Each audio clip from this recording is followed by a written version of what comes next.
ದೇವಜನರಿಗೆ ಈ ಒಂದು ದೇವರು ಅನುಗ್ರಹಿಸಿದಂಥ ದಿನಕ್ಕೋಸ್ಕರವಾಗಿ ನಮ್ಮ ರಕ್ಷಕರಾಗಿರುವ ಯೇಸು ಕ್ರಿಸ್ತರ ನಾಮದಲ್ಲಿ ಸಭಿಕರೆಲ್ಲರಿಗೂ ನನ್ನ ವಂದನೆಗಳನ್ನ ತಿಳಿಸೋನಾಗಿದ್ದೇನೆ. ಮತ್ತು ಈ ದಿನದ ಈ ಒಂದು ಆರಾಧನೆಯಲ್ಲಿ ನಿಮ್ಮೆಲ್ಲರ ಜೊತೆ ಪಾಲ್ಗೊಳ್ಳತಕ್ಕಂತೆ ಅನುಗ್ರಹಿಸಿದಂಥ ನಮ್ಮ ತಂದೆಯಾದ ದೇವರಿಗೆ, ನಮ್ಮ ರಕ್ಷಕರಾಗಿರುವ ಯೇಸು ಕ್ರಿಸ್ತರ ಮೂಲಕ ಕೃತಜ್ಞತೆಗಳನ್ನ ತಿಳಿಸ್ಕೊಳ್ಳೋ ಮೂಲಕ ಇವತ್ತಿನ ಒಂದು ಕೂಟಕ್ಕೆ ನಾವು ಹೋಗ್ತೀವಿ. ಸೊ ಇದರಲ್ಲಿ ಅತಿ ಮುಖ್ಯವಾಗಿ ಹಲವು ದಿನಗಳಿಂದ ನಮ್ಮ ಸಭಾ ಸೇವಕರುಗಳು ಕೇಳ್ತಾಯಿದ್ರು, ಒಂದಿನ ನೀವು ಇಡೀ ದಿನ ನಮಗೊಂದು ಕೂಟವನ್ನು ಯಾವಾಗ ಕೊಡ್ತೀರಾ ಅಂತ. ಕಾರಣ ನಾನು ಮುಂಜಾನೆ ಅಥವಾ ಸಂಜೆ ಮಾತ್ರ ಬಂದು ಹೋಗ್ತಾಯಿದ್ವಿ ಆಗಾಗ. ಸೊ ಒಂದು ಇಡೀ ದಿನ ನಮಗೊಂದು ಕೂಟ ಇದ್ದರೆ ಚೆನ್ನಾಗಿರುತ್ತೆ ಅಂಥೇಳಿ ತುಂಬ ಸರಿ ಕೇಳ್ಕೊತಾಯಿದ್ರು. ಅವಕಾಶಗಳಾಗಿರಲಿಲ್ಲ. ಇವತ್ತು ದೇವರದಕ್ಕೆ ಕೃಪೆ ಮಾಡಿದ್ದಾರೆ. ಅದರಲ್ಲೂ ಮುಖ್ಯವಾಗಿ ನಮ್ಮ ಸಭಾ ಪಾಲಕರಿಗೆ ನಾನು ತುಂಬ ಕೃತಜ್ಞತೆಗಳನ್ನ ತಿಳಿಸ್ಕೊಳ್ತೀನಿ ಯಾವಾಗಲೂ. ಕಾರಣ ವಾಕ್ಯವನ್ನು ಇಷ್ಟೊಂದು ಪ್ರೀತಿಸಿ ವಾಕ್ಯಕ್ಕೋಸ್ಕರವಾಗಿ ಇಷ್ಟೊಂದು ದಾಹದಿಂದ ಅವರು ಅನುಭವಿಸೋದು ಮಾತ್ರ ಅಲ್ಲದೆ ಆ ಒಂದು ತೃಪ್ತಿಯನ್ನು ಬೇರೆ ಎಲ್ಲ ದೇವಜನರು ಕೂಡ ಅನುಭವಿಸ್ಬೇಕು ಅಂತೇಳಿ ಅದನ್ನು ಎಲ್ರಿಗೂ ತಲುಪಿಸೋದಕ್ಕೆ ಅವರು ಪಡುವ ಪರಿತಾಪ ನಾನು ಭಾಳ ಹತ್ತಿರದಿಂದ ಗಮನಿಸ್ತಾ ಇರ್ತೀನಿ. ಮತ್ತು ಅವರು ಕುಟುಂಬವಾಗಿ ವೇದ ಅಧ್ಯಯನ ಮಾಡುವಾಗ ಅನೇಕ ಸಾರಿ ನಾನು ನೋಡ್ತಾ ಇರ್ತೀನಿ. ಆ ವಾಕ್ಯಗಳಲ್ಲಿ ಅವರ ಮೊದಲೇ ಪ್ರಾರ್ಥನೆಯಲ್ಲಿ ಅವರು ಎಷ್ಟು ಹೆಸರುಗಳನ್ನು ಹೇಳಿದ್ರೋ ಆ ಎಲ್ಲ ಹೆಸರುಗಳಲ್ಲೂ ಯೆಹೋವನು ಸರ್ವೋತ್ತಮನೆಂದು ಅನುಭವವನ್ನು ಸವಿದು ನೋಡಿದ್ದಾರೆ ಅನ್ನೋಂಥದ್ದು ಆ ಹೆಸರುಗಳಲ್ಲೇ ಒಂದು ಮೊದಲನೇದಾಗಿ ಗೊತ್ತಾಗ್ತದೆ. ಎರಡನೇದಾಗಿ ಅದರ ವಿಷಯವಾದಂಥ ವಾಕ್ಯದ ಧ್ಯಾನದೊಳಗಡೆ ಹೋಗುವಾಗ ನಾವು ಆ ದೇವರ ಸರ್ವ ಸುಗುಣಗಳನ್ನು ನಾವು ಧ್ಯಾನಿಸ್ತಾ ಯೆಹೋವನು ಎಷ್ಟು ಸರ್ವೋತ್ತಮನ ಅಂತ ತಿಳ್ಕೊಳ್ಳೋದಕ್ಕೆ ಒಂದು ಒಳ್ಳೆ ಪ್ರಾಧಾನ್ಯತೆ ಕೊಟ್ಟಂಥ ಒಂದು ಕುಟುಂಬವಾಗಿದ್ದು ನನಗೆ ಆಪ್ತ ಸ್ನೇಹಿತರಾಗಿದ್ದುಕೊಂಡು ಎಲ್ಲ ಕಡೆಗಳಲ್ಲಿ ಎಲ್ಲೆಲ್ಲಿ ನಾವು ವಾಕ್ಯಗಳನ್ನು ತಗೊಂಡು ಹೋಗಲಿಕ್ಕೆ ದೇವರ ಅವಕಾಶ ಕೊಡ್ತಾರೋ ಎಲ್ಲ ಕಡೆಗಳಲ್ಲೂ ಕೂಡ ಈ ರೀತಿ ಜೊತೆಯಲ್ಲಿ ಸೇವೆ ಮಾಡುವಂಥ ಕೃಪೆ ನೀಡಿದ್ದಾರೆ. ದೇವರಿಗೆ ಕೃತಜ್ಞತೆಗಳು. ಪುನಃ ಇವತ್ತಿನ ಕೂಟವನ್ನು ಉದ್ದೇಶಿಸಿ ನಾವು ಪಾಠಗಳಿಗೆ ಹೋಗುವಾಗ ಈ ಗುಬ್ಬಿ ಸಭೆಗೆ ಅತಿ ಮುಖ್ಯವಾಗಿ ಬರುವಾಗ ನಾನು ಯಾವಾಗಲೂ ಬಹಳ ಸಂತೋಷ ಪಡ್ತೀನಿ. ಇಲ್ಲಿ ಬರುವಾಗ ಪ್ರತಿಯೊಂದು ಕೂಟದಲ್ಲೂ every meeting I attend your in this church particularly. ಅದಕ್ಕೆ ಮುಖ್ಯ ಕಾರಣ ನನಗೆ ತುಂಬ ಹೆಮ್ಮೆ ಅನಿಸೋದು ಯಾವಾಗಲೂ ಏನಂತಂದರೆ ಈ ಸಭೆ ನಿಮಗೆಲ್ರಿಗೂ ಗೊತ್ತಿರೋಂಥ ಒಂದು ಇಡೀ ನಮ್ಮ ರಾಜ್ಯದಲ್ಲಿ ಪ್ರಪ್ರಥಮವಾಗಿರೋಂಥದ್ದು ಒಂದೇ ಒಂದು ಕಾರಣ ಅಲ್ಲದೆ ನಾನು ಕನ್ನಡ ನನ್ನ ಮಾತೃಭಾಷೆಯಾಗಿದ್ದು ಆ ಕನ್ನಡದ ಮಾತೃಭಾಷೆಯನ್ನು ಯಾವ ರೀತಿ ಓದಬೇಕು ಬರೀಬೇಕು ಎನ್ನುವಂತಹ ಕನ್ನಡದ ವ್ಯಾಕರಣವನ್ನು ರಚನೆ ಮಾಡಿಕೊಟ್ಟು ಇಡೀ ಕನ್ನಡ ಮಾತಾಡುವಂಥ ಬರೆಯುವಂಥ ಓದುವಂಥ ಪ್ರತಿಯೊಬ್ಬ ವ್ಯಕ್ತಿ ಕೃತಜ್ಞತೆ ಉಳ್ಳವರಾಗಿರಬೇಕಾಗಿರೋಂಥ ಒಂದು ಸೇವೆಯನ್ನು ಮಾಡಿದರು ಇಲ್ಲಿ ಸೇವೆಯನ್ನು ಮಾಡಿದಂಥ ಸಭೆಯ ಸೇವಕರು, ಮಿಷನರಿ. ಸೊ ಅಂಥವರನ್ನು ದೇವರು ನಮಗಿಲ್ಲಿ ಕೊಂಡು ತಂದು ನೋಡಿ, ನಾವು ಮಾತ್ರ ಅಲ್ಲ ಅವ್ರನ್ನ ನೆನೆಸ್ಕೊಳ್ತಾರೆ, ನಾವು ಮಾತ್ರ ಅಲ್ಲ ಅವರಿಗೆ ಗ್ರೇಟ್ಫುಲ್ ಆಗಿರೋವಂಥದ್ದು. ಇಡೀ ಕನ್ನಡವನ್ನು ಮಾತನಾಡ್ತಕ್ಕಂಥ ಎಲ್ಲರೂ ಇರಬೇಕಾಗಿದೆ. ಬಟ್ ಇದು ಎಷ್ಟು ಜನರಿಗೆ ಗೊತ್ತಿದೆಯೋ ಇಲ್ಲವೋ ಅದು ನನಗೆ ಗೊತ್ತಿಲ್ಲ. ಸೊ ನಾವೆಲ್ಲರಿಗೂ ಏನು ಮಾಡೋಕ್ಕಾಗಲ್ಲ, ಕೇಳಿ ನೋಡ್ರಿ ಇವರೇ ವ್ಯಾಕರಣವನ್ನು ರಚನೆ ಮಾಡಿದವರು ಮತ್ತು ನಮಗೆ ಆ ಶಬ್ದಗಳನ್ನು ಏನ್ರಿ ಶಬ್ದಕೋಶ, ನಿಘಂಟು, ಡಿಕ್ಷನರಿ ಅಂತ ನಾವೇನು ಹೇಳ್ತೀವಿ ಅದನ್ನು ನಮಗೆ ರೆವರೆಂಡ್ ಕಿಟಲ್ರವರೇ ಕೊಟ್ಟಿದ್ದು ಅನ್ನೋಂಥದ್ದನ್ನು ನಾವು ಮನೆಗೂ ವ್ಯಕ್ತಿಗೂ ಹೇಳಬೇಕಾಗಿರ್ತದೆ. ಪ್ರತಿಯೊಬ್ಬ ವ್ಯಕ್ತಿಗೆ ಕನ್ನಡದ ಶಬ್ದಗಳನ್ನು ಬಳಸುವ ಪ್ರತಿಯೊಬ್ಬರಿಗೆ ಹೇಳಬೇಕಾಗಿರ್ತದೆ. ಆದರೆ ಅನೇಕ ಜನರುಗಳಿಗೆ ಅದು ಗೊತ್ತಿಲ್ಲದೇ ಇರೋಂಥದ್ದು ವಿಷಾದ. ಆದರೆ ನಾನು ಇಲ್ಲಿ ಬರುವಾಗ ಅದನ್ನೆಲ್ಲ ಪುನಃ ನಾನು ಮೆಲ್ಕು ಹಾಕೋದಕ್ಕೆ ಇಷ್ಟ ಆಗ್ತಾ ಇರ್ತದೆ. ಸೊ ನಾನು ಇಲ್ಲಿ ಬರ್ತಾ ಇರಬೇಕಾದ್ರೆ ನಾನು ಬೆಂಗಳೂರಿಂದ ಇಲ್ಲಿ ಬರುವಾಗ ಅದು ನನ್ನ ತಲೆಯಲ್ಲಿ ಯಾವಾಗಲೂ ಇರುತ್ತೆ. ಸೊ ಅಂತಹ ಒಂದು ಅಗ್ರಗಣ್ಯ ಉತ್ತಮವಾಗಿರುವಂತಹ ದೇವರ ಸೇವಕರು, ದೇವರ ಜನರು ಬಂದು ಕೆಲಸ ಮಾಡಿರೋಂಥ ಈ ಸ್ಥಳದಲ್ಲಿ ಆತನ ವಾಕ್ಯಗಳನ್ನು ಮಾತಾಡಲಿಕ್ಕೆ ನನಗೆ ನಿಜವಾಗ್ಲೂ ಇಲ್ಲಿ ಬರುವಾಗ ಒಂದು ಸ್ವಲ್ಪ ಆ ಒಂದು ಇದಿರುತ್ತೆ ನನ್ನ ಒಳಗಡೆ. ಅಂತಹ ದೇವರ ಸೇವಕರುಗಳನ್ನ ದೇವರೇ ನೀವು ಬಳಸಿದ್ದೀರಲ್ವ ಇಲ್ಲಿ ಅಂತೇಳಿ. ಹಾಗಾಗಿ ಸ್ನೇಹಿತರೆ ಮತ್ತು ನನ್ನ ಪ್ರೀತಿಯ ಕ್ರೈಸ್ತ ಸಹೋದರರೇ, ನೀವು ಈ ಸಭೆಯ ಅಂಗವಾಗಿರೋಂಥದ್ದು ದೊಡ್ಡ ಆಶೀರ್ವಾದ ಕೂಡ. ಪರ್ಟಿಕ್ಯುಲರ್ಲಿ ಈ ಒಂದು ಸಭೆಯ ಅಂಗವಾಗಿರೋಂಥದ್ದು ಕೂಡ ಒಂದು ದೊಡ್ಡ ಆಶೀರ್ವಾದ ಅಂತ ನಾನು ನೆನೆಸ್ತೀನಿ. ಸೊ ಇವತ್ತು ನಾವು ಈ ಸಭೆಯಲ್ಲಿ ನಾವು ಪಾಠವನ್ನು ಆರಂಭಿಸೋದಕ್ಕೆ ಮುಂಚೆ ಇಲ್ಲಿರುವಂಥ ಈ ವಚನ ಯಾವ ಪುಸ್ತಕದ್ದು ಅಂತ ನೆನಪೈತ್ರ ಎಲ್ಲರಿಗೂ? ಒಂದನೇ ಥೆಸಲೋನಿಕ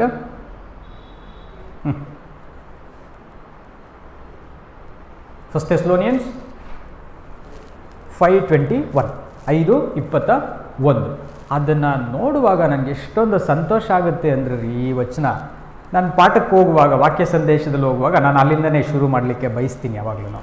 ಕಾರಣ ಅಪೊಸ್ತಲ ಪೌಲರು ಯಾರನ್ನೇ ಆಗಲಿ ಒಂದು ಕ್ರೈಸ್ತ ಮತಕ್ಕೆ ಮತಾಂತರ ಮಾಡದೆ ಅಥವಾ ಕ್ರೈಸ್ತರನ್ನಾಗಿಸದೆ ಅಥವಾ ಒಂದು ಧರ್ಮ, ಒಂದು ಪಂಥ, ಒಂದು ಭೇದಗಳನ್ನು ಮಾಡದಂಗೆ ಯಾವುದೇ ಒಬ್ಬ ವ್ಯಕ್ತಿ ಸತ್ಯವೇದವನ್ನಾಗಲಿ ಯೇಸು ಕ್ರಿಸ್ತರನ್ನಾಗಲಿ ತಿಳ್ಕೊಳ್ಬೇಕು ಅಂತ ಬಯಸುವಾಗ ಅವ್ರೇನು ಮಾಡಿದ್ರು ಅಂತಂದರೆ, ನೋಡಿ ಈ ವಿಷಯವನ್ನು ಮುಂದೆ ಇಟ್ಬಿಡ್ತಿದ್ರು. ಏನಂತೆ? ಎಲ್ಲರೂ ಓದೋಣ, ಪರವಾಗಿಲ್ಲ. ನೋಡಿ ಎಂಥ ಸೂತ್ರ ಗೊತ್ತಾ ಇದು.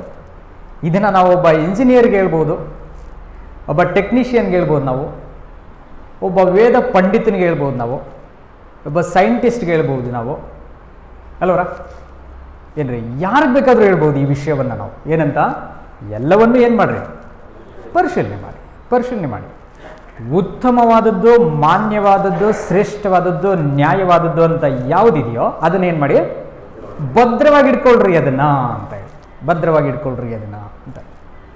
ಸೊ ಹಾಗಾದರೆ ಅಪೊಸ್ತಲ ಪೌಲರು ಇಂತಹ ಒಂದು ರೀತಿಯಲ್ಲಿ ಏನ್ರಿ ಪರಿಶೀಲಿಸಿ, ಪ್ರಶ್ನೆ ಮಾಡಿ, ವಿಮರ್ಶೆ ಮಾಡಿ, ಶೋಧಿಸಿ ಯಾವುದು ಸರಿ, ಯಾವುದು ತಪ್ಪು, ಯಾವುದು ನಿಜ, ಯಾವುದು ಸುಳ್ಳು ಅನ್ನುವಂಥ ಭೇದಗಳನ್ನು ಗುರುತಿಸಿ ಎಲ್ಲಕ್ಕಿಂತ ಇದು ಶ್ರೇಷ್ಠವಾಗಿದ್ದರೆ ಮಾತ್ರ ಹಿಡ್ಕೊಳ್ಳಿ ಅಂತ ಹೇಳುವ ಧೈರ್ಯ ಬರಬೇಕು ಅಂತಂದರೆ ಅವರಿಗೆ ತುಂಬ ಶಾಸ್ತ್ರಗಳ ಬಗ್ಗೆ ತಿಳುವಳಿಕೆ ಇರಬೇಕಾಗ್ತದೆ. ಹೌದಲ್ರ? ಈಗ ನಾವು ಹೇಳೋಕ್ಕಾಗುತ್ತಾ?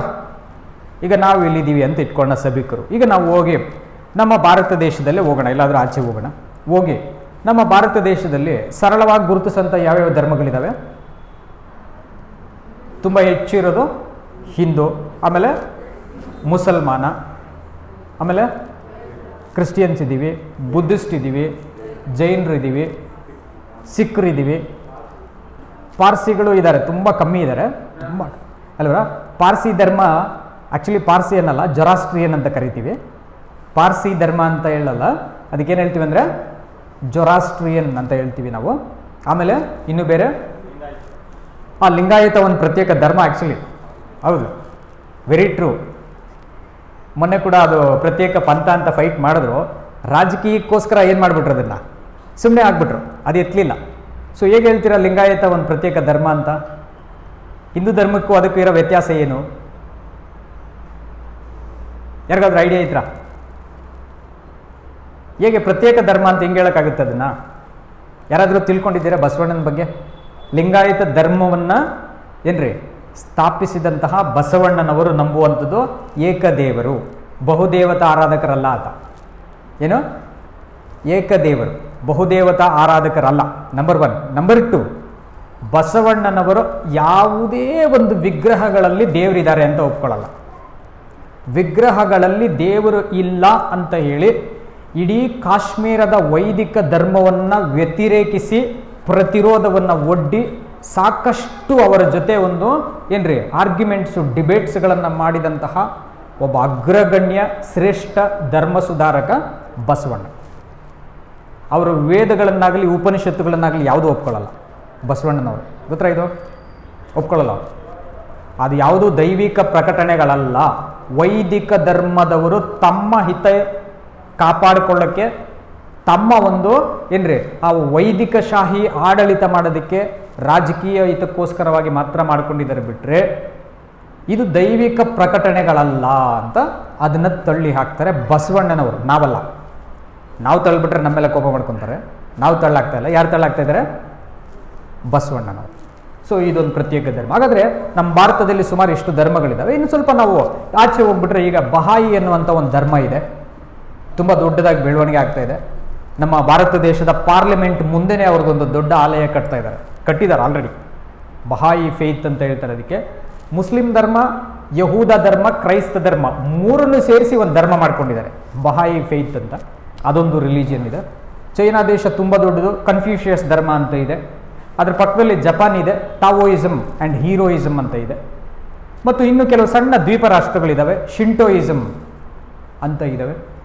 ಎಷ್ಟು ಧರ್ಮಗಳಿದೆ ರೀ, ತುಂಬ ಧರ್ಮಗಳಿದ್ದಾವೆ. ಇಷ್ಟು ಧರ್ಮಗಳ ಮುಂದೆ ಕ್ರೈಸ್ತರಾಗಿರೋ ನಾವು ನಿಂತು ಈ ವಚನವನ್ನು ನಮ್ಮಿಂದ ಹೇಳಲಿಕ್ಕೆ ಸಾಧ್ಯ ಅಂದ್ರೆ ಎಲ್ಲವನ್ನ ಪರಿಶೀಲಿಸ್ರಿ, ಒಳ್ಳೆಯದನ್ನ ಭದ್ರವಾಗಿ ಇಟ್ಕೊಳ್ರಿ ಅಂತ ಹೇಳಕ್ ನಮ್ಮಿಂದ ಆಗ್ತದ? ಹಂಗೆ ಹೇಳ್ಬೇಕಂದ್ರೆ ನಾವೇನ್ ಮಾಡಿರ್ಬೇಕು? ಆ ಎಲ್ಲವುಗಳ ಬಗ್ಗೆ ನಮ್ಗೇನಿರ್ಬೇಕು? ತಿಳುವಳಿಕೆ ಇರಬೇಕು. ಅವೆಲ್ಲವುಗಳಿಗಿಂತ ನಾನು ನಂಬಿರುವ ಸಿದ್ಧಾಂತ ಶ್ರೇಷ್ಠ ಅಂತ ಹೇಳೋದಕ್ಕೆ ನಮ್ಗೆ ಯಾವ್ದು ಗೊತ್ತಿರಬೇಕು? ಬೈಬಲ್ ಗೊತ್ತಿರಬೇಕು.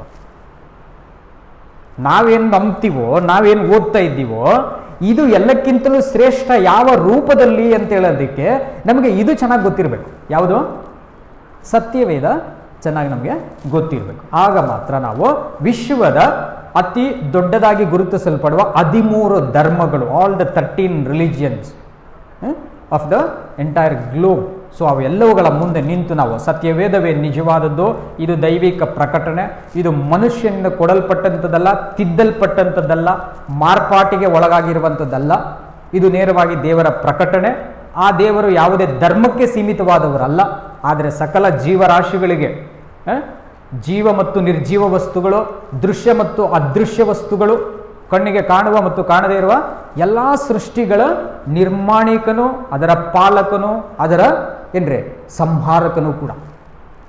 ಇದು ನಾವು ಇದು ಹೇಳ್ತೀವಲ್ರ, ಏನ್ರಿ ಅಬ್ರಿವಿಯೇಷನ್ ಹೇಳ್ತೀವಿ GOD, not the definition but abbreviation. ಏನಂತ? GOD ಅಂದರೆ ಸುಮ್ಮನೆ ವಾಟ್ಸಪ್ಪಲ್ಲೆಲ್ಲ ಬಂದಿರುತ್ತೆ, ನೀವು ಓದಿರ್ತೀರಾ, ನೆನಪಾಗಲ್ಲ ಅಷ್ಟೇ ಇಲ್ವರ. G ಅಂದರೆ ಜನರೇಟರ್, O ಅಂದರೆ ಆಪರೇಟರ್, D ಅಂದರೆ ಡೆಸ್ಟ್ರಾಯರ್. ಏನ್ರಿ? ಸೃಷ್ಟಿ ಮಾಡುವವನು, ಅದನ್ನು ನಿರ್ವಹಿಸುವವನು, ಪಾಲಿಸುವವನು, ಮತ್ತು ಅದನ್ನು ನಿರ್ನಾಮ ಮಾಡುವಂಥ ಶಕ್ತಿ ಇರುವಂಥವನು ಬೇಕಂದ್ರೆ. ಸೊ ಅಂತಹ ಒಬ್ಬ ಏಕೈಕ ದೇವರು, ಇರುವಾತನಾಗಿರುವ ದೇವರು ಸತ್ಯವೇದವನ್ನು ಕೊಟ್ಟಿದ್ದಾರೆ ಅನ್ನೋ ವಿಷಯ ಕ್ರೈಸ್ತರಾದ ನಮಗೆ ಗೊತ್ತಿಲ್ಲ ಅಂತ ಪಕ್ಷದಲ್ಲಿ ನಾವು ಈ ವಚನವನ್ನು ಇಲ್ಲಿ ಹಾಕ್ಕೊಳ್ಳೋದಲ್ಲ, ನಾವು ಇಲ್ಲಿ ಹಾಕ್ಕೊಳ್ಬೇಕಾಗ್ತದೆ, ಇಲ್ಲಿ ಹಾಕ್ಕೊಳ್ಳೋದಲ್ಲ, ಇಲ್ಲೂ ಹಾಕ್ಕೊಳ್ಬೇಕಾಗ್ತದೆ. ಅಲ್ಲೆಲ್ಲ ಹಾಕ್ಕೊಳ್ಳೋದಕ್ಕೋಸ್ಕರವಾಗಿ ಇವತ್ತು ನಾನು ಕೆಲವೊಂದು ಸಣ್ಣ ಪಾಠಗಳನ್ನು ನಿಮ್ಮ ಮುಂದೆ ಹಂಚ್ಕೊಳ್ಳೋಕೆ ಹೋಗ್ತೀನಿ. ಏನು ಪಾಠಗಳನ್ನು ನಾವು ಹಂಚ್ಕೊಳ್ಬಹುದು ಅಂತಂದರೆ, ನಮ್ಮ ರಕ್ಷಕರಾಗಿರುವಂಥ ಯೇಸು ಕ್ರಿಸ್ತರನ್ನು ಈ ಲೋಕದಲ್ಲಿರುವಂತಹ 99% ಅಷ್ಟು ಕ್ರೈಸ್ತರು ಇವತ್ತು ಅರ್ಥ ಮಾಡ್ಕೊಳ್ಳೋಕ್ಕೆ ವಿಫಲರಾಗಿದ್ದಾರೆ, ಫೇಲ್ ಆಗಿದ್ದಾರೆ. ಎಷ್ಟು? 99.9% ಆಫ್ ಕ್ರಿಸ್ಟಿಯಾನಿಟಿ. ಹೇಗಿದ್ದೀನಿ ಹೇಳ್ಬೋದು ನಾವು ಅಂತಂದರೆ, ಈ ಪ್ರಪಂಚದಲ್ಲಿರುವಂಥ ಜನಸಂಖ್ಯೆ ಇವತ್ತು 800 ಕೋಟಿ ಏನು ಜನಸಂಖ್ಯೆ ಇದ್ದಾರೆ, ಅದರಲ್ಲಿ 260 ಕೋಟಿ ಕ್ರೈಸ್ತರಿದ್ದಾರೆ. ಎಷ್ಟು? 2.6 ಬಿಲಿಯನ್ ಕ್ರಿಸ್ಟಿಯನ್ಸ್ ಇದ್ದಾರೆ ಇವತ್ತು. 2.6 ಬಿಲಿಯನ್ ಕ್ರಿಸ್ಟಿಯನ್ಸು ಡಿವಿಷನ್ಸ್ ಎಷ್ಟಿದ್ದಾರೆ ಅಂತಂದರೆ 43,000 ಪ್ಲಸ್ ಡಿನಾಮಿನೇಷನ್ಸ್ ಇದ್ದಾರೆ. ಎಷ್ಟು? 43,000ಕ್ಕಿಂತ ಹೆಚ್ಚು ಪಂಗಡಗಳಾಗಿದ್ದಾರೆ. ಒಂದೇ ದೇವರನ್ನ ನಂಬಿರುವ ಭಕ್ತರು, ಒಂದೇ ಯೇಸು ಕ್ರಿಸ್ತರ ಅನುಯಾಯಿಗಳು, ಒಬ್ಬನೇ ಗುರುವು, ಒಬ್ಬನೇ ಬೋಧಕ, ಆ ಒಬ್ಬನ ಮೂಲಕವಾಗಿ ರಕ್ಷಣೆಗೆ ಬರ್ತಾ ಇರುವಂಥ ಧರ್ಮವಾಗಿದ್ದರೆ ಅವರಿಗೆ ಸತ್ಯವೇದ ಎಲ್ಲೂ ಗಲಿಬಿಲಿ ಇಲ್ಲದೆ ಸ್ಪಷ್ಟವಾಗಿ ಸತ್ಯವನ್ನು ಹೇಳ್ಕೊಡ್ತಾ ಇರೋದೇ ನಿಜ ಆಗ್ಬಿಟ್ಟಿದ್ರೆ ಅದು ಹೇಗೆ 43,000 ಪಂಗಡಗಳಾಗಿ ಚೂರು ಚೂರಾಗೋದಕ್ಕೆ ಸಾಧ್ಯ ಅಲ್ವರ? ಪ್ರಶ್ನೆ ಬರುತ್ತಲ್ವ ಇದು? ಈ ಪ್ರಶ್ನೆ ಬಂದರೆ ಇದಕ್ಕೆ ನಾವೇನು ಉತ್ತರ ಕೊಡ್ಲಿಕ್ಕಾಗ್ತದೆ? ಈಗ ನೋಡಿ, ನಮ್ಮ ಕರ್ನಾಟಕ ರಾಜ್ಯದಲ್ಲೂ ಈ ವರ್ಷ ಒಂದು ಅಡಚಣೆಯನ್ನು ತಗೊಂಡು ಬಂದರು. ವಿನಾಕಾರಣ ಅನಗತ್ಯ ಅಡಚಣೆ, ಅವಶ್ಯಕತೆ ಇಲ್ಲದೆ ಇರುವಂಥ, ಎಲ್ಲೋ ಒಂದು ಮೂಲೆಯಲ್ಲಿ ಕಾನೂನು ಬಾಹಿರವಾಗಿರೋಂಥ, ಅಂದರೆ ದೇಶಕ್ಕಿರುವ ಕಾನೂನಿಗೆ ಬಾಹಿರವಾಗಿರೋಂಥ ಯಾವುದದು? ಮತಾಂತರ ನಿಷೇಧ. ಬಟ್ ನಮಗೆ ಸಂವಿಧಾನದ ಆರ್ಟಿಕಲ್ ಏನು ಹೇಳುತ್ತೆ? 25 ಇಂದ 28 ತನಕ 3 ಆರ್ಟಿಕಲ್ಸು ಇನ್ ಡೀಟೇಲ್ ಏನು ಹೇಳುತ್ತೆ ನಮಗೆ? ಯಾವುದೇ ಮತವನ್ನು, ಧರ್ಮವನ್ನು ತಿಳ್ಕೊಳ್ಳೋದು, ಅನುಸರಿಸೋದು, ಬದಲಾವಣೆಗೊಳ್ಳೋದು ವ್ಯಕ್ತಿಯ ಸ್ವಾತಂತ್ರ್ಯ, ಒಂದು ಹಕ್ಕದು. ಮತ್ತು ಅದನ್ನು ಪ್ರಚಾರ ಮಾಡೋದು, ಮಾತಾಡೋದು ಎಲ್ಲ ಮನುಷ್ಯರ ಹಕ್ಕು ಅನ್ನೋದನ್ನು ನಮ್ಮ ಕಾನ್ಸ್ಟಿಟ್ಯೂಷನಲ್ ಆರ್ಟಿಕಲ್ ಫಸ್ಟ್ ಪ್ರಿಯಾಂಬಲ್ನಲ್ಲೇ ಬರ್ತದೆ. ಫಸ್ಟ್ ಪ್ರಿಯಾಂಬಲ್, ಪ್ರಥಮ ನಮ್ಮ ಸಂವಿಧಾನದ ಮೊದಲನೇ ಅಧ್ಯಾಯನೇ ಏನಂದರೆ ವಾಕ್ ಸ್ವಾತಂತ್ರ್ಯ, ಇಚ್ಛಾ ಸ್ವಾತಂತ್ರ್ಯ, ಮತ್ತೊಬ್ಬನಿಗೆ ಹಾನಿಯಾಗದೆ, ಮತ್ತೊಬ್ಬನಿಗೆ ಕೇಡು ಮಾಡದೆ ನಾವು ಮಾತಾಡೋದಕ್ಕೆ ಸರ್ವ ಸ್ವಾತಂತ್ರ್ಯವನ್ನು ಕೊಟ್ಟಿದೆ ನಮ್ಮ ಸಂವಿಧಾನ. ಪ್ರಪಂಚದಲ್ಲೇ ಅತಿ ದೊಡ್ಡ ಸಂವಿಧಾನ ನಮ್ಮ ದೇಶದ್ದು. ಪ್ರಪಂಚದಲ್ಲೇ ಅತಿ ದೊಡ್ಡ ಸಂವಿಧಾನ. ಹೆಚ್ಚು ಕಡಿಮೆ 512 ಚಾಪ್ಟರ್ಸ್ಗಳಿರ್ತದೆ. ಆ್ಯಕ್ಚುಲಿ ಬರೆದಿರೋದು 7300 ಚಾಪ್ಟರ್ಗಳು. ನಮ್ಮ ಇಂಡಿಯನ್ ಪಾರ್ಲಿಮೆಂಟ್ ಲಾ ಎಷ್ಟಿತ್ತು ಅಂತಂದರೆ, ಆರ್ಟಿಕಲ್ಸ್ ಅಂತ ಹೇಳ್ತೀವಿ. ಆರ್ಟಿಕಲ್ಸ್ ಆದಮೇಲೆ ಅದನ್ನು ಬ್ರೇಕ್ ಮಾಡಿದ್ರೆ ಪೀನಲ್ ಕೋಡ್ಸ್ ಅಂತ ಹೇಳ್ತೀವಿ. ಅದು 512 ಇರ್ತದೆ. ಆ ಪೀನಲ್ ಕೋಡ್ಸ್ಗೆ ಒಬೆ ಆಗಲಿಲ್ಲ ಅಂತಂದರೆ ಸರೆಂಡರ್ ಮಾಡಿ ಅವರನ್ನು ಕಂಟ್ರೋಲಿಗೆ ತೊಗೊಳಕ್ಕೆ, ಲಾ ಆ್ಯಂಡ್ ಆರ್ಡರ್ ಯೂಸ್ ಮಾಡೋಕ್ಕೆ ಕೋಡ್ ಆಫ್ ಕ್ರಿಮಿನಲ್ ಪ್ರೊಸೀಜರ್ ಅಂತ CRPC ಅಂತ ಇರ್ತದೆ. ಇದು 3 ನಮ್ಮ ದೇಶದ ಕಾನೂನುಗಳು. ಇಂಥ ಸರ್ವಶ್ರೇಷ್ಠ ಕಾನೂನು ಪ್ರಪಂಚದಲ್ಲಿ ಯಾವ ದೇಶಕ್ಕೂ ಇಲ್ಲ. ಅಷ್ಟು ಒಳ್ಳೆ ಕಾನೂನು ನಮ್ಮ ದೇಶದಲ್ಲಿದೆ.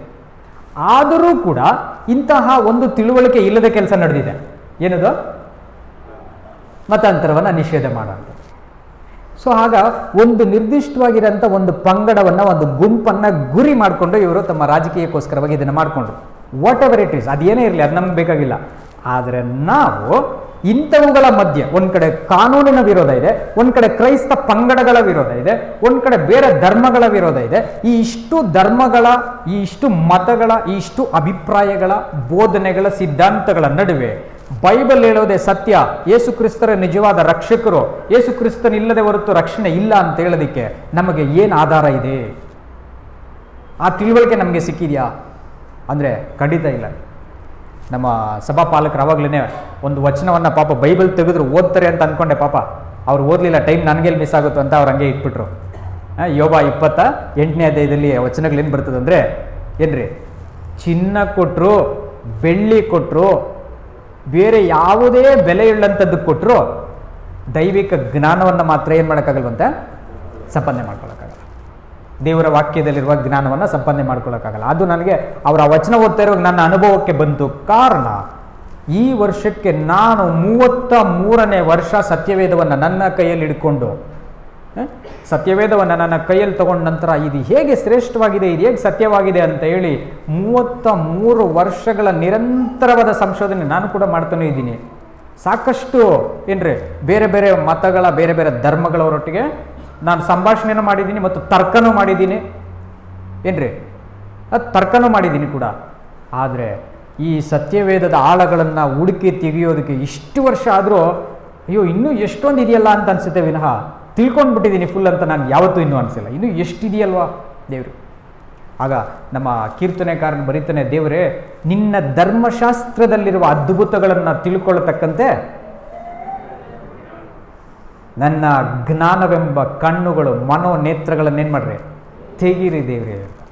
ಹಾಗಾದರೆ ಆ ಕಣ್ಣುಗಳನ್ನು ಇವತ್ತು ನಾವು ತೆಗೆಯೋದಕ್ಕೆ ಹೋಗೋಣ. ಆ ತೆಗೆಸಿರುವಂತಹ ವ್ಯಕ್ತಿ ನಮಗೆ ನಮ್ಮ ರಕ್ಷಕರಾಗಿರುವ ಯೇಸು ಕ್ರಿಸ್ತರು ಒಬ್ಬರೇನೆ. 2ನೇ ತಿಮೋತಿ ಪತ್ರಿಕೆ 1ನೇ ಅಧ್ಯಾಯ 9 ಮತ್ತು 10 ವಚನಗಳನ್ನು ನಾವು ಓದ್ತಾ ಇರಬೇಕಾದ್ರೆ ಅಲ್ಲಿ ಅಪೊಸ್ತಲ ಪೌಲರು ಬರೀತಾರೆ, ರಕ್ಷಕರಾಗಿರುವಂಥ ಯೇಸು ಕ್ರಿಸ್ತರು ಈ ಭೂಲೋಕದಲ್ಲಿ ಯೆರೂಸಲೇಮ್ ನಗರದಲ್ಲಿ ಅವರು ಬೆತ್ಲೆಹೇಮ್ನಲ್ಲಿ ಹುಟ್ಟುವ ತನಕ ಈ ಯಾವುದೇ ಶಾಸ್ತ್ರ ಗ್ರಂಥಗಳು ಏನಿದೆ ಅದರೊಳಗಿರುವಂಥ ಮರ್ಮಗಳು, ಧರ್ಮಶಾಸ್ತ್ರ ಅಂತ ಇರ್ಬೋದು, ಪ್ರವಾದಿಗಳ ಗ್ರಂಥಗಳು ಅಂತ ಇರ್ಬೋದು, ಅಥವಾ ಬರಹಗಳು ಅಂತ ಇರ್ಬೋದು, ಪೊಯೆಟ್ರಿಕಲ್ ಬುಕ್ಸ್, ತೋರಾ ಅಂತ ಏನು ಕರಿತೀವಿ, ಮತ್ತು ಪ್ರಾಫಿಟ್ಸ್, ಇದಕ್ಕೆ ನಾವು ಇಬ್ರಿಯದಲ್ಲಿ ತಾನಾಕ್ ಅಂತ ಹೇಳ್ತೀವಿ. ತಾನಾಕ್ ಅಂತಂದರೆ ತೋರಾ ಅಂತ ಹೇಳ್ತೀವಿ, ನೆವೀಮ್ಸ್ ಪ್ರಾಫಿಟ್ಸ್ ಅಂತ ಹೇಳ್ತೀವಿ, ಬಂದು ಕೆತುವಿಮ್ಸ್ ಅಂತ ಹೇಳ್ತೀವಿ. ಕೆತುವಿಮ್ಸ್ ಅಂದರೆ ರೈಟಿಂಗ್ಸು, ಪ್ರಾಫಿಟ್ಸು ಆ್ಯಂಡ್ ತೋರಾ. ಈ ಎಲ್ಲದರೊಳಗಡೆ ದೇವರು ತನ್ನ ಬೃಹತ್ತಾದಂತಹ ಯೋಜನೆಯನ್ನು ಮುಚ್ಚಿಟ್ಟಿದ್ದಾರೆ. ಆ ಮುಚ್ಚಿಟ್ಟಿರುವಂತಹ ಯೋಜನೆ ನಮ್ಮ ರಕ್ಷಕರಾಗಿರೋ ಯೇಸು ಕ್ರಿಸ್ತರು ಈ ಭೂಮಿಗೆ ಬರೋ ತನಕ ಯಾವುದೇ ಒಬ್ಬ ವ್ಯಕ್ತಿಗೆ ಅದು ಪ್ರಕಟಗೊಳ್ಳಲೇ ಇಲ್ವಂತೆ. ಅತ್ಯಂತ ಮರ್ಮವಾಗಿತ್ತಂತೆ. ಯುಗ ಯುಗಾಂತರಗಳಿಂದಲೂ ಮರೆಯಾಗಿದ್ದ ಮರ್ಮವಂತೆ, ತಲತಲಾಂತರಗಳಿಂದಲೂ ಮರೆಯಾಗಿದ್ದ ಮರ್ಮ ಅಂತೆ. ಹಾಗಾದರೆ ಏನೋ ಒಂದು ಮರ್ಮ, ಏನೋ ಒಂದು ರಹಸ್ಯವನ್ನು ದೇವರು ಮರೆ ಮಾಡಿ ಇಟ್ಟಿದ್ದಾರೆ. ಆದರೆ ಇದನ್ನು ಅರ್ಥ ಮಾಡ್ಕೊಳ್ಳಿಕ್ಕೆ ಅಲ್ಲಿಯವರೆಗೂ ಯಾವುದೇ ಜನಗಳಿಗೆ ಸಾಧ್ಯ ಆಗಿರಲಿಲ್ವಂತೆ. ಆ ಹಿಂದೆ ನಾವು ನೋಡ್ತೀವಿ, ಎಷ್ಟೋ ಪ್ರವಾದಿಗಳು ಬಂದೋಗಿದ್ದಾರೆ, ಅರಸರು ಬಂದೋಗಿದ್ದಾರೆ, ನ್ಯಾಯಾಧಿಪತಿಗಳು ಬಂದೋಗಿದ್ದಾರೆ, ಏನ್ರಿ ದೇವದರ್ಶಿಗಳು ಅಂತ ಕೆಲವರು ಬಂದೋಗಿದ್ದಾರೆ. ಇವರು ಯಾರಿಗೂ ಅರ್ಥ ಆಗಲಿಲ್ಲ. ಯಾರಿಗೂ ಅರ್ಥ ಆಗದೆ ಇರುವಂಥ ವಿಷಯವನ್ನು ಯೇಸು ಕ್ರಿಸ್ತರ ಸುವಾರ್ತೆಯ ಮೂಲಕವಾಗಿ ದೇವರು ಪ್ರಕಟಪಡಿಸಿದ್ರು ಅಂತ ಓದ್ತೀವಿ. 2ನೇ ತಿಮೋತಿ 1ನೇ ಅಧ್ಯಾಯ 9-10 ವಚನಗಳಿರುತ್ತೆ, ನೀವು ಓದ್ಕೊಳ್ರಿ. ಮುಖ್ಯವಾದ ವಚನಗಳನ್ನ ಮಾತ್ರ ನಾನು ಓದೋಕೆ ಹೇಳ್ತೀನಿ, ಆಯ್ತಲ್ವಾ? ಸೊ ಹಾಗಾದರೆ ಯೇಸು ಕ್ರಿಸ್ತರು ಬಂದ ನಂತರ ಈ ಸುವಾರ್ತೆ ಬೆಳಕಿಗೆ ಬಂತು. ದೇವರ ಯೋಜನೆ, ದೇವರು ಏನು ಯೋಜನೆ ಮಾಡಿದ್ದಾರೆ, ಬೌದ್ಧರ ಬಗ್ಗೆ ದೇವರ ಅಭಿಪ್ರಾಯ ಏನು, ಹಿಂದೂಗಳ ಬಗ್ಗೆ ದೇವರ ಅಭಿಪ್ರಾಯ ಏನು, ಕನ್ಫ್ಯೂಷಿಯಸ್ ಪೀಪಲ್ ಚೈನಾ ಅವ್ರ ಬಗ್ಗೆ ದೇವರಿಗೆ ಅಭಿಪ್ರಾಯ ಏನು, ಜೈನರ ಬಗ್ಗೆ ಮಹಾವೀರರ ಹಿಂಬಾಲಕರ ಬಗ್ಗೆ ದೇವರಿಗೆ ಅಭಿಪ್ರಾಯ ಏನು ಏನ್ರಿ. ಬೌದ್ಧರಲ್ಲೂ ಅತಿ ದೊಡ್ಡ 2 ವಿಭಾಗಗಳಿದ್ದಾವೆ, ದಿಗಂಬರರು ಶ್ವೇತಾಂಬರರು ಅಂತೇಳಿ. ಸೊ ಅವ್ರ ಬಗ್ಗೆ ದೇವರ ಅಭಿಪ್ರಾಯಗಳು ಏನಾಗಿದೆ. ಇಸ್ಲಾಮಲ್ಲಿ ನಾವು ಸುನ್ನಿ ಮತ್ತು ಶಿಯಾ ಎಂಬಂಥ ದೊಡ್ಡ ಗುಂಪುಗಳನ್ನು ನಾವು ನೋಡ್ತೀವಿ, ಅವ್ರ ಬಗ್ಗೆ ದೇವರ ಅಭಿಪ್ರಾಯ ಏನು. ಈ ಹಿಂದೂವಲ್ಲೂ ತುಂಬ ಇದ್ದಾವೆ, ವೈಷ್ಣವರೇ ಬೇರೆ ಇದ್ದಾರೆ, ಶೈವರೇ ಬೇರೆ ಇದ್ದಾರೆ, ವಿಷ್ಣುವನ್ನು ನಂಬುವಂತಹ ಹಿಂದೂಗಳು ಬೇರೆ ಇದ್ದಾರೆ, ಶಿವನನ್ನು ನಂಬುವಂತಹ ಹಿಂದೂಗಳು ಬೇರೆ ಇದ್ದಾರೆ, ಶಕ್ತಿ ಅನ್ನುವಂಥ ಒಂದು ಮಾತೆಯನ್ನು ನಂಬುವಂಥ ಹಿಂದೂಗಳು ಬೇರೆ ಇದ್ದಾರೆ. ಶಕ್ತಿ ಅಂತ ದೇವರೇ ಇಲ್ಲ ಅನ್ನುವಂಥ ಹಿಂದೂಗಳು ಬೇರೆ ಇದ್ದಾರೆ. ನಿರೀಶ್ವರವಾದಿಗಳು ಅಂತ ಹೇಳ್ತಾರೆ ಅವರಿಗೆ. ಏನಂತಾರೆ? ನಿರೀಶ್ವರ, ಈಶ್ವರನಿಲ್ಲ ಅನ್ನುವಂಥವರು. ಅದರ ಮೂಲ ನಾಯಕ ಬಂದು ಚಾರ್ವಾಕ ಅನ್ನುವಂತಹ ಒಬ್ಬ ಬ್ರಾಹ್ಮಣ ಪಂಡಿತ. ಚಾರ್ವಾಕ ಅಂತಿರುತ್ತೆ. ಆತನು ದೇವರಿದ್ದಾನೆ ಅನ್ನೋ ತತ್ವನೇ ಒಪ್ಕೊಳ್ಳಲ್ಲ. ಇದನ್ನು ನಿಮಗೆ ಬೇಕು ಅಂತಂದರೆ ನೀವು ಉತ್ತರ ಮೀಮಾಂಸ, ಪೂರ್ವ ಮೀಮಾಂಸ ಎನ್ನುವಂತಹ ಹಿಂದೂ ಶಾಸ್ತ್ರಗಳಿರ್ತದೆ, ಅದರಲ್ಲಿ ನೀವು ಹೋಗಿ ತಿಳ್ಕೊಳ್ಬೋದು. ನೀವು ಸರ್ಚ್ ಮಾಡಿ, ಇವಾಗೆಲ್ಲ ನಿಮ್ಮ ಮೊಬೈಲಲ್ಲೇ ಇರುತ್ತೆ, ಸರ್ಚ್ ಮಾಡ್ಕೊಳ್ಳಿಕ್ಕೆ. ಸೊ ಹಾಗಾದರೆ ಈ ಎಲ್ಲ ಧರ್ಮಗಳ ಕುರಿತಾದ ದೇವರ ಯೋಜನೆ ಏನು, ಇವರಿಗೆಲ್ಲ ರಕ್ಷಣೆಯ ವ್ಯವಸ್ಥೆ ಏನು, ಹೇಗೆ ದೇವರು ಇವರಿಗೆಲ್ಲ ರಕ್ಷಣೆಯನ್ನು ಇಟ್ಟಿದ್ದಾರೆ ಅನ್ನೋಂಥದ್ದು ರಕ್ಷಕರಾಗಿರೋ ಯೇಸು ಕ್ರಿಸ್ತರ ಬಾಯಿಂದ ಬಂದಂಥ ಸುವಾರ್ತೆಗಳಲ್ಲೇ ಹೊರತು ಬೇರೆ ಯಾರಿಗೂ ಅದು ಹೊರಪಟ್ಟಿಲ್ವಂತೆ. ಬೇರೆ ಎಲ್ಲರಿಗೂ ಅದು ಮರ್ಮವಾಗಿತ್ತಂತೆ, ಅದೊಂದು ರಹಸ್ಯವಾಗಿತ್ತಂತೆ, ಅದೊಂದು ಕಣ್ಣಿಗೆ ಕಟ್ಟಿರುವಂತಹ ಒಂದು ಏನ್ರಿ ಒಂದು ಗಾದೆಯಾಗಿತ್ತದು. ಗಾದೆ ಮಾತುಗಳಲ್ಲಿ ದೇವರು ಅದನ್ನು ಇಟ್ಬಿಟ್ಟಿದ್ರು. ಪಾಪ ಹಿಂದೆ ಇರೋರು ಪ್ರಯತ್ನ ಪಟ್ಟರು, ಅರ್ಥ ಆಗಲಿಲ್ಲ ಅವರಿಗೆ. ನಾವು ವಾಕ್ಯ ಓದೋಣ ಬೇಕಂದ್ರೆ, ಅದೊಂದನ್ನು ಓದ್ಕೊಳ್ಳಿ. ಯೆಶಾಯನ ಗ್ರಂಥದ 29ನೇ ಅಧ್ಯಾಯ 10ರಿಂದ 13ನೇ ವಚನದ ತನಕ. Book of Isaiah 29th chapter verses 10 to 13.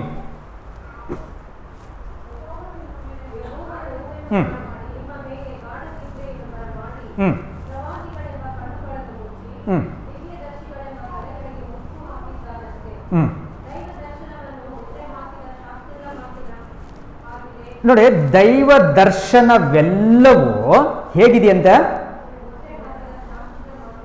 ಮುದ್ರೆ ಹಾಕಿದ. ನೋಡಿ ಏನ್ ಮಾಡಿದಾರಂತೆ? ಒಂದು ಮುದ್ರೆ ಹಾಕಿರುವಂತ ಶಾಸ್ತ್ರಗಳ ಮಾತಿನಂತಿದೆಯಂತೆ. ಶಾಸ್ತ್ರಗಳ ಮಾತು ಅರ್ಥ ಮಾಡ್ಕೊಳ್ಳೋದು ಬಹಳ ಕಷ್ಟ. ಅದಕ್ಕೆ ಅದನ್ನ ಅರ್ಥ ಮಾಡಿ ಹೇಳಿ ಹೇಳಿ ಹೇಳಿ ಹೇಳಿ ಪ್ರವಾದಿಗಳು ತಪ್ಪಾದ ವಿವರಣೆಗಳನ್ನು ಕೊಟ್ಟಿದ್ದಕ್ಕೆ ದೇವರು ಏನ್ ಮಾಡಿದ್ದಾರೆ ಅಂದ್ರೆ ಪ್ರವಾದಿಗಳಿಗೂ ಸಹ ಮುಸುಕಾಕ್ಬಿಟ್ರಂತೆ. ಪ್ರವಾದಿಗಳಿಗೂ ಅರ್ಥ ಆಗಬಾರ್ದು ಆ ಯೋಜನೆ, ಇಷ್ಟು ಮರ್ಮವಾಗಿ ಮುಚ್ಚಿಟ್ರಂತೆ. ಆ ಮುಚ್ಚಿಟ್ಟಿದ್ದು ಹೇಗಾಯಿತು ಮತ್ತೆ ಕಂಟಿನ್ಯೂ ಮಾಡಿ. ನೋಡಿ, ಈ ಗ್ರಂಥವನ್ನ, ಶಾಸ್ತ್ರಗಳ ಗ್ರಂಥವನ್ನ ಅಕ್ಷರ ಬಲ್ಲಂತಹ ಒಬ್ಬನಿಗೆ, ಅವನ ಯಾವುದೇ ಭಾಷೆ ಇರಲಿ, ಅವನಿಗೆ ತಗೊಂಡೋಗಿ ಕೊಟ್ರು ಅಂತ ಇಟ್ಕೊಳ್ಳೋಣ, ದಯಮಾಡಿ ಇದನ್ನ ಓದಪ್ಪ ಅಂತ. ನೋಡಿ, ಅಕ್ಷರ ಗೊತ್ತು ಅವನಿಗೆ ಓದೋದಕ್ಕೆ, ಅವನಿಗೆ ಏನ್ರಿ ಲ್ಯಾಂಗ್ವೇಜ್ ಇದೆ, ಅವನಿಗೆ ವೊಕ್ಯಾಬ್ಯುಲರಿ ಇದೆ, ಅವನಿಗೆ ಲಿಟ್ರೇಚರ್ ಇದೆ, ಅವನ ಹತ್ರ ಗ್ರಾಮರ್ ಗೊತ್ತಿದೆ, ಅವನಿಗೆ ಒಳ್ಳೆ ಸ್ಕಾಲರ್ ಇದ್ದಾನ, ಅವನು ಎಷ್ಟು ದೊಡ್ಡ ಪಂಡಿತನಿದ್ದಾನ ಅವನು. ಬಟ್ ಅವನ ಕೈಯಲ್ಲಿ ತಗೊಂಡೋಗಿ ಬೈಬಲನ್ನು ಕೊಟ್ರೆ, ಶಾಸ್ತ್ರ ಗ್ರಂಥಗಳನ್ನು ಕೊಟ್ರೆ ಅವನು ಹೇಳ್ತಾನಂತೆ ಇದಕ್ಕೇನು ಮಾಡ್ಬಿಟ್ಟಿದ್ದಾರೆ, ಮುದ್ರೆ ಹಾಕ್ಬಿಟ್ಟಿದ್ದಾರೆ. ನನಗೆ ಅರ್ಥ ಆಗ್ತಾ ಇಲ್ಲ, ಇದು ಏನಿರ್ಬೋದು ಮುದ್ರೆ? ನಿಮ್ಗೆ ಯಾರಿಗಾನ ಕಾಣಿಸ್ತಾ ಇದ್ರೆ ದಯವಿಟ್ಟು ತೋರಿಸಿ ನನಗೆ ಮುದ್ರೆ. ಏನಿದು ಮುದ್ರೆ?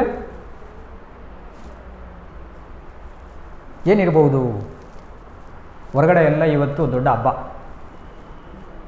ಅಲ್ವಾ? ಏನು ಹಬ್ಬ ರೀ? ಗಣೇಶನ ಹಬ್ಬ. ಒಳಗಡೆ ನಮಗೂ ಒಂದು ಹಬ್ಬ ಆಗಬೇಕು. ಆದರೆ ಹಬ್ಬದ ವಾತಾವರಣ ನಮ್ಗೆ ಹೆಂಗಿರ್ಬೇಕು ಅಂತಂದರೆ ಏನ್ರಿ, ಆ ಹೊರಗಡೆ ಇರೋ ಗಣೇಶ ಬಂದ ಏನು ತಿಂದ ಅಂತ ಹೇಳ್ರಿ, ಪರವಾಗಿಲ್ಲ, ಹೇಳಿದ್ರೆ ತಪ್ಪೇನಿಲ್ಲ. ಏನು ತಿಂದ? ಕಾಯಿ ಕಡುಬು. ಗಣೇಶ ಬಂದ ಕಾಯಿ ಕಡುಬು ತಿಂದ ಹೋದ. ಆದರೆ ಇಲ್ಲಿ ಕ್ರೈಸ್ತ ಬಂದ, ಅವನು ಕಾಯಿ ಕಡುಬು ತಿಂದುಬಿಟ್ಟು ಕೆರೆಗೆ ಮುಳುಗಲ್ಲ. ಅವನು ಜೀವದ ವಾಕ್ಯಗಳನ್ನು ತಿಂದು ಸತ್ಯವೇದದ ಒಳಗಡೆ ಮುಳುಗಬೇಕು ಅವನು. ಹಾಗಾದರೆ ಈ ಜೀವದ ವಾಕ್ಯ ತಿನ್ನೋದಕ್ಕೆ ನಾನು ಬಿಡಿಸೋಣ ಅಂತ ಇಲ್ಲಿ ಮುಂದೆ ಬಂದಿದ್ದೀನಿ. ಆದರೆ ಅದಕ್ಕೆ ಏನು ದೇವ್ರೇನು ಮಾಡಿಬಿಟ್ಟಿದ್ದಾರಂತೆ? ಮುದ್ರೆಗಳಾಕಿಟ್ಟಿದ್ದಾರಂತೆ. ಏನ್ರಿ ಮುದ್ರೆ? ಅದು ಇಬ್ರಿಯ ಒಂದನ್ನ ಬೇರೆಯವರು ಓದಿ, ನೀವು ಅದನ್ನ ಹಂಗೆ ಇಟ್ಕೊಳ್ಳಿ. ಮುದ್ರೆ ಏನಂತ ತಿಳ್ಕೊಂಡು ಇಲ್ಲಿ ವಾಪಸ್ ಬರೋಣ ಮತ್ತೆ. What is that seal?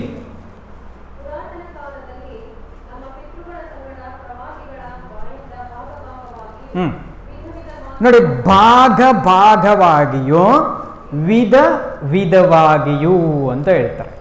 ಪುರಾತನ ಕಾಲದಲ್ಲಿ ಪಿತೃಗಳ ಸಂಗಡ ಪ್ರವಾದಿಗಳ ಬಾಯಿಂದ ಬಂದಿರುವ ನುಡಿಗಳೆಲ್ಲ ಹೆಂಗ್ ಬರೆದಿದ್ದಾರೆ ಅಂತಂದ್ರೆ ಒಂದೊಂದು ಭಾಗ ಒಂದೊಂದು ವಿಧ ಮಾಡಿಬಿಟ್ಟಿದ್ದಾರೆ. ಏನೇನು ವಿಧಗಳಿರಬಹುದು ಅದು? What are those methods that the entire scriptures are completely sealed out so that no one can understand it or interpret. ಯಾರು ಅರ್ಥ ಮಾಡ್ಕೊಳ್ಳೋಕ್ಕಾಗದೇ ಇರುವಂತಹ ಆ ಒಂದು ಸೀಲು ಏನಾಗಿರ್ಬೋದು? ಅದು ಏನಾಗಿರ್ಬೋದು? ನಿಮಗೆ ಬೈಬಲ್ ಓದಿದ್ರೆ ಅರ್ಥ ಆಗಲ್ರ? ಈಸಿಯಾಗಿ ಅರ್ಥ ಆಗಲ್ರ? ಆಗುತ್ತಲ್ರ? ಸುಮ್ಮನೆ ಒಂದು ಎಕ್ಸಾಂಪಲ್ ತಗೊಳ್ಳೋಣ. ಆದಿಕಾಂಡ 1:1 ಏನು ಹೇಳುತ್ರಿ? ಆದಿಯಲ್ಲಿ ಉಂಟು ಮಾಡೋದು ತಾನೆ. ಉಂಟು ಮಾಡಿದಾದ್ಮೇಲೆ ಮತ್ತೆ ದೇವರು ಬಂದು 6ನೇ ವಾಕ್ಯದಲ್ಲಿ ಇನ್ನೊಂದು ಆಕಾಶ ಉಂಟು ಮಾಡ್ತಾರೆ. ಅದು ಯಾರಿಗೆ? ಓದಿದ್ದೀರಾ ಯಾರಾದರೂ? 6ನೇ ವಚನದಲ್ಲಿ ಪುನಃ ಇನ್ನೊಂದು ಆಕಾಶ ಮಾಡ್ತಾರೆ. ಅದು ಬಿಟ್ಬಿಡಿ, ಇನ್ನು ನಾವು ಯೆಶಾಯನ ಗ್ರಂಥ 57ನೇ ಅಧ್ಯಾಯ ಅಥವಾ ಪ್ರಕಟಣೆ 22ನೇ ಅಧ್ಯಾಯ ಅಲ್ಲಿ ಬಂದರೆ ಇನ್ನೂ ಒಂದು ಆಕಾಶ ಮಾಡ್ತೀನಿ ಅಂತಾರೆ. ಅಲ್ವರ? ಇದು ಯಾರಿಗೆ ಮಾಡ್ತಾವ್ರೆ ನೋಡ್ರಿ? ಇದೇ ಮುದ್ರೆ. ಏನು ಮಾಡಿದ್ರು? ಮುದ್ರೆ ಹಾಕಿದ್ರು. ಆಕಾಶ ಅಂದರೆ ಏನು ಅರ್ಥ ಮಾಡ್ಕೊಳಕ್ಕಾಗಬಾರ್ದು. ಅಲ್ಲೊಂದಿದೆ, ಇಲ್ಲೊಂದಿದೆ. ಆದಿಕಾಂಡ 1:1, ಆದಿಕಾಂಡ 1:6, ಯೆಶಾಯ 57, ಪ್ರಕಟಣೆ 21, ಎಲ್ಲ ಕಡೆನೂ ಆಕಾಶ ಆಕಾಶ ಆಕಾಶ. ಅರ್ಥನೇ ಆಗಬಾರ್ದು. ಗೊಂದಲಕ್ಕೊಳಗಾಗಿ ಕಷ್ಟಪಟ್ಕೊಂಡು ನಮ್ಮ ಜೀವಮಾನ ಆಗಬೇಕು. ನಮ್ಮ ಮಕ್ಕಳು, ಅವ್ರ ಮಕ್ಕಳು ಹೋಗ್ತಾನೆ ಇರ್ಬೇಕು. ಸುಮ್ಮನೆ ಭಜನೆ ಮಾಡ್ಕೊಂಡು ಹೋಗ್ತಾ ಇರ್ಬೇಕಷ್ಟೇ. ಅರ್ಥ ಆಗಲ್ಲ. ಸರಿ, ಅದು ಬಿಟ್ಬಿಡೋಣ. ನಮ್ಮ ಮೋಶೆಯವರು ಬರೆದಂಥ ಧರ್ಮಶಾಸ್ತ್ರದ ಕಟ್ಟಳೆಗಳಲ್ಲಿ ಅಂತ ನಾವು ಬಂದ್ಬಿಟ್ಟಿದ್ದೀವಿ ಅಂತ ಇಟ್ಕೊಳ್ಳೋಣ. ಅಕಸ್ಮಾತ್ ಒಬ್ಬ ಮನುಷ್ಯ ದೇವರಿಗೆ ವಿರುದ್ಧವಾಗಿ ತಪ್ಪು ಮಾಡಿಬಿಟ್ರೆ ಆ ತಪ್ಪನ್ನ ಶಿಕ್ಷೆ ದಶಾಜ್ಞೆಗಳಲ್ಲಿ ಏನು ಕೊಡ್ತಾರೆ ಅಂದರೆ, ನೀವೇನಾದರೂ ನನ್ನ ಆಜ್ಞೆಗಳಿಗೆ ಮೀರಿ ನಡೆದು ಬಿಟ್ರೆ ನಾನು ಶಾಪನ ಎಲ್ಲಿವರೆಗೂ ತೊಗೊಂಡೋಗ್ತೀನಿ? 3ರಿಂದ 4 ತಲೆಗಳವರೆಗೂ ತಗೊಂಡೋಗ್ಬಿಡ್ತೀನಿ ಅಂತಂತಾರೆ. ಅದೇ ಮೋಶೆಯಲ್ಲಿ ಅಲ್ಲಿ ಬರೆದಿರುವಂಥ ವಾಕ್ಯಕ್ಕೆ ವ್ಯತಿರಿಕ್ತವಾಗಿ ಯೆರೆಮೀಯ 31:29 ನಾವು ನೋಡಿದ್ರೆ ಅಲ್ಲಿ ಹೇಳ್ತಾರೆ, ತಂದೆಗಳಿಗೋಸ್ಕರ ಮಕ್ಕಳಿಗೆ ಶಿಕ್ಷೆ ಕೊಡೋದು ತಪ್ಪು ಅಂತ ಹೇಳ್ತಾರೆ. ಅದೇ ದೇವರು ಅಲ್ಲಿ ಮೋಶೆ ಮೂಲಕ ಒಬ್ಬ ತಂದೆ ಮಾಡೋ ತಪ್ಪಿಗೆ ಅವನ ಜನರೇಷನ್ ಮಕ್ಕಳು, ಮೊಮ್ಮಕ್ಕಳು, ಮೊಮ್ಮಕ್ಕಳು, ಮರಿ ಮಕ್ಕಳು, ಅಲ್ಲಿ ತನಕ ಅವ್ರಿಗೆ ದಂಡ ಕೊಡ್ತೀನಿ ಅಂತ ಹೇಳೋ ದೇವರು ಇಲ್ಲಿ ಹೇಳ್ತಾರೆ, ತಂದೆಗಳ ತಪ್ಪಿಗೋಸ್ಕರ ಮಕ್ಕಳನ್ನ ಶಿಕ್ಷಿಸಬಾರ್ದು. ಇದರಲ್ಲಿ ನಾವು ಈಗ ದೇವ್ರನ್ನ ಹೆಂಗೆ ಅರ್ಥ ಮಾಡ್ಕೊಳ್ಳೋದು? ಶಿಕ್ಷೆ ಮಾಡ್ತಾರಾ, ಶಿಕ್ಷೆ ಮಾಡಲ್ವಾ?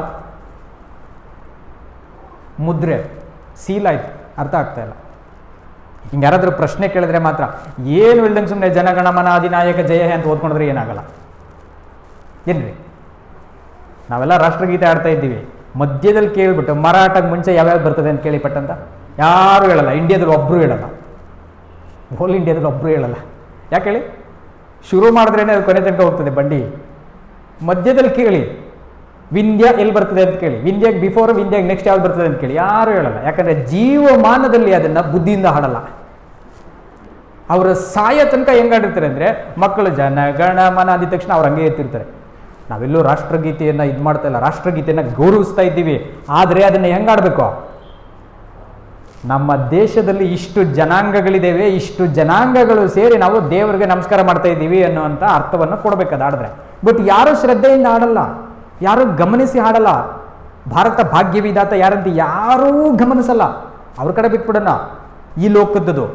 ಆದರೆ ಜೀವಕ್ಕೆ, ದೇವರು ಕೊಡುವಂಥ ನಿತ್ಯ ಜೀವಕ್ಕೆ ಬಾಧ್ಯರಾಗಬೇಕಾಗಿರೋಂಥ ನಾವು ಅದೇ ಥರ ಗಮನಿಸಿದಂಗೆ ಬೈಬಲ್ ಓದ್ಕೊಂಡು ಹೋಗ್ಬಿಟ್ರೆ, ಆದಿಯಲ್ಲಿ ದೇವರು ಭೂಮಿ ಆಕಾಶಗಳನ್ನು ಉಂಟು ಮಾಡಿದರು ಅಂತ ಓದ್ಕೊಂಡು, ಮತ್ತೆ ಇನ್ನೊಂದು ಆಕಾಶ ಮಾಡಿದ್ರು ಅದು ಓದ್ಕೊಂಡು, ತಿರ್ಗಾ ಇನ್ನೊಂದು ಆಕಾಶ ಮಾಡಿದ್ರು ಅದು ಓದ್ಕೊಂಡು, ಮಧ್ಯದಲ್ಲಿ ಯಾರೋ ಕೇಳಿಸ್ಕೊಂಡು ರೀ 3 ಆಕಾಶ ಮಾಡ್ತಿದ್ರೆ ದೇವ್ರು ಏನಕ್ಕೆ ರೀ ಮಾಡಿದ್ರು ಅಂತಂದ್ರೆ ಏನು ಹೇಳೋಣ?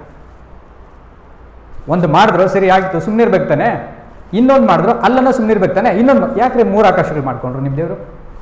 ಅದು 3 ಬಿಟ್ಬಿಡೋಣ. 1ನೇ ಅರಸುಗಳು 8ನೇ ಅಧ್ಯಾಯ 27ನೇ ವಚನ ಓದಿದ್ರೆ, 1 Kings 8th chapter 27th verse ಓದಿದ್ರೆ ನೀವು, ಆಕಾಶಗಳು, ಉನ್ನತ ಆಕಾಶಗಳು, ಆ ಆಕಾಶಗಳಿಗಿರುವ ಆಕಾಶ, ಅಲ್ಲೆಲ್ಲೂ ನೀನಿಲ್ಲ ದೇವ್ರೆ ಅಂತ ಹೇಳ್ತಾರೆ. Heavens and the heavens of the heaven cannot contain thee ಅಂತ ಹೇಳ್ತಾರೆ. ನೋಡಿ, ಹೆವೆನ್ಸ್ ಅಂತಂದ್ರೆ so many mansions, so many atmospheres, so many planets and galaxies, ಅದೆಲ್ಲ ಆಯಿತು.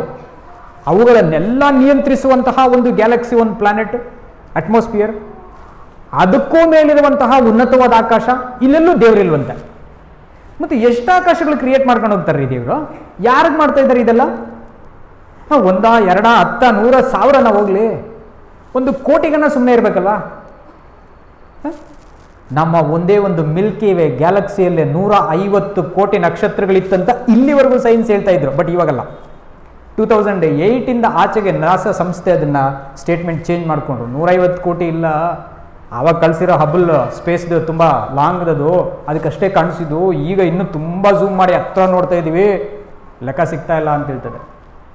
ಹಂಗಾರೆ ಒಂದೇ ಒಂದು ಗ್ಯಾಲಕ್ಸಿ ಒಳಗಡೆ 150 ಕೋಟಿ ನಕ್ಷತ್ರಗಳಿಗಿಂತ ಹೆಚ್ಚು ನಕ್ಷತ್ರಗಳನ್ನು ಉಂಟು ಮಾಡಿರುವಂತಹ ದೇವರು, ಅಷ್ಟು ಆಕಾಶಗಳನ್ನು ಉಂಟು ಮಾಡಿರೋ ದೇವರು ಏನಕ್ಕೆ ಮಾಡ್ತಾ ಇದ್ದಾರೆ ಅಂತ ನಮ್ಮ ಕ್ರೈಸ್ತರು ಯಾವತ್ತೂ ಪ್ರಶ್ನೆ ಕೇಳಲಿಲ್ಲ. ಅಕಸ್ಮಾತ್ ಒಂದು ಅಭಿಪ್ರಾಯ ಇದೆ ಅಂತ ಇಟ್ಕೊಳ್ಳೋಣ ಎಲ್ಲರೂ, ಸತ್ತ ಮೇಲೆ ನಾನು ಎಲ್ಲೋಗ್ಬಿಡ್ತೀನಿ, ಸತ್ತ ಮೇಲೆ ನಾವೊಂದು ಪತ್ರಿಕೆ ಹೊಡಿಸ್ತೀವಿ, ಏನು ಕೇಳಿ, ನಮ್ಮ ಸಮಾರಾಧನೆಗೆ. ಅದರಲ್ಲಿ ಏನು ಮಾಡಿಸ್ತೀವಿ ರೀ ನಾವು, ಏನಂತ ಹೊಡಿಸ್ತೀವಿ? ಸ್ವರ್ಗಸ್ಥರಾದರು ಅಂತ ಹಾಕಿರ್ತೀವಿ. ಇರುವಾಗ ಅವ್ರನ್ನ ಹೆಂಗೆ ಬೈದಿರ್ತೀವಿ ಅಂತಂದರೆ, ಅಷ್ಟು ಕೆಟ್ಟದಾಗ ಬೈದಿರ್ತೀವಿ ನಾವು. ನೀನು ಹಂಗಾಗ, ನೀನು ಹಿಂಗಾಗ, ನೀನು ಅಲ್ಲಿ ಹೋಗ್ಬಿಡ್ತೀಯ, ನೀನು ಇಲ್ಲಿ ಹೋಗ್ಬಿಡ್ತೀಯ ಅಂತೆಲ್ಲ ಬೈದಿರ್ತೀವಿ ಇಟ್ಕೊಳ್ಳೋಣ. ಸತ್ತ ಮೇಲೆ ಮಾತ್ರ ಅವ್ರಿಗೇನಾಗಿರ್ತಾರೆ, ನಾವು ಸ್ವರ್ಗಾಧೀನರಾಗ್ಬಿಟ್ರು ಅಂತ ಹಾಕಿರ್ತೀವಿ. ಎಲ್ಲೋಗ್ಬಿಟ್ರು ದೇವ್ರ? ಸ್ವರ್ಗಾಧೀನರಾಗ್ಬಿಟ್ರು, ಸ್ವರ್ಗಸ್ಥರಾಗ್ಬಿಟ್ರು ಅಂತ ನಾವು ಹಾಕ್ಕೊಂಡಿರ್ತೀವಿ. ಇರಲಿ, ಓಕೆ, ಅವ್ರ ಪ್ರಕಾರ ಹಂಗೆ ಇಟ್ಕೊಳ್ಳೋಣ. ಸ್ವರ್ಗಸ್ಥರಾದ್ರೆ ಯಾವ ಸ್ವರ್ಗಕ್ಕೆ ಹೋದ್ರು? ಇಲ್ಲಿ ದೇವರು ಕೋಟಿ ಕೋಟಿ ಸ್ವರ್ಗಗಳು ಮಾಡಿಕ್ಕಿದ್ರೆ ಯಾವುದಕ್ಕೆ ಹೋದ್ರು? GPS ಟ್ರ್ಯಾಕ್ ಇದೆಯಾ ನಮಗೆ? ನಾವು ಹೋದ್ರೆ ಎಲ್ಲಿ ಹೋಗ್ತೀವಿ? ಹೋಗ್ಲಿ, ಎಲ್ಲಿ ಲೊಕೇಟ್ ಮಾಡೋಣ ನಾವು? ಹೋಗ್ಲಿ. ನಮ್ಮ ಕೋವಿಡ್ ಟೈಮಲ್ಲಿ ಎಲ್ಲ ಮನೆಗಳಲ್ಲೂ, ಎಲ್ಲ ಬೀದಿಗಳಲ್ಲಿ, ರಸ್ತೆಗಳಲ್ಲಿ ಶವಗಳು ಹೋಗ್ತಾ ಇದ್ದಾಗ ನಮ್ಮ ಎದೆ ತುಡಿತ ಕೂಡ ನಮ್ಗೆ ಏನಾಗ್ತೈತೆ ಅಂದರೆ, ನಾನು ಇವತ್ತು ನಾಳೆನೋ ನೆಕ್ಸ್ಟ್ ನಂದು, ಸೊ ನಾನು ಎಲ್ಲೋಗ್ತೀನಿ ಸತ್ರೆ ಅನ್ನೋಂಥ ಪ್ರಶ್ನೆ ಪ್ರತಿಯೊಬ್ಬರಲ್ಲೂ ಕಾಡ್ತಾ ಇತ್ತು, ಪ್ರತಿಯೊಬ್ಬರಲ್ಲಿ. ಯಾಕಂದರೆ ಸುಡೋಕ್ಕೂ ಜಾಗ ಇಲ್ಲ, ಊಡೋದಕ್ಕೂ ಜಾಗ ಇಲ್ಲ, ಎಲ್ಲ ಕ್ಯೂ ನಿಂತ್ಕೊಂಡಿದ್ರು. ನಮ್ಮ ಎದೆ ಬಡಿತ ಜೋರಾಗಿ ಬಡ್ಕೊಳ್ತಾ ಇತ್ತು. ನಾನು ಕೂಡ ಇವತ್ತು ಕಣ್ಣು ಮುಚ್ತೀನಿ, ಕಣ್ಣು ಮುಚ್ಚಿದ ಮೇಲೆ ನಾನು ಎಲ್ಲೋಗ್ತೀನಿ? ಮಣ್ಣಲ್ಲಿರ್ತೀನ, ಕೈಲಾಸಕ್ಕೆ ಹೋಗ್ತೀನ, ಸ್ವರ್ಗಕ್ಕೆ ಹೋಗ್ತೀನ, ಇಂದ್ರಲೋಕನ, ಚಂದ್ರಲೋಕನ, ನಾಗಲೋಕನ? ಏನ್ರಿ, ನಮ್ಮ ಹಿಂದೂಗಳು ಜಾಸ್ತಿ ಇದಾವೆ, 14 ಇದ್ದಾವೆ ಗೊತ್ತಾ? ಅತಳ, ವಿತಳ, ಸುತಳ, ಪಾತಾಳ, ರಸತಳ, ತಲಾತಳ, ಮಹಾತಳ ಅಂತೂ ಏನು ಹೇಳ್ಕೊಂಡು ಹೋಗ್ತಾ ಇರ್ತಾರೆ. ಅಷ್ಟು ಲೋಕಗಳು, ಎಲ್ಲದರಲ್ಲೂ ಹೋಗಿ ನಾವು GPS ಟ್ರ್ಯಾಕ್ ಮಾಡ್ಕೊಂಡಿರೋಕ್ಕಾಗ್ತದ? ಸೊ ಈ ಥರ ಇದೆ ಸ್ನೇಹಿತರೆ. ನಾನು ಇದೆಲ್ಲ ಏನು ಕೇಳ್ತಾ ಇದ್ದೀನಿ ಗೊತ್ತಾ? ನಿಮಗೆ ಯೋಚನೆ ಬರಲಿ, ನೀವು ಯಾವ ದೇವ್ರನ್ನ ನಂಬ್ತಾ ಇದ್ರೋ, ನೀವು ಯಾವ ಸತ್ಯವೇದ ಓದ್ತಾ ಇದ್ರೋ ಅದ್ರ ಬಗ್ಗೆ ನಿಮಗೆ ಪ್ರಶ್ನೆ ಬರಬೇಕು. ನೋಡಿ, ಅಲ್ಲಿ ಹೇಳ್ತಾ ಇದ್ದಾರೆ, ಇದು ಯಾವುದೂ ಅರ್ಥ ಆಗ್ತಾ ಇಲ್ಲ, ಇದೆಲ್ಲ ನಮಗೆ ಸೀಲ್ ಆಗ್ಬಿಟ್ಟಿದೆ ಅಂತ. ಅರ್ಥನೇ ಆಗ್ತಾ ಇಲ್ಲ ಇದೆಲ್ಲ. ಸೊ ಆ ಸೀಲು ಏನಂದ್ರೆ, ಧರ್ಮಶಾಸ್ತ್ರದಲ್ಲಿರುವ ವಿಷಯಗಳು ಧರ್ಮಶಾಸ್ತ್ರದ ರೂಪದಲ್ಲಿ ಸೀಲ್ ಆಗಿದೆ. ಅದನ್ನು ನಮಗೆ ಇಬ್ರಿಯ 10:1 ಓದ್ತೀವಿ. ಧರ್ಮಶಾಸ್ತ್ರದಲ್ಲಿರುವಂಥ ವಿಷಯಗಳು ಎಲ್ಲವೂ ಛಾಯೆಗಳಾಗಿ ಮರೆ ಮಾಡಲ್ಪಟ್ಟಿವೆ. All the things written in the book of Torah, it is hidden in the form of typology. Types ಅಂತ ಹೇಳ್ಬಿಟ್ಟು ಅದನ್ನು ಹೈಡ್ ಮಾಡಿದ್ದಾರೆ.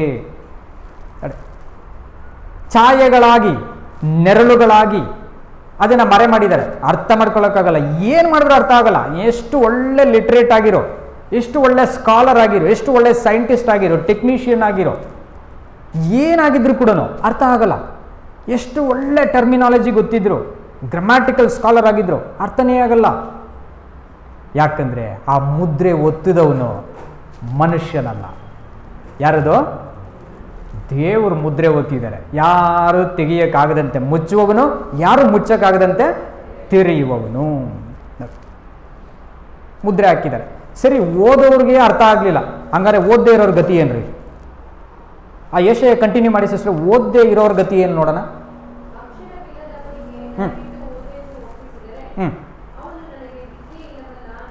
ನನಗೆ ವಿದ್ಯೆನೇ ಇಲ್ಲ ಅಂತಾರಂತೆ.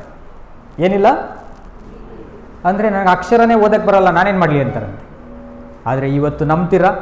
ಅಕ್ಷರವೇ ಗೊತ್ತಿಲ್ಲದೆ ನಮ್ಮ ಕ್ರೈಸ್ತರುಗಳಲ್ಲೇ ಎಷ್ಟೋ ಜನಗಳು ಹೋಗಿ ಪಾಪ ಏನೋ ಒಂದು ಹೇಳ್ಬೇಕು ಅಂತ ಹೇಳಕ್ಕೆ ಹೋಗ್ತಾ ಇದ್ದಾರೆ.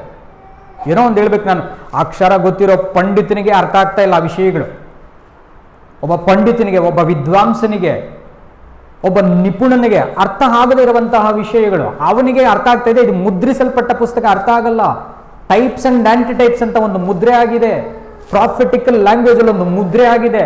ಸಿಂಬೋಲಿಕ್ ಲ್ಯಾಂಗ್ವೇಜ್ ಅಂತ ಒಂದು ಮುದ್ರೆ ಆಗಿದೆ. ಟೈಮ್ ಫ್ರೇಮ್ ಸ್ಟಡಿ ಅಂತ ಒಂದು ಮುದ್ರೆ ಆಗಿದೆ. ದೇವರು ಕಾಲಗಳಿಗೆ ಅನುಗುಣವಾಗಿ ಮುದ್ರೆ ಹಾಕಿದ್ದಾರೆ, ಸಿಂಬಾಲಿಕ್ ಆಗಿ ಸಾಂಕೇತಿಕವಾದ ಮುದ್ರೆ ಹಾಕಿದ್ದಾರೆ.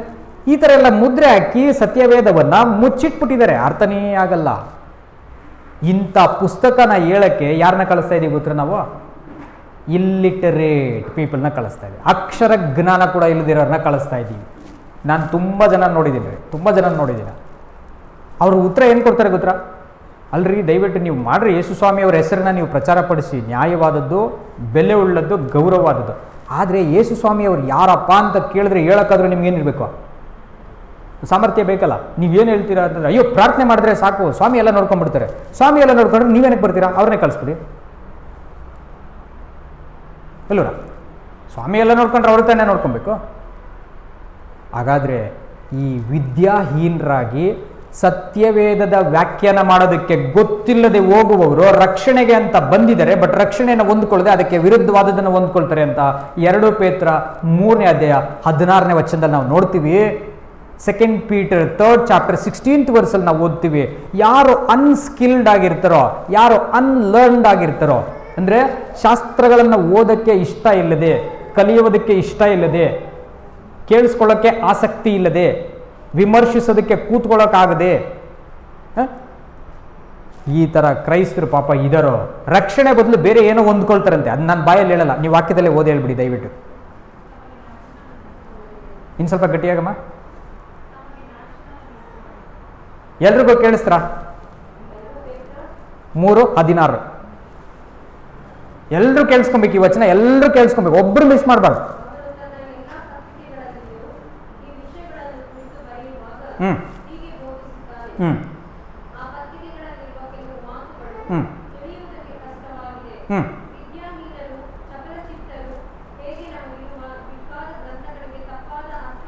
ನೋಡಿ, ಈ ಅಪೋಸ್ತಲರು ಬರೆದಿರುವ ಪುಸ್ತಕಗಳಿಗೂ ತಪ್ಪಾದ ಅರ್ಥಗಳು ಮಾಡ್ಕೊಂಡಿದ್ದಾರಂತೆ. ಆಮೇಲೆ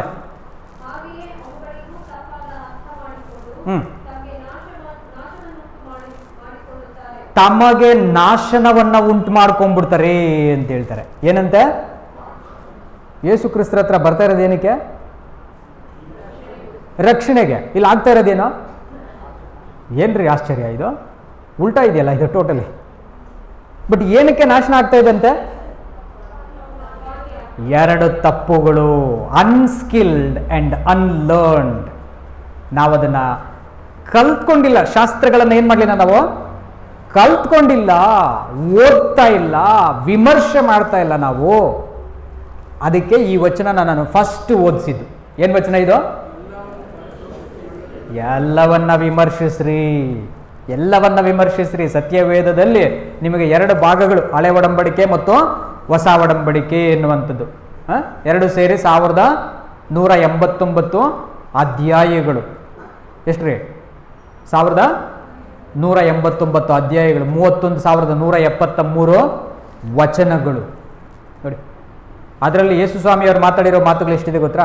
ಬರೀ ಯೇಸು ಕ್ರಿಸ್ತರ ಮಾತುಗಳು ಬರೀ 31,100 ಪದಗಳು. ಎಷ್ಟು? 31,100 ಮಾತುಗಳಷ್ಟೇ, ಪದಗಳು ಅಷ್ಟೇ.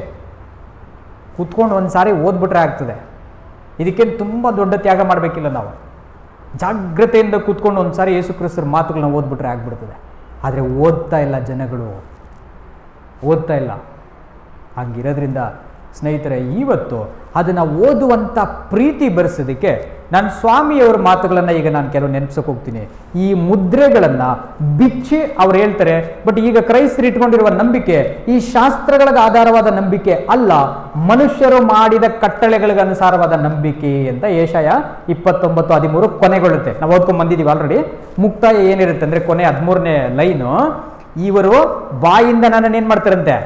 ಸ್ತುತಿಸಿ, ಸನ್ಮಾನಿಸಿ, ನಾಲ್ಗೆಯಿಂದ ಘನಪಡಿಸಿ, ಹೃದಯದಲ್ಲಿ ಇದ್ದಾರಂತೆ. ನನಗಿಂತ ತುಂಬ ದೂರ ಇದ್ದಾರೆ ಅವರು. ನನ್ನ ಅಡ್ರೆಸ್ ಕೂಡ ಗೊತ್ತಿಲ್ಲ ಇವರಿಗೆ, ನನ್ನ ಹೆಸರುಗಳು ಕೂಡ ಗೊತ್ತಿಲ್ಲ ಇವರಿಗೆ. ಅದಕ್ಕೆ ನಾನು ನಮ್ಮ ಸಭಾಪಾಲಕರು ಪ್ರಾರ್ಥನೆ ಮಾಡುವಾಗೆಲ್ಲ ಯಾವಾಗಲೂ ಭಾಳ ಇಷ್ಟಪಡ್ತೀನಿ. ಯಾಕೇಳಿ, ಎಲ್ಲ ಹೆಸರುಗಳನ್ನ ಒಂದ್ಸಾರಿ ಪರಿಚಯ ಮಾಡ್ಕೊಟ್ಬಿಡ್ತಾರೆ. ತುಂಬ ಹೆಸರುಗಳು, ಅಟ್ಲೀಸ್ಟ್ ವಾಕ್ಯಗಳು ನೆನಪಿಲ್ಲ ಅಂದರೂ ಪರವಾಗಿಲ್ಲ, ದೇವ್ರ ಹೆಸರುಗಳಂತೂ ಎಲ್ಲ ಹೆಸರುಗಳು ನೆನಪಿಗೆ ತರಿಸ್ಬಿಡ್ತಾರೆ.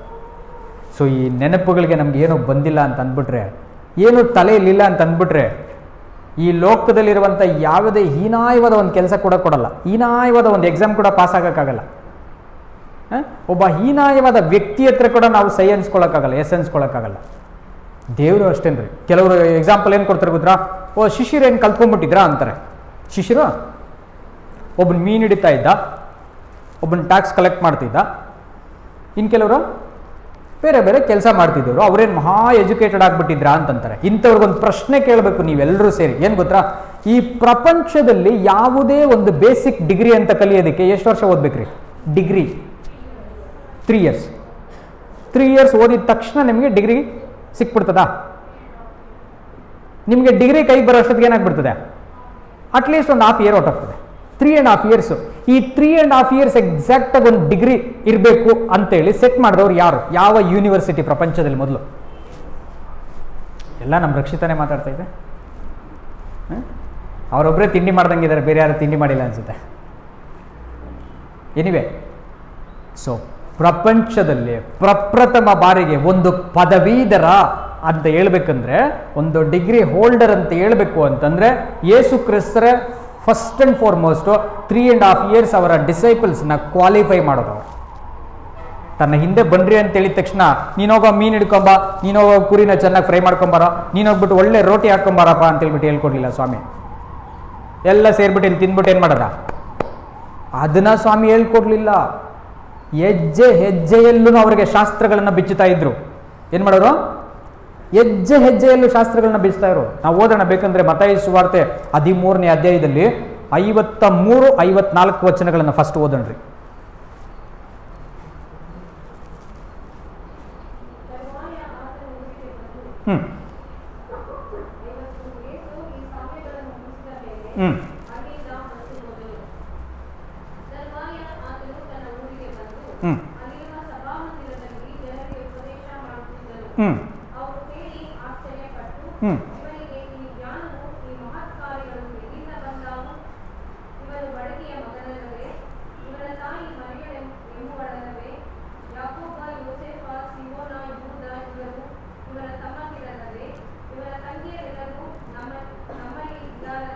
ನೋಡಿ ಏನು ಹೇಳ್ತಾರೆ, ಹೆಂಗೆ ಮಾತಾಡ್ಕೊಳ್ತಾರೆ.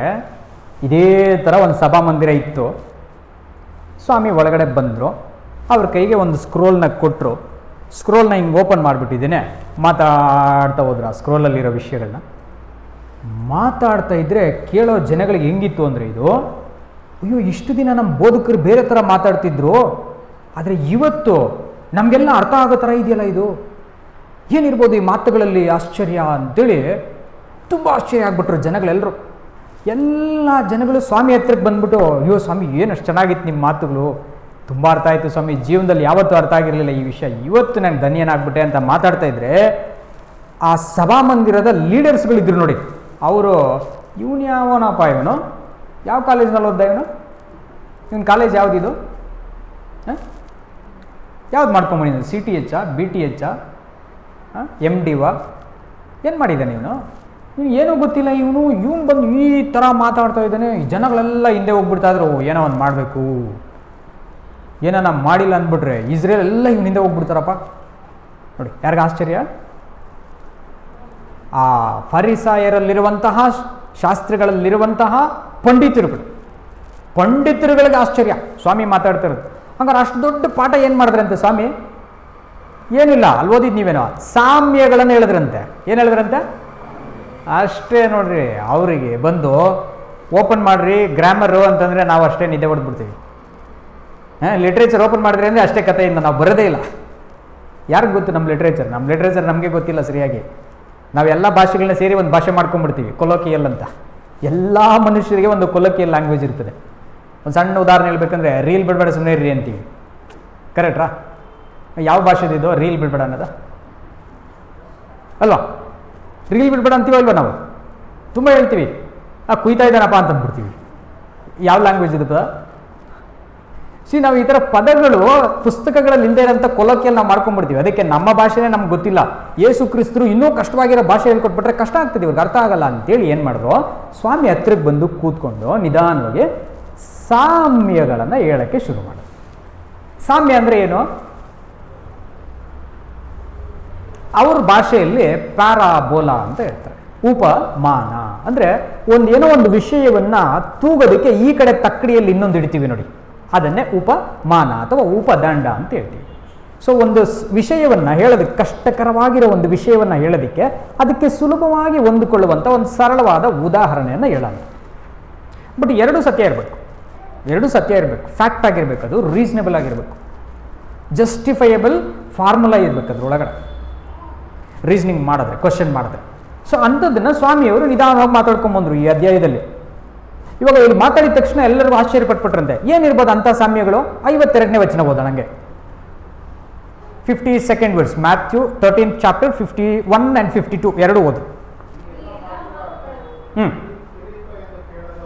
ಹ್ಮ್ ಹ್ಮ್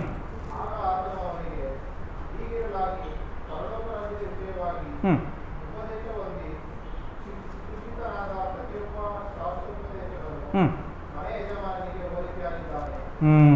ನೋಡಿ, ಮನೆ ಯಜಮಾನನಿಗೆ ಹೋಲಿಕೆ ಅಂತ ಹೇಳ್ಬಿಟ್ರು. ಆಮೇಲೆ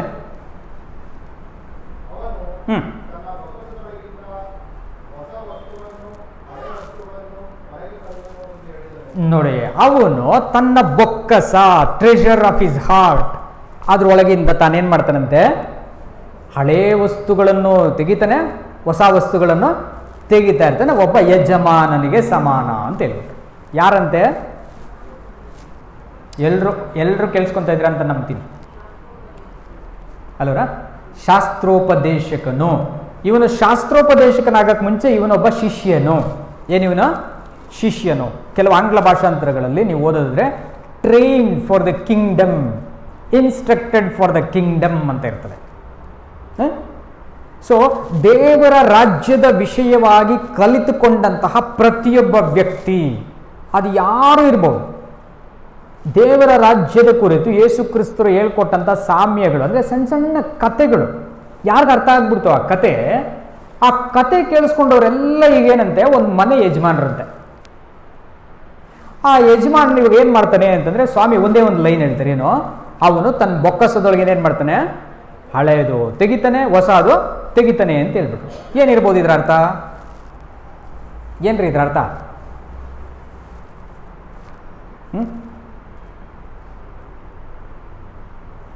ತುಂಬ ಕಷ್ಟ.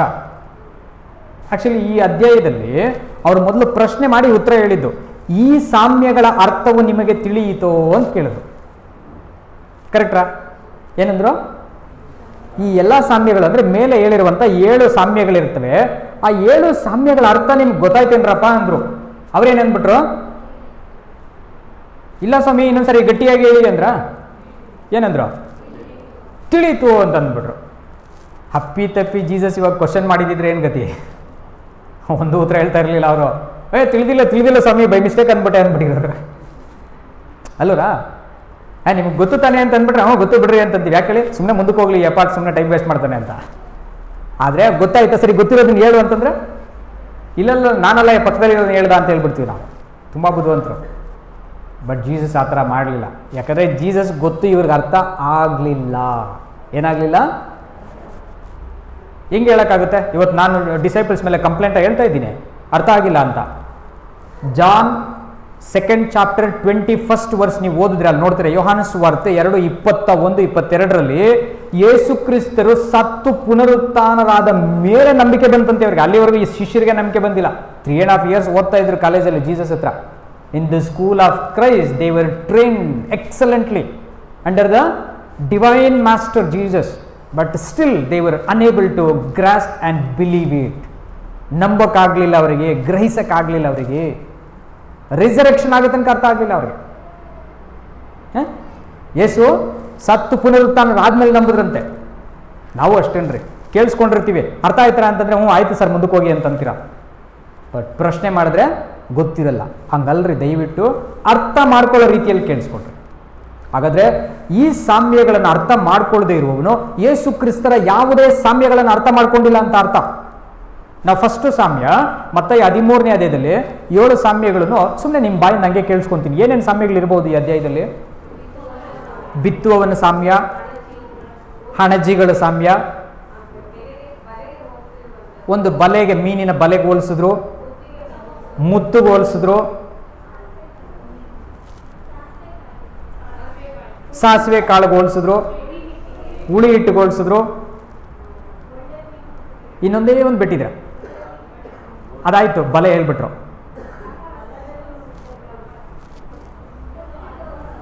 ಹೂಳಿಟ್ಟ ದ್ರವ್ಯ, ಹಿಡನ್ ಟ್ರೆಷರ್ ಇನ್ನೊಂದು. ಸೊ ಈ 7 ಪ್ಯಾರಬಲ್ಸನ್ನು ಮ್ಯಾಥ್ಯೂ 13 ಚಾಪ್ಟರ್ಲ್ಲಿ ಹೇಳ್ತಾರೆ. ನಾನೊಂದು ಕೆಲಸ ಮಾಡ್ತೀನಿ, ವಚನಗಳೆಲ್ಲ ಓದಿಸಿದ್ರೆ ನಿಮಗೂ ಬೋರ್ ಆಗ್ತದೆ. ಯಾಕಂದರೆ ನೀವು ಗ್ರಾಮರಿಯನ್ ಅಲ್ಲ, ನಾನು ಗ್ರಾಮರಿಯನ್ ಅಲ್ಲ, ನಾವಿಬ್ಬರು ದೊಡ್ಡ ಲಿಟ್ರೇಚರ್ ಅಲ್ಲ. ಸ್ವಾಮಿ ಹೇಳ್ದಂಗೆ ಹಂಗೆ ಕೇಳ್ಕೊಂಬಿಡೋಣ ನಾವು. ಓಕೆ, ಸೊ ಈ ಇಷ್ಟು ಸಾಮ್ಯಗಳಲ್ಲಿ ಇದು ಯಾವ್ದು ಅರ್ಥ ಆಗಲಿಲ್ಲ ಅಂತಂದ್ರು ಯೇಸು ಕ್ರಿಸ್ತರಿಗೂ ನಮಗೂ ಪರಿಚಯನೇ ಇಲ್ಲ. We don't deserve to be called a Christian unless we understand the first parable. ನಮಗೆ ಕ್ರೈಸ್ತರ ಅನ್ನಿಸ್ಕೊಳ್ಳುವ ಯೋಗ್ಯತೆನೇ ಇರಲ್ಲ ಫಸ್ಟ್ ಉಪಮಾನ ಅರ್ಥ ಆಗಲಿಲ್ಲ ಅಂತಂದ್ರೆ. ಮಾರ್ಕ 4:13 ಓದ್ಕೊಳ್ಳಿ. ಮಾರ್ಕ್ 4 ಚಾಪ್ಟರ್ 13th ವರ್ಸ್ನ ನಾವು ಓದ್ಕೊಂಡ್ರೆ ಅಲ್ಲಿ ನೋಡ್ತೀವಿ, ಒಬ್ಬ ವ್ಯಕ್ತಿ ಈ ವಿಷಯವನ್ನು ಅರ್ಥ ಮಾಡ್ಕೊಂಡಿಲ್ಲ ಅಂದ್ರೆ ಮಿಕ್ಕಾದ ಸಾಮ್ಯಗಳನ್ನು ಅರ್ಥ ಮಾಡ್ಕೊಳ್ಳೋಕೆ ಸಾಧ್ಯನೇ ಇಲ್ಲ. ಮಾರ್ಕ 4:13.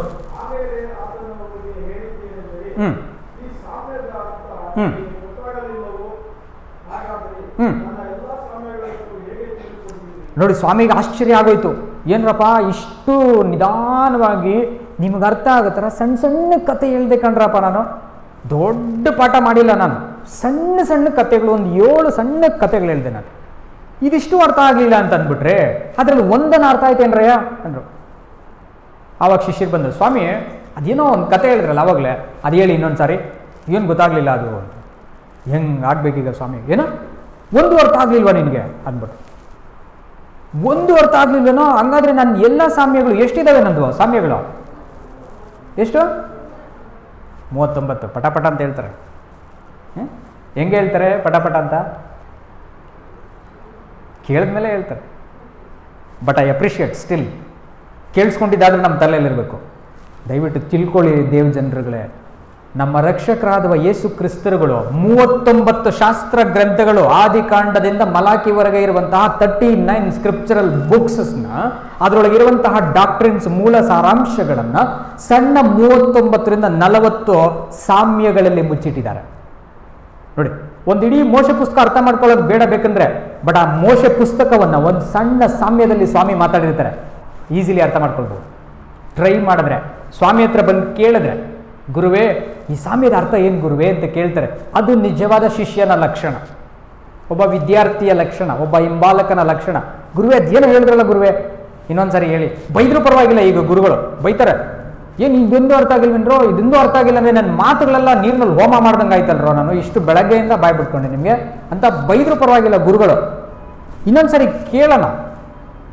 ಆದರೆ ಗುರುಗಳ ಹತ್ರ ಕೇಳದೆ ಇದ್ದುಬಿಟ್ರೆ ಮಾತ್ರ, ಅರ್ಥ ಆಯ್ತು ಗುರುಗಳೇ ಅಂತ ಮನೆಗೆ ಹೋಗ್ಬಿಟ್ರೆ ಮಾತ್ರ ಲಾಸು ಗುರುಗಳಿಗಲ್ಲ, ಯಾರಿಗೆ? ಏನು ಗೊತ್ತಿರಲ್ಲ, ಏನು ಗೊತ್ತಿರಲ್ಲ ನಮಗೆ. ಸೊ ಹಾಗಾದರೆ ನಾವು ಈ ಕೊನೆ ಸಾಮ್ಯದಿಂದ ನಾನು ಶುರು ಮಾಡ್ತೀನಿ. ಕೊನೆ ಸಾಮ್ಯ ಹೇಳಿದ್ದೇನಂತಂದ್ರೆ, ಒಬ್ಬ ಯಜಮಾನನಾಗಿರ್ತಾನೆ, ಅವನು ಹಳೆದನ್ನು ತೆಗಿತಾ ಇರ್ತಾನೆ, ಅವನು ಹೊಸದನ್ನು ತೆಗಿತಾ ಇರ್ತಾನೆ. ಸೊ ಹಾಗಾದ್ರೆ ಈ ಯಜಮಾನ ಅಂದ್ರೆ ಯಾರು? ಇವಾಗಿಂದ ಬಹಳ ಶ್ರದ್ಧೆಯಾಗಿ ಗಮನಿಸಬೇಕು. ಒಂದೊಂದೇ ಸ್ಟೋರಿ ಸಣ್ಣದಾಗಿ ಫಿನಿಶ್ ಮಾಡ್ಬಿಡ್ತೀನಿ ನಾನು ಬೇಗ ಬೇಗ. ಓಕೆ, ಸೊ ನೋಡಿ, ಹಳೆ ಕಾಲದಲ್ಲಿ ಒಂದು ಮನೆ ಯಜಮಾನರುಗಳು ಅಂತಂದ್ರೆ ಒಂದು ದೊಡ್ಡ ಐಡಿಯಾ ಇರ್ತಿತ್ತು ಎಲ್ಲರಿಗೂ. ಈ ಕಾಲದಲ್ಲಿ ಮನೆ ಯಜಮಾನ ಅಂದ್ರೆ ಐಡಿಯಾನೇ ಇಲ್ಲ. ಯಾಕೆ ಗೊತ್ತಾ? ಈ ಕಾಲದಲ್ಲಿ ಎಲ್ಲರೂ ಯಜಮಾನ್ರೆ ಮನೆಯಲ್ಲಿ, ಅತ್ತೆ, ಸೊಸೆ, ಮಗ, ಮಗಳು, ಎಲ್ಲರೂ. ಯಾಕೇಳಿ, ಯಾರಿಗೇನು ಮಾತಾಡಿದ್ರು ನೀನೇ ನನ್ಗೆ ಹೇಳೋದು, ನನ್ನ ಇಷ್ಟ, ನನ್ನ ಜೀವನ ಅಂತ ಹೇಳ್ಕೊಂಡ್ಬಿಡ್ತಾರೆ. ಹಂಗಾರೆ ಅರ್ಥ ಏನು? ಅವನು ಯಜಮಾನನೇ. ಸಣ್ಣ ಮಕ್ಳನ್ನ ಕೇಳಿಬೇಕಂದ್ರೆ, ನೀನೇ ನನ್ಗೆ ಹೇಳೋದು, ಹೋಗಿ ನಿನ್ನ ಕೆಲಸ ನೀನು ನೋಡ್ಕೊ ಅಂತಂತಾನೆ. ಅವನು ಯಜಮಾನನೇ. 10 ವರ್ಷ ಚೋಟು ಇರ್ತಾನೆ, ಅವನು ಯಜಮಾನನೇ. ಇವಾಗೆಲ್ಲ ಇರಲಿಲ್ಲ.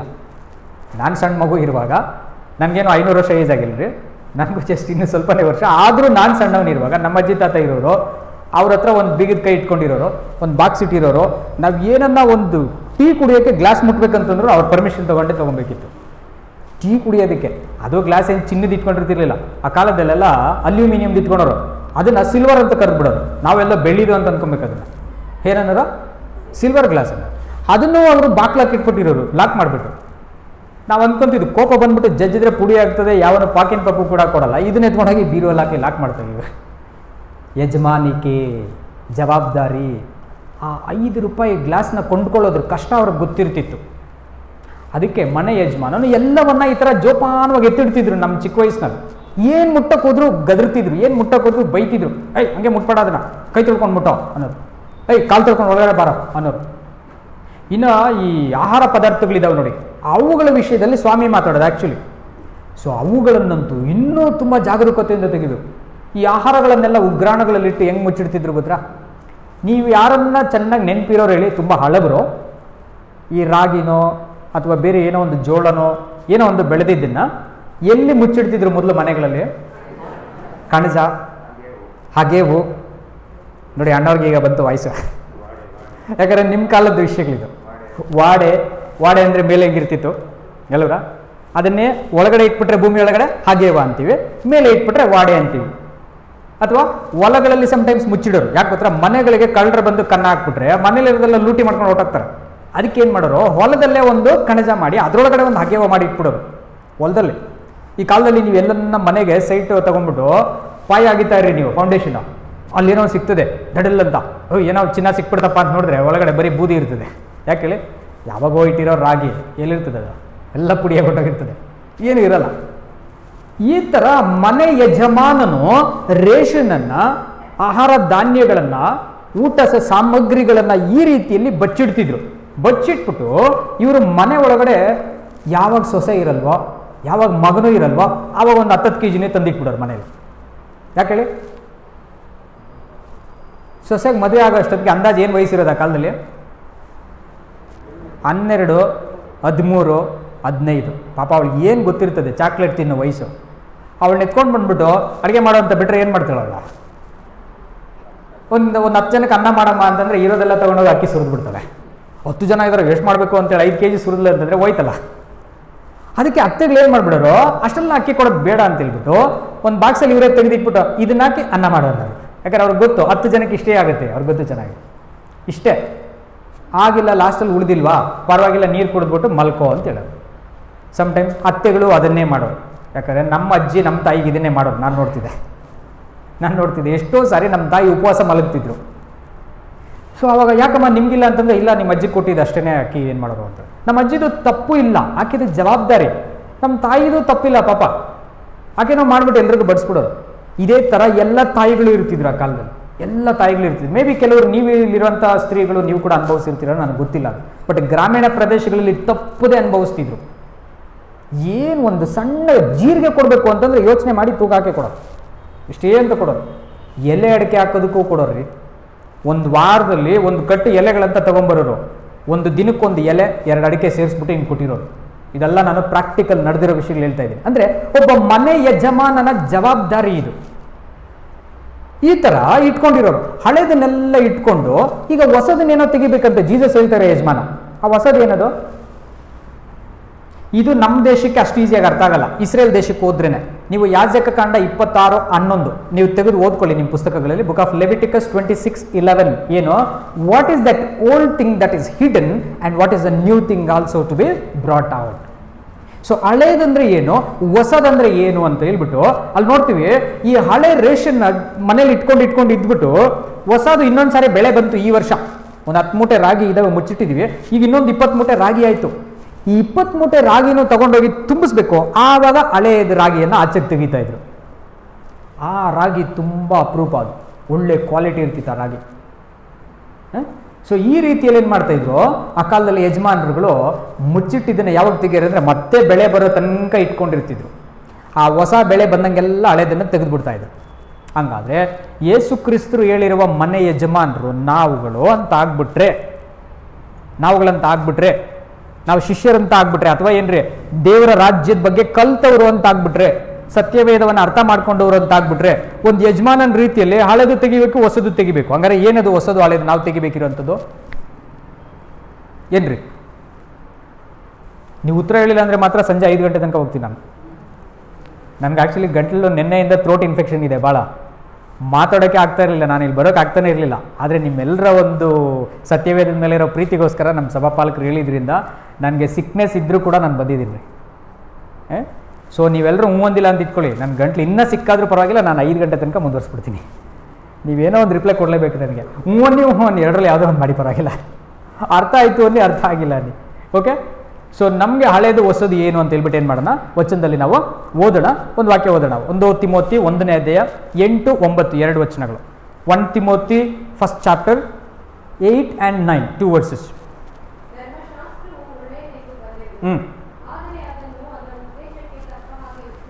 ನೋಡಿ, ಧರ್ಮಶಾಸ್ತ್ರವು ಒಳ್ಳೆಯದೆಂದು ಬಲ್ಲೆವು. ನೋಡಿ, ಧರ್ಮಶಾಸ್ತ್ರ ಆಗಲಿ, ಪ್ರವಾದಿಗಳ ಪುಸ್ತಕಗಳಾಗಲಿ, ಇದೆಲ್ಲವೂ ಕೂಡ ಇದಕ್ಕೆ ಬೋಧಕರಾಗಬೇಕು ಅಂತ ಎಲ್ಲರೂ ಟ್ರೈ ಮಾಡ್ತಾರೆ ಹಳೆ ಪುಸ್ತಕಗಳಿಗೆ. ಆದರೆ 7ನೇ ವಾಕ್ಯದಲ್ಲಿ ಓದ್ತೀವಿ, ಅದರ ತಾತ್ಪರ್ಯ ಏನಂತ ಗೊತ್ತಿಲ್ಲದೆ ಬೋಧಕರಾಗ್ಬಿಟ್ಟಿದ್ದಾರೆ ಅಂತಂತಾರೆ. ಕರೆಕ್ಟಾ? 7ನೇ ವಚನ. ಇದ್ದರೂ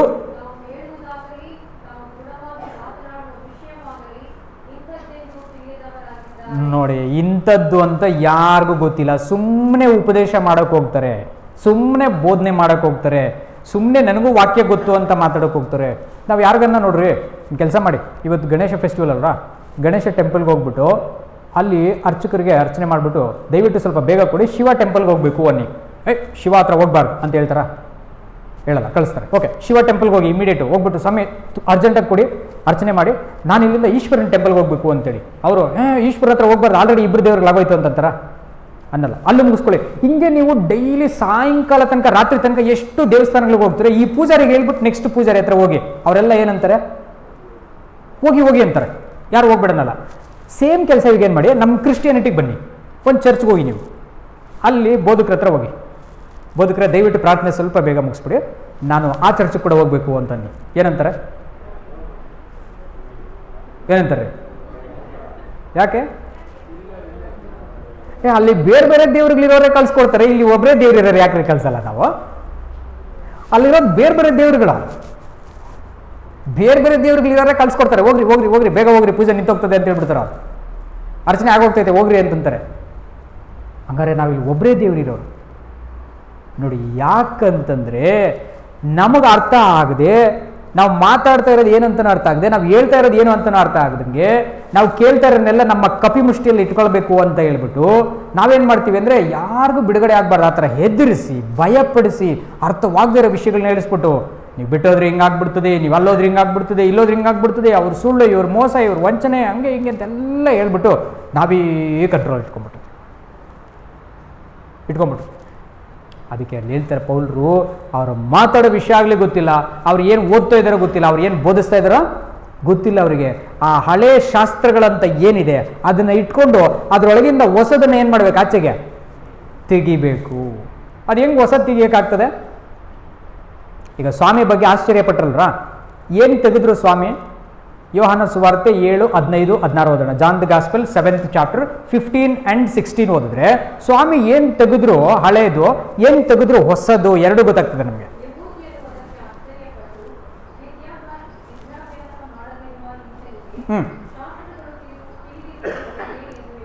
ನೋಡಿ, ವಿದ್ಯಾಭ್ಯಾಸನೂ ಇಲ್ಲ ಇವನಿಗೆ, ಶಾಸ್ತ್ರಗಳು ಇವನ ಜನ್ಮದಲ್ಲಿ ಓದಿರಲ್ಲ ಇವನು. ಇಂಥ ಮನುಷ್ಯನಿಗೂ ಹೋಗ್ಬಿಟ್ಟು ಅದು ಹೆಂಗಪ್ಪ ಶಾಸ್ತ್ರಗಳು ಪಟ ಪಟ ಪಟ ಪಟ ಅಂತ ಮಾತಾಡ್ತಾನೆ ಈತ. ಬಾ ಎತ್ತಿದ್ರೆ ನಿಮ್ಮ ಮೋಶೆ ಹಿಂಗಂದ ಅಂತಾರೆ, ಬಾ ಎತ್ತಿದ್ರೆ ಏಷಾಯನಾದ ಪ್ರವಾದಿ ನಿಮ್ಮ ಬಗ್ಗೆ ಈ ಥರ ಪ್ರವಾದನೆ ಮಾಡಿದ್ದಾರೆ ಅಂತಂತಾರೆ. ಮಾತೆತ್ಬಿಟ್ರೆ ಹೋಶೆ ಏನೇನು ಹೇಳಿದ್ದಾರೆ ಗೊತ್ತಾ ನಿಮಗೆ ಅಂತಂತಾರೆ. ಯೇಸು ಕ್ರಿಸ್ತರು ಬಾಯಿ ತೆಗೆದ್ರೆ ಬರೀ ಪ್ರವಾದಿಗಳ ಹೆಸರುಗಳು ಹೇಳ್ತಾರೆ. ಧರ್ಮಶಾಸ್ತ್ರ ಓದ್ ನೋಡು, ಮೋಶೆ ಹತ್ರ ಓದ್ ನೋಡು, ಸಬ್ಬತ್ ಬಗ್ಗೆ ಓದ್ ನೋಡು, ಯಾಜಕರ ಬಗ್ಗೆ ಓದ್ ನೋಡು. ಇವ್ರು ಅದ್ಭುತ ಮಾಡಿದ್ರು ಅದಕ್ಕೆ ಕಾಣಿಕೆ ಕೊಡಕ್ಕೆ ಹೋದ್ರೆ ಯಾರು ಕೊಡು ಅಂತಾರೆ? ಇದು ತಗೊಂಡೋಗಿ ನಿಮ್ಮ ಯಾಜಕನ ಕೊಟ್ಬಿಡು ಅಂತಾರೆ. ಸೊ ಮಾತೆತ್ತಿದ್ರೆ ಶಾಸ್ತ್ರಗಳು, ಹಳೆ ಶಾಸ್ತ್ರಗಳು ಸ್ವಾಮಿ ಮಾತಾಡ್ತಾ ಇರೋದು. ಆದರೆ ಅದರೊಳಗಿನ ಸೂತ್ರಗಳು ಮಾತ್ರ ಹೊಸ ಸೂತ್ರಗಳನ್ನು ಆಚೆಗೆ ತೆಗಿತಾ ಇದೆ. ಅದು ಜನಗಳಿಗೆ ಭಾಳ ಆಶ್ಚರ್ಯ. ಅದೇ ಹಳೆ ಗ್ರಂಥಗಳನ್ನ ಉಪಯೋಗಿಸ್ಕೊಂಡು ಹೊಸದನ್ನ ಹೆಂಗಪ್ಪ ಹೇಳ್ತಾರೆ ಇವರು? ಸತ್ತು ಪುನರುತ್ಥಾನರಾದ್ಮೇಲೆ ಮತ್ತೆ ಹೇಳ್ತಾರೆ. ಲೂಕ ಸುವಾರ್ತೆ 24ನೇ ಅಧ್ಯಾಯದಲ್ಲಿ 32ನೇ ವಚನ, 27ನೇ ವಚನ, 44, 45 ಇಷ್ಟು ವಚನಗಳಲ್ಲಿ ಹೇಳ್ತಾರೆ. Book of luke 24th chapter 27, 32, 45, 44 ಆ ಎಲ್ಲ ಕಡೆಗಳಲ್ಲಿ ಹೇಳ್ತಾರೆ. ಆತನು ಶಾಸ್ತ್ರಗಳನ್ನು ಬಿಚ್ಚಿ ಮಾತಾಡ್ತಾ ಇರಬೇಕಾದ್ರೆ ಎಮ್ಮಾಹು ಊರಿನಲ್ಲಿ ಬಂದಂಥ ಶಿಷ್ಯರುಗಳಿಗೆ ಆಶ್ಚರ್ಯ ಆಗ್ಬಿಡ್ತದೆ. ಆಶ್ಚರ್ಯಪಟ್ಟು ನೋಡ್ತಾರೆ, ಇದನ್ನು ಶಾಸ್ತ್ರಗಳ ಬಗ್ಗೆ ಮಾತಾಡ್ತಾ ಇದ್ದಾರಲ್ಲ. ಆಮೇಲೆ ಶಾಸ್ತ್ರಗಳು ಅಂತಂದ್ರೆ ಎಷ್ಟು ವಿಭಾಗಗಳಿದೆ ಅಂತ ಸ್ವಾಮಿನೇ ಹೇಳ್ತಾರೆ. 44ನೇ ವಚನದಲ್ಲಿ ಹೇಳ್ತಾರೆ ಏನಂದ್ರೆ, ಮೋಶೆಯ ಧರ್ಮಶಾಸ್ತ್ರದಲ್ಲೂ ಪ್ರವಾದಿಗಳ ಗ್ರಂಥಗಳಲ್ಲೂ ಮತ್ತು ಕೀರ್ತನೆಗಳೆಂಬ ಬರಹಗಳಲ್ಲೂ ನನ್ನ ಕುರಿತು ಬರೆಯಲ್ಪಟ್ಟಿರುವುದೆಲ್ಲ ಏನಾಗಬೇಕು, ನೆರವೇರಬೇಕು ಅಂತ ಹೇಳ್ತಾರೆ. ಸೊ ಸ್ವಾಮಿ ಬಗ್ಗೆ ಬರೆದಿರುವಂಥ ಎಲ್ಲ ಶಾಸ್ತ್ರ ಗ್ರಂಥಗಳ 39 ಶಾಸ್ತ್ರ ಗ್ರಂಥಗಳ ವಿಷಯಗಳನ್ನು 39 ಸಾಮ್ಯಗಳನ್ನಾಗಿ ಸ್ವಾಮಿ ಹೊಸದಾಗಿ ಮಾತಾಡಿದ್ರು. ಅದು ಕೂಡ ನಮ್ಗೆ ಅರ್ಥ ಆಗ್ತಾ ಇರಲಿಲ್ಲ. ಅದಕ್ಕೆ ತನ್ನ ಬೋಧಕರುಗಳು ಅಪೋಸ್ತಲರುಗಳನ್ನು ಕಳಿಸಿ ನಮಗೆ ಕಾಮೆಂಟ್ರೀಸನ್ನು ಬರೆಸಿಟ್ರು. ಅದೇ ನಮಗೆ ಸಿಕ್ಕಿರುವಂಥ ಪತ್ರಿಕೆಗಳು. ಪೌಲರ ಪತ್ರಿಕೆಗಳು, ಪೇತ್ರರ 2 ಪತ್ರಿಕೆಗಳು, ಯೋಹಾನರ 3 ಪತ್ರಿಕೆಗಳು, ಯೂದನ ಪತ್ರಿಕೆ, ಇವುಗಳೆಲ್ಲ ನಮ್ಗೆ ಹೆಂಗೆ ಸಿಕ್ತು? ವ್ಯಾಖ್ಯಾನ ಗ್ರಂಥಗಳು. ಸ್ವಾಮಿ ಹೇಳಿದ್ದೇನು, ಧರ್ಮಶಾಸ್ತ್ರ ಹೇಳಿದ್ದೇನು, ಇವು ಎರಡರ ಮಧ್ಯೆ ಇರುವ ಹೊಂದಾಣಿಕೆ ಏನು? ಪ್ರವಾದಿಗಳು ಹಿಂಗಂತಾರೆ, ಧರ್ಮಶಾಸ್ತ್ರ ಹಿಂಗನ್ನುತ್ತೆ, ಬರಹಗಳು ಈ ರೀತಿ ಹೇಳುತ್ತೆ, ಇವೆಲ್ಲವುಗಳ ಅರ್ಥ ಯೇಸು ಕ್ರಿಸ್ತರು ಈ ರೀತಿ ಹೇಳ್ಕೊಟ್ರು ಅಂತೇಳಿ ನಮಗೆ ವ್ಯಾಖ್ಯಾನಗಳನ್ನು ಮಾಡಿಕೊಟ್ರು ಅಪೊಸ್ತಲರುಗಳು. ಹಾಗಾದರೆ ಈ ಹೊಸದನ್ನು ಹಳೇದನ್ನು ತೆಗೆಯುವಂಥ ವಿಧಾನ ಅರ್ಥ ಆಗಬೇಕಾದ್ರೆ ಈ 3 ಪ್ರಾಸೆಸ್ಸಲ್ಲಿ ಬರಬೇಕು ನಾವು. ಒಂದು, ಶಾಸ್ತ್ರ ಗ್ರಂಥಗಳು ಓದಬೇಕು, ಅದನ್ನು ಯೇಸು ಕ್ರಿಸ್ತರ ಮಾತುಗಳಲ್ಲಿ ಸಾಮ್ಯಗಳಲ್ಲೂ ಹೋಲಿಸ್ಬೇಕು, ಅದಕ್ಕೆ ಸಹಾಯ ಅರ್ಥ ಮಾಡ್ಕೊಳ್ಳಿಕ್ಕೆ ನಮಗೆ ಅಪೊಸ್ತಲರುಗಳ ಸಹಾಯನ ತಗೊಳ್ಬೇಕು. ಇದಿಷ್ಟನ್ನು ಮಾಡುವಾಗ ಹಳೆ ಶಾಸ್ತ್ರಗಳು ಹೊಸ ಶಾಸ್ತ್ರಗಳು ಎರಡರಲ್ಲೂ ನಾವು ಪರಿಣಿತರಾದ ಮನೆ ಯಜಮಾನ ಆಗಿರ್ತೀವಿ. ಮನೆ ಯಜಮಾನನ ಸಂರಕ್ಷಣೆ ಮಾಡಿಲ್ಲ ಅಂದರೆ ಆ ಕುಟುಂಬ ಹಾಳಾಗ್ತದೆ. ಯಾವುದೇ ಕುಟುಂಬದಲ್ಲಾಗಿರಲಿ, ಮನೆಗೆ 4 ಜನ ಯಜಮಾನರಾಗ್ಬಿಟ್ರೆ ಮನೆ ಹಾಳಾಗೋಗ್ಬಿಡ್ತದೆ, ಆ ಮನೆ ಪೀಸ್ ಆಗ್ಬಿಡ್ತದೆ. ಯಾವ ಮನೆ ಆಗಲಿ, 2 ಯಜಮಾನ ಆದರೆ 2 ಭಾಗ ಆಗ್ತದೆ, 4 ಯಜಮಾನ ಆದರೆ 4 ಪೀಸ್ ಆಗ್ತದೆ ಆ ಮನೆ. ಯಾಕಂದರೆ ಅವ್ರು ಆ ಕಡೆ ಹೇಳ್ತಾರೆ, ಇವ್ರು ಈ ಕಡೆ ಹೇಳ್ತಾರೆ, ಅಧಿಕಾರ ನಂದು ಅಂತೇಳಿ. ಸೊ ಹಂಗೆ ನಾವು ಬೈಬಲಲ್ಲಿ ಬರುವಾಗ ಈ ಬೈಬಲ್ ನಮಗೊಂದು ಟ್ರೆಷರ್ ಥರ ನಾವು ಇಟ್ಕೊಳ್ಬೇಕು. ಇವ್ರು ಹೇಳ್ತಾರೆ, ಯಾರ್ರೀ, ಯೋಬನ್ ಹೇಳ್ತಾರೆ, ನಿನ್ನ ಮಾತುಗಳನ್ನು ನನ್ನ ಎದೆಯಲ್ಲಿ ನಿಧಿಯನ್ನಾಗಿ ಬಚ್ಚಿಟ್ಟುಕೊಂಡಿದ್ದೇನೆ ಅಂತ ಹೇಳ್ತಾರೆ. ನಮ್ಮ ಪ್ರವಾದಿ ಯೆರೆಮೀಯ ಹೇಳ್ತಾರೆ, ನನಗೆ ದೊರೆತ ನಿನ್ನ ಮಾತುಗಳು ಆಹಾರವಾದವು, ನನಗೆ ಅದು ತುಂಬ ಸಿಹಿಯಾಗಿದೆ ಅಂತ ಹೇಳ್ತಾರೆ. ಸೊ ಹಾಗಾದರೆ ಈ ಹೃದಯವೆಂಬ ನಿಧಿ ಒಳಗಡೆ ನಾವು ಬಚ್ಚಿಟ್ಕೊಳ್ಬೇಕು. ನಾವು ಈ ಹಾರ್ಟ್ ಆಫ್ ಟ್ರೆಷರ್ ಏನಿದೆ ಅದ್ರ ಒಳಗಡೆ ಬಚ್ಚಿಟ್ಕೊಳ್ಬೇಕು. ಬಚ್ಚಿಟ್ಕೊಂಡಾಗ ಹಳೇದನ್ನು ಹೇಗೆ ಅರ್ಥ ಮಾಡ್ಕೊಳ್ಳೋಕ್ಕಾಗ್ತದೆ, ಹೊಸದನ್ನು ಹೇಗೆ ತೆಗಿಯೋಕ್ಕಾಗ್ತದೆ ಫಾರ್ ಅವರ್ ಕರೆಂಟ್ ಸಿಚುವೇಶನ್. ನಮ್ಮ ಪ್ರಸ್ತುತ ಕಾಲದ ಕ್ರೈಸ್ತರ ಜವಾಬ್ದಾರಿ ಏನು, ಕ್ರೈಸ್ತನೊಬ್ಬನಿಗೆ ಈ ಕಾಲದಲ್ಲಿರುವಂಥ ಕರೆ ಏನು, ಕ್ರೈಸ್ತನಿಗೆ ಈ ಕಾಲದಲ್ಲಿ ದೇವರು ಏನು ಕೆಲಸಗಳನ್ನ ಕೊಟ್ಟಿದ್ದಾರೆ. ಅಬ್ರಹಾಮ್ನಂತೆ ಪ್ರಾರ್ಥನೆ ಮಾಡೋಣ ನಾವು. ಏನಂತ ಅಬ್ರಹಾಮ್ ದೇವ್ರು ಹೇಳ್ತಾರೆ, ನೀನು ಎದ್ದು ಬೆಳಿಗ್ಗೆ ಈ ದೇಶವನ್ನೆಲ್ಲ ಸುತ್ತಾಡು, ಎಲ್ಲ ನೀನು ಕೊಟ್ಬಿಡ್ತೀನಿ ಅಂತ. ಈಗ ನಾನು ಎದ್ದೊಳ್ತೀನಿ, ನಾಳೆ ಎದ್ದುಬಿಟ್ಟಿದ್ದೇನೆ, ಬೆಳಗ್ಗೆ ದೇವರೇ ನಾನು ಗುಬ್ಬಿ ಎಲ್ಲ ಒಂದು ರೌಂಡ್ ಹೊಡಿತೀನಿ, ದಯವಿಟ್ಟು ಒಂದು 6 ತಿಂಗಳು ಬೇಕಾದ್ರೆ ಟೈಮ್ ತಗೊಳ್ಳಿ, ರಿಜಿಸ್ಟರ್ ನನ್ನ ಹೆಸರಿಗೆ ಪ್ರಾಪರಾಗಿ ಮಾಡಿಕೊಟ್ಬಿಡಿ ಅಂತ ಹೇಳಿದ್ರ. ಅಬ್ರಹಾಮ್ಗೆ ಪ್ರಾರ್ಥನೆ ಮಾಡಿ ವಾಗ್ದಾನ ಮಾಡಿದಿರಲ್ಲ ದೇವರೇ ನೀವು, ಏನಂತ ಕಾಲಿಡ ಜಾಗ ಎಲ್ಲ ರಿಜಿಸ್ಟರ್ ಮಾಡಿಕೊಡ್ತೀನಿ ನಿನಗೆ ಅಂತ ಹೇಳಿದರೆ. ಸೊ ನಮಗೆ ಕಾಲಿಡ ಜಾಗ ಎಲ್ಲ ಬೇಡ, ನನಗೆ ಜಸ್ಟ್ ಗುಬ್ಬಿ ಮಾತ್ರ ರಿಜಿಸ್ಟರ್ ಮಾಡಿಕೊಡಿ ನನ್ನ ಹೆಸರಿಗೆ. ಹಂಗಾರೆ ಅಬ್ರಹಾಂ ಥರ ಪ್ರಾರ್ಥನೆ ಮಾಡೋ ಕಾಲದಲ್ಲಿ ನಾನಿಲ್ಲ, ದಾವೀದನ ಪ್ರಾರ್ಥನೆ ಮಾಡೋ ರೀತಿಯಲ್ಲಿ ಪ್ರಾರ್ಥನೆ ಮಾಡೋ ಕಾಲದಲ್ಲಿ ನಾನಿಲ್ಲ, ಯೇಸು ಕ್ರಿಸ್ತರಂತೆ ಪ್ರಾರ್ಥನೆ ಮಾಡೋ ಕಾಲದಲ್ಲೂ ನಾನಿಲ್ಲ. ಕಾರಣ ಅವರಿದ್ದಿದ್ದು ಇಸ್ರಾಯೇಲ್ನಲ್ಲಿರುವ ಪ್ರವಾದಿ ಇಸ್ರೇಲಿಂದ ಆಚೆ ಹೋಗಿ ಸಾಯುವಂಗಿಲ್ಲ. ಕ್ರಿಸ್ತ ಶಕ 36ನೇ ಇಸ್ವಿ ತನಕ ಅವರಲ್ಲೇ ಇರಬೇಕು. ಸೊ ಅದಾದ ನಂತರ ಬೇರೆ ಕಾಲಗಳಿಗೆ ಬದಲಾವಣೆ ಆಯಿತು. ಆಗ ಈ ಕಾಲದಲ್ಲಿ ಇಸ್ರಾಯೇಲರಲ್ಲ ದೇವರ ಜನರುಗಳು, ಇಸ್ರಾಯೇಲರ ಮೇಲೆ ದೇವರದ ಆಶೀರ್ವಾದ ಕಮ್ಮಿ ಆಯಿತು, ಆಶೀರ್ವಾದದಿಂದ ಆಚೆ ಹಾಕಿದ್ರು ಅವರೆಲ್ಲ. ಆದರೆ ದೇವರ ಒಡಂಬಡಿಕೆಗಳಲ್ಲಿ, ದೇವರ ವಾಗ್ದಾನಗಳಲ್ಲಿ, ದೇವರ ಒಂದು ಸಿದ್ಧಾಂತಗಳಲ್ಲಿ, ಬೋಧನೆಗಳಲ್ಲಿ ಯಾರು ಬಂದರೋ ಆ ಜನಗಳು ದೇವರ ಜನ. ಈಗ ಅದು ನೀವು ಬಂದರೆ ನೀವು, ಅದು ನಾನು ಬಂದರೆ ನಾನು, ನಾವು ಬಂದರೆ ಮಾತ್ರ. ಏನು ಆಶೀರ್ವಾದ ಇಟ್ಟಿದ್ದೀರಾ ಅದು ಅಬ್ರಾಮ್ದೊಂದು ಕೇಳಂಗಿಲ್ಲ, ದಾವೀದೊಂದು ಕೇಳಂಗಿಲ್ಲ, ಯೇಸು ಕ್ರಿಸ್ತರದೊಂದು ಕೇಳಂಗಿಲ್ಲ, ಅಪೊಸ್ತಲರದೊಂದು ಕೇಳಂಗಿಲ್ಲ. ಏನು ಇಟ್ಟಿದ್ರೆ ಅದು ಈ ಕಾಲಕ್ಕೆ ನಮಗೆ ಏನು ಇಟ್ಟಿದ್ರೆ ಅದು. ಬಟ್ ಅದು ಗೊತ್ತಾಗೋದು ಹೆಂಗೆ? ಓದಬೇಕಲ್ವ ಸತ್ಯವೇದ. ಏನು ಓದದೆ ಇದ್ಬಿಟ್ರೆ ಒಂದು ಜಸ್ಟ್ ಸಣ್ಣ ಎಕ್ಸಾಂಪಲ್ ತೊಗೊಳ್ರಿ. ನಿಮಗೆ 75 ವರ್ಷಗಳಾಯ್ತಾ ಇಂಡಿಪೆಂಡೆನ್ಸ್ ಬಂದು ನಮ್ಮದು. 80 ವರ್ಷಗಳಿಂದ ನಿಮ್ಮ ಪ್ರಾಪರ್ಟಿ ರಿಜಿಸ್ಟ್ರೇಷನ್ ಹೋಗುವಾಗ ಗವರ್ಮೆಂಟ್ ಆಫ್ ಇಂಡಿಯಾ ಅಂತ ಇರಲಿಲ್ಲ, ಏನಂತಿತ್ತು? ಬ್ರಿಟಿಷ್ ರಾಜ್ ಗವರ್ಮೆಂಟ್ ಅಥವಾ ಕಂಪನಿ ಸರ್ಕಾರ ಇತ್ತು. British Raj government. British Raj ಗವರ್ನಮೆಂಟಲ್ಲಿ ಇರೋಂಥ ಪ್ರಾಪರ್ಟಿನ ಸಡನ್ನಾಗಿ ಹಂಗೆ ಆಟೋಮೆಟಿಕ್ಕಾಗಿ ನಿಮ್ಮ ಹೆಸರಿಗೆ ಕೊಟ್ಬಿಡ್ತಾರೆ ಅಂತಂದರೆ ಕೊಡಲ್ಲ. ವೆರಿಫೈ ಮಾಡಿ ನೀವು ಇಲ್ಲಿನ ಸಿಟಿಜನ್ ಅಂತ ಕನ್ಫರ್ಮ್ ಮಾಡ್ಕೊಂಡು ಆಮೇಲೆ ಏನೇನು ಮಾಡ್ತಾರೆ, ಕೊಡ್ತಾರೆ ಅದನ್ನು. ಹಾಗಾದರೆ ಜಸ್ಟ್ 80 ವರ್ಷ ಹಿಂದೆ ಇರೋ ಸರ್ಕಾರ ಹಿಂದಿನ ಕಾನೂನುಗಳೇ ನಮ್ಗೆ ಅಪ್ಲೈ ಆಗ್ತಾ ಇಲ್ಲ ಅಂತಂದರೆ 2000 ವರ್ಷಗಳ ಹಿಂದೆ ಇರೋ ಕಾನೂನು ನಮ್ಗೆ ಅಪ್ಲೈ ಆಗ್ತದಾ? 4000 ವರ್ಷದ ಹಿಂದಿನ ಕಾನೂನು ನಮ್ಗೆ ಅಪ್ಲೈ ಆಗ್ತದಾ? ಸೊ ದೇವರು ಕೊಡುವಂಥ ಆಶೀರ್ವಾದಗಳು ಅಷ್ಟೇ. ಯೆಹೋವನ ಕೃಪಾವರಗಳು ನಿಂತು ಹೋಗುವವು, ಅವು ದಿನೇ ದಿನೇ ಹಳೆಯದಾಗ ಹಂಗೆ ಇರ್ತದೆ. ನಾವೆಲ್ಲ ಹಳೆದಕ್ಕೆ ಪ್ರಾರ್ಥನೆ ಮಾಡ್ತಾ ಇರೋದು. ನಾವು ಪ್ರಾರ್ಥನೆ ಮಾಡ್ತಾ ಇರೋದೆಲ್ಲ ಬರೀ ಹಳೆದಕ್ಕೇನೆ. ಹಂಗಾದ್ರೆ ಮನೆ ಯಜಮಾನನಂತೆ ನಾವು ಆಗೋದಾದ್ರೆ ನಮ್ಮೊಳಗಡೆ ಏನಪ್ಪ ಸ್ಟೋರ್ ಮಾಡ್ಕೊಳ್ಳೋದು ಅಂತಂದ್ರೆ, ಮೊದಲು ಬಿತ್ತುವ ಉಪಮಾನವನ್ನು ಹೇಳ್ತಾರೆ ನೋಡಿ, ಅಲ್ಲಿಂದ ಸ್ಟೋರ್ ಮಾಡೋಕ್ಕೆ ಶುರು ಮಾಡಬೇಕು. ಈಗ ಬಿತ್ತುವವನು ಬಿತ್ತೋದಕ್ಕೆ ಹೋದ. ಎಲ್ಲಿ ಬಿತ್ತದ? ದಾರಿ ಮಗ್ಲಲ್ಲಿ ಬಿತ್ತದೆ. ಯಾಕೆ ಬುದ್ಧಿ ಇಲ್ವಾ ಅವ್ನಿಗೆ? ಎಷ್ಟು ನೆಲಗಳಿದ್ವು ಅಲ್ರಿ? ನಾನು ನೀವು ನಿಮ್ಮ ಕೈಗೆ ಬೀಜ ಕೊಡ್ತೀನಿ, ನೀವು ತಗೊಂಡೋಗ್ಬಿಟ್ಟು ದಾರಿ ಮಗ್ಲಿಗೆ ಸ್ವಲ್ಪ ಎಸಿರಿ, ಗಿಡಗಳಿಗೆ ಸ್ವಲ್ಪ ಎಸಿರಿ, ಮುಳ್ಳುಗಳಿಗೆ ಸ್ವಲ್ಪ ಎಸಿರಿ. ಯಾವನ ನೋಡಿದ್ರೆ ಏನು ಮಾಡ್ತಾನೆ ಗೊತ್ತಾ? ನಿಮ್ಮನ್ನ ಬೈದ್ರೆ ಪರವಾಗಿಲ್ರಿ, ಬಾರಿಸ್ಬಿಡ್ತಾರೆ ಹಿಡ್ಕೊಂಡು. ರೈತರು ಹಿಂದೆ ಮುಂದೆ ನೋಡಲ್ಲ. ರೈತರುಗಳಿಗೆ ಸ್ವಲ್ಪ ಈ ನಾಗರಿಕತೆ ಎಲ್ಲ ಇರಲ್ಲ. ರಪ್ ಅಂತ ಕೆನ್ನೆ ಹೊಡಿಯೋದು ಮಾತ್ರ ಗೊತ್ತಿರ್ತದೆ ಅವ್ರಿಗೆ. ಯಾವನ ಅವ್ನು ಬುದ್ಧಿ ಐತಾನೆ ತಗೊಂಡೋಗಿ ಬೀಜಗಳನ್ನ ತಗೊಂಡೋಗಿ ಎಲ್ಲೆಲ್ಲ ಎಸಿತಾ ಇದ್ದಾನೆ ಮೂರ್ಖ ಅಂತ ಹೇಳ್ಬಿಟ್ಟು ಬೈದ್ಬಿಡ್ತಾರೆ ರೈತರ ಮುಂದೆ. ಬೀಜಗಳು ಭಾಳ ಅಮೂಲ್ಯವಾಗಿ ಎತ್ತಿಟ್ಟಿರೋಂಥದ್ದು. ಹೋದ ವರ್ಷ ಫಲದಲ್ಲಿ ನಾವೇನು ಕಟ್ ಮಾಡಿರ್ತೀವಿ ಅದರಲ್ಲಿ ಶ್ರೇಷ್ಠವಾದ ಬೆಳೆಯನ್ನು ನಾವು ಈಗ ಎತ್ತಿಟ್ಕೊಂಡಿರೋದು. ಅದನ್ನು ತಗೊಂಡೋಗಿ ಸಿಕ್ಕಿದ ಕಡೆಯಲ್ಲೆಲ್ಲ ಚೆಲ್ತಾ ಇದ್ರೆ ಏನು ಅನಿಸುತ್ತೆ ನಮಗೆ? ಏನು ಅನಿಸುತ್ತೆ ರೀ? ಹಂಗಾದ್ರೆ ಈ ಸಾಮ್ಯ ಸರಿ ನಾ ಸ್ವಾಮಿ ಹೇಳ್ತಾ ಇರೋದು? ಎಲ್ಲರೂ ಶ್ರದ್ಧೆಯಿಂದ ಗಮನಿಸಿದ್ರೆ ಅರ್ಥ ಆಗ್ತದೆ, ಇಲ್ಲ ಅರ್ಥ ಆಗಲ್ಲ. ಈ ಸಾಮ್ಯದ ವಿವರಣೆ ಸರಿಯಾಗಿದೆಯಾ? ಈ ಬಿತ್ತುವ ರೈತನಿಗೆ ಬುದ್ಧಿ ಇಲ್ವಾ ಎಲ್ಲಂದ್ರಲ್ಲೇ ಬಿತ್ತಕ್ಕೆ?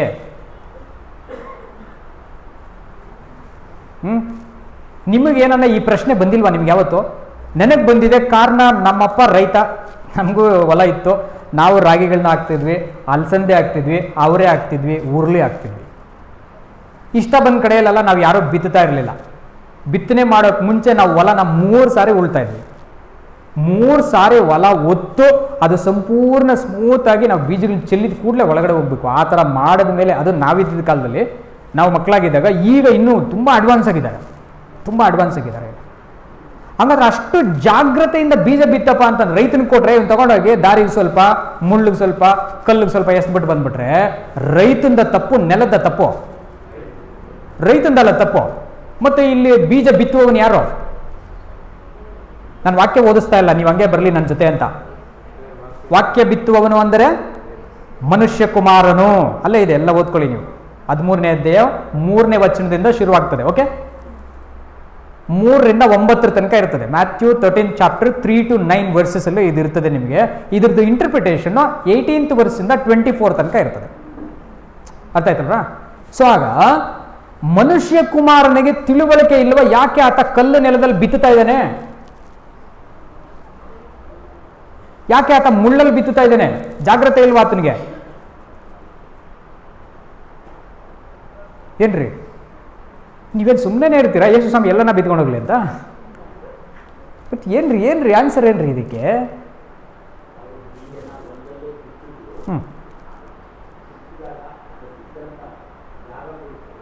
ಇಲ್ಲೆಲ್ಲ ಬಿದ್ದಿದ್ದಾವೆ ಅಂತ.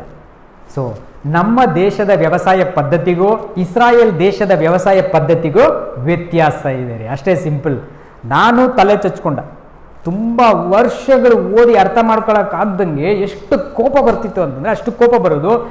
ಬೈಬಲ್ ಕಾಲೇಜ್ಗಳಿಗೆ ಹೋಗಿ ಕೇಳ್ತಾ ಇದ್ವಿ. ಯಾಕಂದರೆ ಇದೇ ಫಸ್ಟ್ ಫಾರ್ಮುಲಾ, ಮೊದಲನೇ ಸಾಮ್ಯ. ಈ ಸಾಮ್ಯ ಅರ್ಥ ಆಗದಿರುವ ಒಬ್ಬ ಕ್ರೈಸ್ತನಿಗೆ ಬೈಬಲ್ ಯಾವತ್ತೂ ಅರ್ಥ ಆಗಲ್ಲ. ಅವನಿಗೂ ಯೇಸು ಕ್ರಿಸ್ತನಿಗೂ ಯಾವುದೇ ಸಂಬಂಧ ಇರಲಿಕ್ಕೆ ಸಾಧ್ಯವಿಲ್ಲ. ಈ ಸಾಮ್ಯನೇ ಮೊದಲು ವಚನಗಳು ಹೃದಯಕ್ಕೆ ಹೋಗೋಕ್ಕೆ ಸಾಧ್ಯ. First parable and principle parable ಇದು. ಇದೊಂದು ಪ್ರಿನ್ಸಿಪಲ್ ಪ್ಯಾರಬಲ್. ಇದನ್ನು ಅರ್ಥ ಮಾಡ್ಕೊಳ್ಳದಿರೋ ಕ್ರೈಸ್ತನಿಗೆ ಬೇರೆ ಸಾಮ್ಯಗಳು ಗೊತ್ತಿರಲ್ಲ. ಸಾಮ್ಯಗಳೇ ಗೊತ್ತಿಲ್ಲದಿರೋ ಕ್ರೈಸ್ತನಿಗೆ ಯೇಸು ಗೊತ್ತಿರಲ್ಲ. ಯಾಕಂದ್ರೆ ಯೇಸು ಜನರಿಗೆ ಸಾಮ್ಯವಿಲ್ಲದೆ ಏನನ್ನೋ ಹೇಳಲೇ ಇಲ್ಲ. ಹಂಗಾದ್ರೆ ಹೇಳಿರೋದೆಲ್ಲ ಬರೀ ಸಾಮ್ಯಗಳಲ್ಲಿದೆ. ಈ never spoke any word apart from the parables. So the first parable is a principal parable to unfold all the remaining parables. ಹಂಗಾದ್ರೆ ಈ ಸಾಮ್ಯದಲ್ಲಿ ನಮ್ಮ ಸ್ವಾಮಿ ಈ ಥರ ಯದ್ವಾ ಬಿತ್ತುವಂಥ ರೈತ ಅಲ್ಲ. ಆದರೆ ಇಸ್ರಾಯೇಲ್ ದೇಶದ ಪದ್ಧತಿ ಭಿನ್ನ. ಏನಂದರೆ ಅಲ್ಲಿರುವಂಥ ಮರಳುಗಾಡಿನಲ್ಲಿ ಬೀಜಗಳನ್ನ ಮೊದಲೇನು ಮಾಡ್ತಾರೆ ಅಂದರೆ ಬಿತ್ಬಿಡ್ತಾರೆ.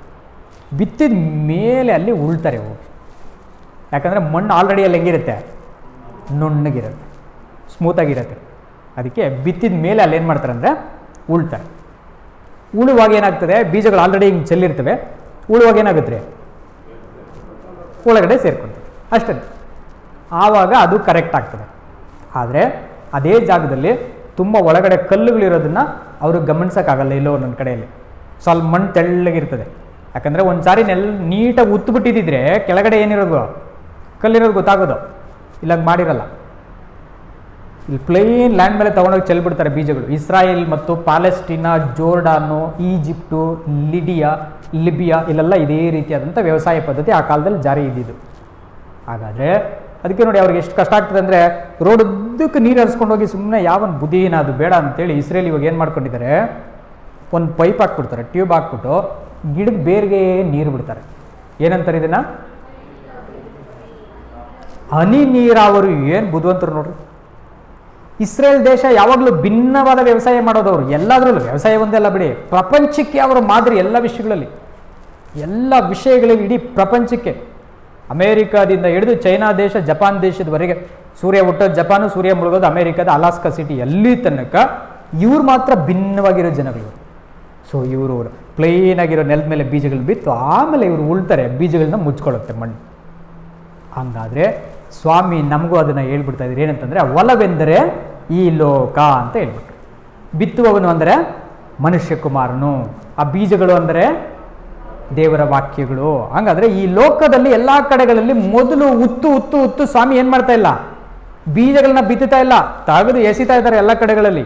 ಅಲ್ಲಿನ ವ್ಯವಸಾಯ ಪದ್ಧತಿ ಮಾತ್ರ ಮ್ಯಾಚ್ ಆಗ್ತದೆ ಈ ಪ್ರಿನ್ಸಿಪಲ್, ಈ ಫಾರ್ಮುಲಾಗೆ. ಇಲ್ಲಿನ ವ್ಯವಸಾಯ ಮ್ಯಾಚ್ ಆಗಲ್ಲ, ಬೇರೆ ಯಾವ ವ್ಯವಸಾಯನೂ ಮ್ಯಾಚ್ ಆಗಲ್ಲ ಇದಕ್ಕೆ. ಸ್ವಾಮಿ ಮೊದಲು ಎಲ್ಲ ಕಡೆ ಬೀಜಗಳನ್ನ ಹಾಕ್ತಾ ಇದ್ದಾರೆ, ಆಯ್ತು, ಎಲ್ಲ ಕಡೆ ಆಯಿತು. ನೆಕ್ಸ್ಟ್ ರೈತ ಏನು ಮಾಡ್ಬೇಕು ಇವಾಗ? ಎರಡನೇ ರೀತಿಯಾದಂಥ ನೆಲದ ಕಂಡೀಷನ್ಗೆ ಬರಬೇಕು. ಎರಡನೇ ರೀತಿಯಾದದ್ದು. ಹಾಗಾದರೆ ಮೊದಲನೇ ನೆಲ ಹಾಕಿದ ತಕ್ಷಣವೇ ಒಂದು ಪ್ರಾಬ್ಲಮ್ ಬಂದ್ಬಿಡ್ತು. ಏನಂದರೆ, ಇವ್ರು ಹಾಕ್ಕೊಂತ ಹೋಗ್ತಾ ಇದ್ದಾರೆ, ದಾರಿ ಮಗ್ಲಲ್ಲಿ ಇದ್ದಂಥವುಗಳನ್ನೆಲ್ಲ ಪಕ್ಷಿಗಳಾಗಲೇ ಬಂದೇನು ಮಾಡೋದಂತೆ, ತಿಂದ್ಬಿಟ್ಟು ಬಂತೆ. ಯಾವ ಪಕ್ಷಿಗಳು? ಏನ್ರಿ? ಸೇಟನ್ರಾ? ಎಲ್ಲಿದೆ ಆ ಥರ? ಎಲ್ಲಿದೆ ಆ ಥರ? ನಾನು ಯಾಕೆ ಪ್ರಶ್ನೆ ಮಾಡ್ತೀನಿ ಗೊತ್ತಾ? ನೀವು ಹಂಗೆ ಉತ್ತರ ಕೊಡೋದಂಗೆ ಬೈಬಲಿಂದ ಉತ್ತರ ಕೊಡೋರು ಆಗಲಿ ಅಂತ ಅಷ್ಟೇ.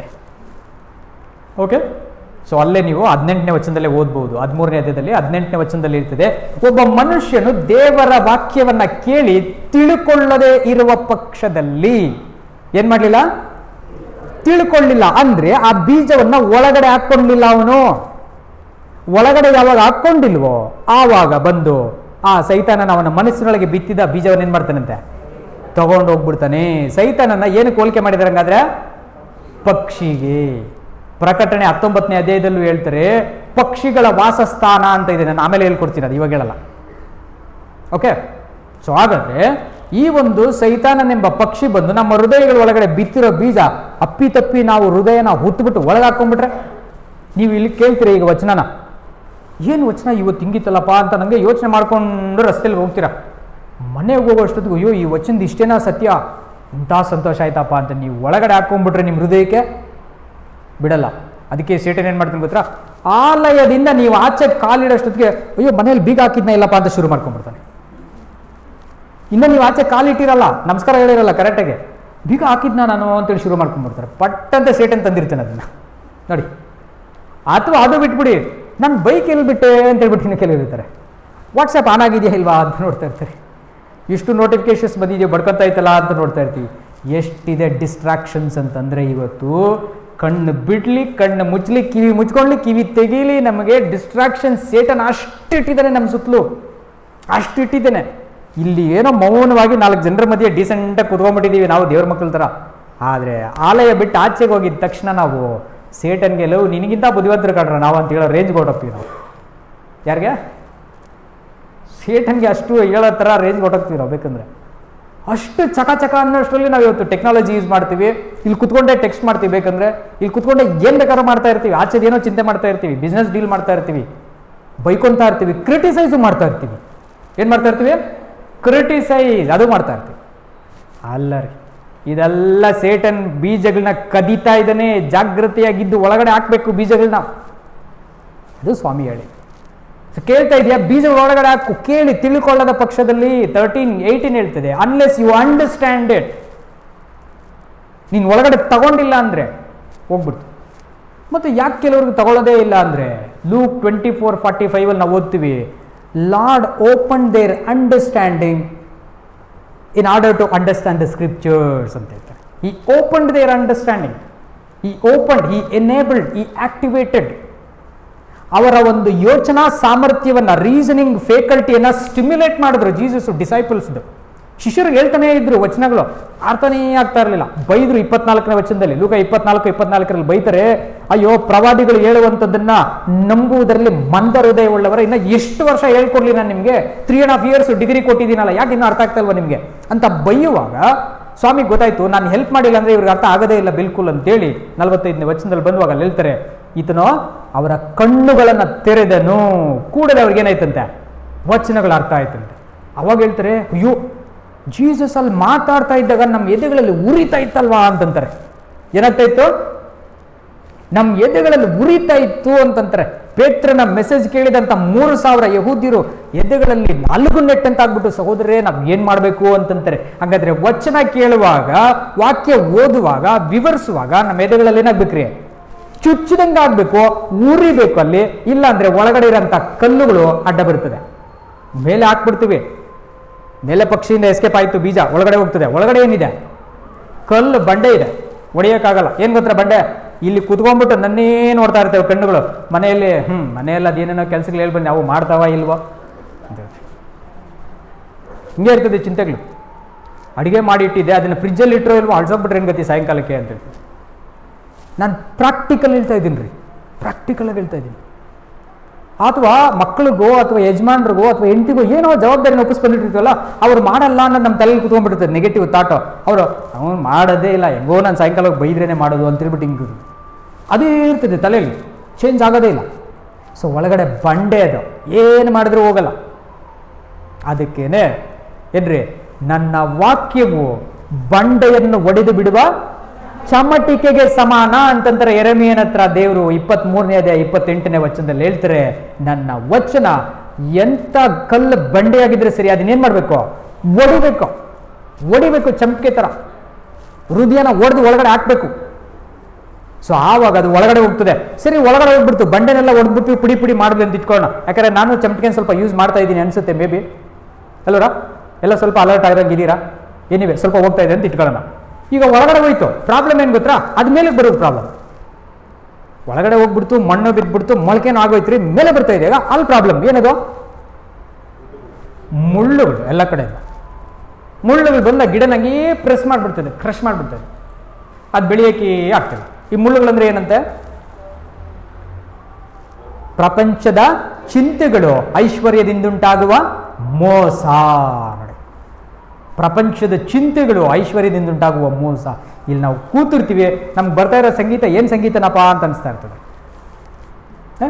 ಅಥವಾ ಕೆಲವರಿಗೆ ಒಳ್ಳೆ ಉದ್ದೇಶದಲ್ಲಿ ಆಗಿರ್ತದೆ. ಏನು ಗೊತ್ತಾ? ಯಾರೋ ಒಬ್ಬರು ಡಿಸ್ಟರ್ಬ್ ಮಾಡ್ತಾ ಇರ್ತಾರೆ ಅಂತ ಇಟ್ಕೊಂಡು, ಏನೋ ಸೌಂಡ್ ಬರ್ತದೆ, ಏನು ಸೌಂಡ್ ಮಾಡ್ತಾ ಇದ್ದಾನೆ, ದೇವ್ರ ಆರಾಧನೆ ಅಂತಲೂ ಗೊತ್ತಿಲ್ಲ ಅಂತಂದು ಅವನ್ನ ಬೈಯೋದಕ್ಕನ್ನ ಇವನು ಡಿಸ್ಟ್ರಾಕ್ಟ್ ಆಗೇ ಆಗ್ತಾನೆ. ಅಂತೂ ಕೋಪದಲ್ಲನ್ನಾಗ್ರಿ ಖುಷಿಯಲ್ಲನ್ನಾಗ್ರಿ ಹೆಂಗೋ ಸೈತಾನನಿಗೆ ಬೇಕಿರೋದೇನೋ, ನೀವು ಡೈವರ್ಟ್ ಆಗ್ಬೇಕಷ್ಟೇ. ಏನಾಗಬೇಕು? ಇಲ್ಲೆಲ್ಲ ಕಡೆ ಬಿಟ್ಬಿಡ್ರಿ.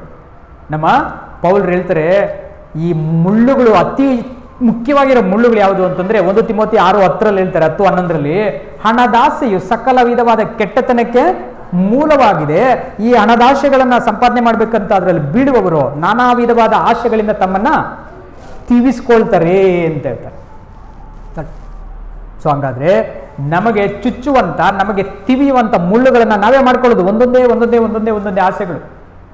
ಸೊ ಈ ಆಸೆಗಳು ನಮ್ಮನ್ನ ಚುಚ್ಚಿ ಅಯ್ಯೋ ಮಕ್ಕಳು, ಅಯ್ಯೋ ಮೊಮ್ಮಕ್ಕಳು, ಅಯ್ಯೋ ಹೆಂಡತಿಗೆ ಏನೋ ಮಾಡಬೇಕು, ಅಯ್ಯೋ ನಮ್ಗೆ ಯಜಮಾನರು, ನನ್ನ ಫ್ರೆಂಡ್ಸು, ನಮ್ಮ ರಿಲೇಟಿವ್ಸ್ಗೆ ಏನು ಗಿಫ್ಟ್ ಕೊಡಬೇಕು, ಈ ಥರ ಏನೇನೋ ಆಸೆಗಳು ಬರ್ತವೆ.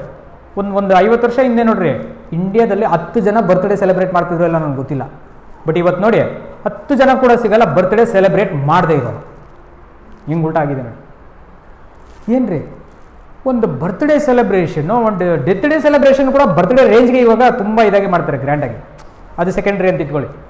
ಈ ಥರ ಸೆಲೆಬ್ರೇಷನ್ಗಂತಲೇ ಮನುಷ್ಯ ಭೂಮಿಯಲ್ಲಿ ಬದುಕದಂಗಿದ್ದಾನೆ ಇವತ್ತು. ಅಷ್ಟು ಸೆಲೆಬ್ರೇಷನ್ಸ್ ಇಟ್ಕೊಂಡ್ಬಿಟ್ಟು ಅದ್ರ ಆಸೆಗೋಸ್ಕರ ಕಷ್ಟಪಡಬೇಕು, ಅದಕ್ಕೆ ಸಾಲ ಮಾಡಬೇಕು, ಇನ್ನೊಬ್ರ ಹತ್ರ ಏನೋ ಇಸ್ಕೊಬೇಕು, ಆ ಸಾಲ ಕಟ್ಟಕ್ಕೆ ಇವ್ನು ದುಡಿಬೇಕು ಅಂತಂದ್ರೆ ಹುಡುಕ್ಬೇಕು, ಓದಬೇಕು, ಆ ಓದೋದಕ್ಕೆ ಇವ್ನು ತಿರ್ಗಾ ಕಷ್ಟಪಡಬೇಕು, ತಿರ್ಗಾ ಅದಕ್ಕೆ ಸಾಲ ಮಾಡಬೇಕು, ಓದೋದಕ್ಕೂ ಸಾಲ, ಆ ಸಾಲ ತೀರ್ಸೋದಕ್ಕೆ ತಿರ್ಗಾ ಓದೋದು. ಏನಾಗೈತ್ರಿ ಮನುಷ್ಯನ ಮೈಂಡು? ಮುಳ್ಳುಗಳ ಕೊಂಪೆಯಾಗಿ ಕುಂತಿದೆ ಇದು. ಏನಾಗಿದೆ? ಮುಳ್ಳುಗಳ ಕೊಂಪೆಯಾಗಿ ಕುಂತಿದೆ ಇದು. ಇಷ್ಟು ಮುಳ್ಳುಗಳು ಒಳಗಡೆ ಇಟ್ಕೊಂಡ್ಬಿಟ್ಟು ಯೆಹೋವನ ವಾಕ್ಯ ಹಾಕು ಎಲ್ಲಿ ಹೋಗ್ತದೆ ಅದು ಒಳಗಡೆಗೆ? ಒಳಗಡೆ ಹೋದ್ರೂ ಪರವಾಗಿಲ್ಲಪ್ಪ, ಅಟ್ಲೀಸ್ಟ್ ಆಚೆಗೆ ಬರುವಾಗ ನಾನು ನೋಡ್ಕೊತೀನಿ ಕಣೋ ಅಂತೇಳಿ ಸೇಟನ್ ಭಾಳ ಬುದ್ಧಿಯಿಂದ ಇಷ್ಟು ಮುಳ್ಳುಗಳನ್ನ ತಂದು ಇಡ್ತಾನೆ. ಸೊ ಇಟ್ಟಾಗ ಅಯ್ಯೋ ಮಗಳಿಗೆ ಏನು ಮಾಡಲಿ, ಅಯ್ಯೋ ಮಗನಿಗೆ ಏನು ಮಾಡಲಿ, ಅಯ್ಯೋ ಅವ್ರ ಮದುವೆ ಏನು ಮಾಡಲಿ, ಅವ್ರಿಗೆ ಸೈಟ್ ಏನು ಮಾಡಲಿ, ಇವ್ರಿಗೆ ಮನೆ ಏನು ಮಾಡಲಿ, ರೆನೋವೇಷನ್ ಏನು ಮಾಡಲಿ, ಎಲ್ಲ ತಲೆಗಟ್ಕೊಂಡು, ಅದರಲ್ಲಿ ಹಬ್ಬಗಳು ಬೇರೆ, ಒಂದರಿಂದ ಒಂದು ಹಬ್ಬಗಳು, ಇದೆಲ್ಲ ತಲೆಗಚ್ಕೊಂಡು ಅವುಗಳಿಗೆ ದುಡಿಯೋ ಒಂದು ಬರದ ಇದರಲ್ಲಿ ನಾವು ಎಲ್ಲ ಮರ್ತೋಗ್ತೀವಿ. ಆ ಮುಳ್ಳುಗಳು ಅಮುಕ್ಬಿಡ್ತವೆ, ದೇವ್ರ ವಾಕ್ಯನ ಆಚೆಗೆ ಬರಲ್ಲ. ಸರಿ, ಇದು ಬಂದ್ಬಿಡ್ತಪ್ಪ, ಇದೆರಡೂ ಬಂದ್ಬಿಡ್ತು, ಮುಳ್ಳನ್ನು ಜಯಿಸ್ಬಿಟ್ವಿ, ಆ ಮುಳ್ಳುಗಳನ್ನೆಲ್ಲ ಕಿತ್ತಾಕ್ಬಿಟ್ವಿ, ನಾವು ಆಚೆಗೆ ಬಂದ್ವಿ.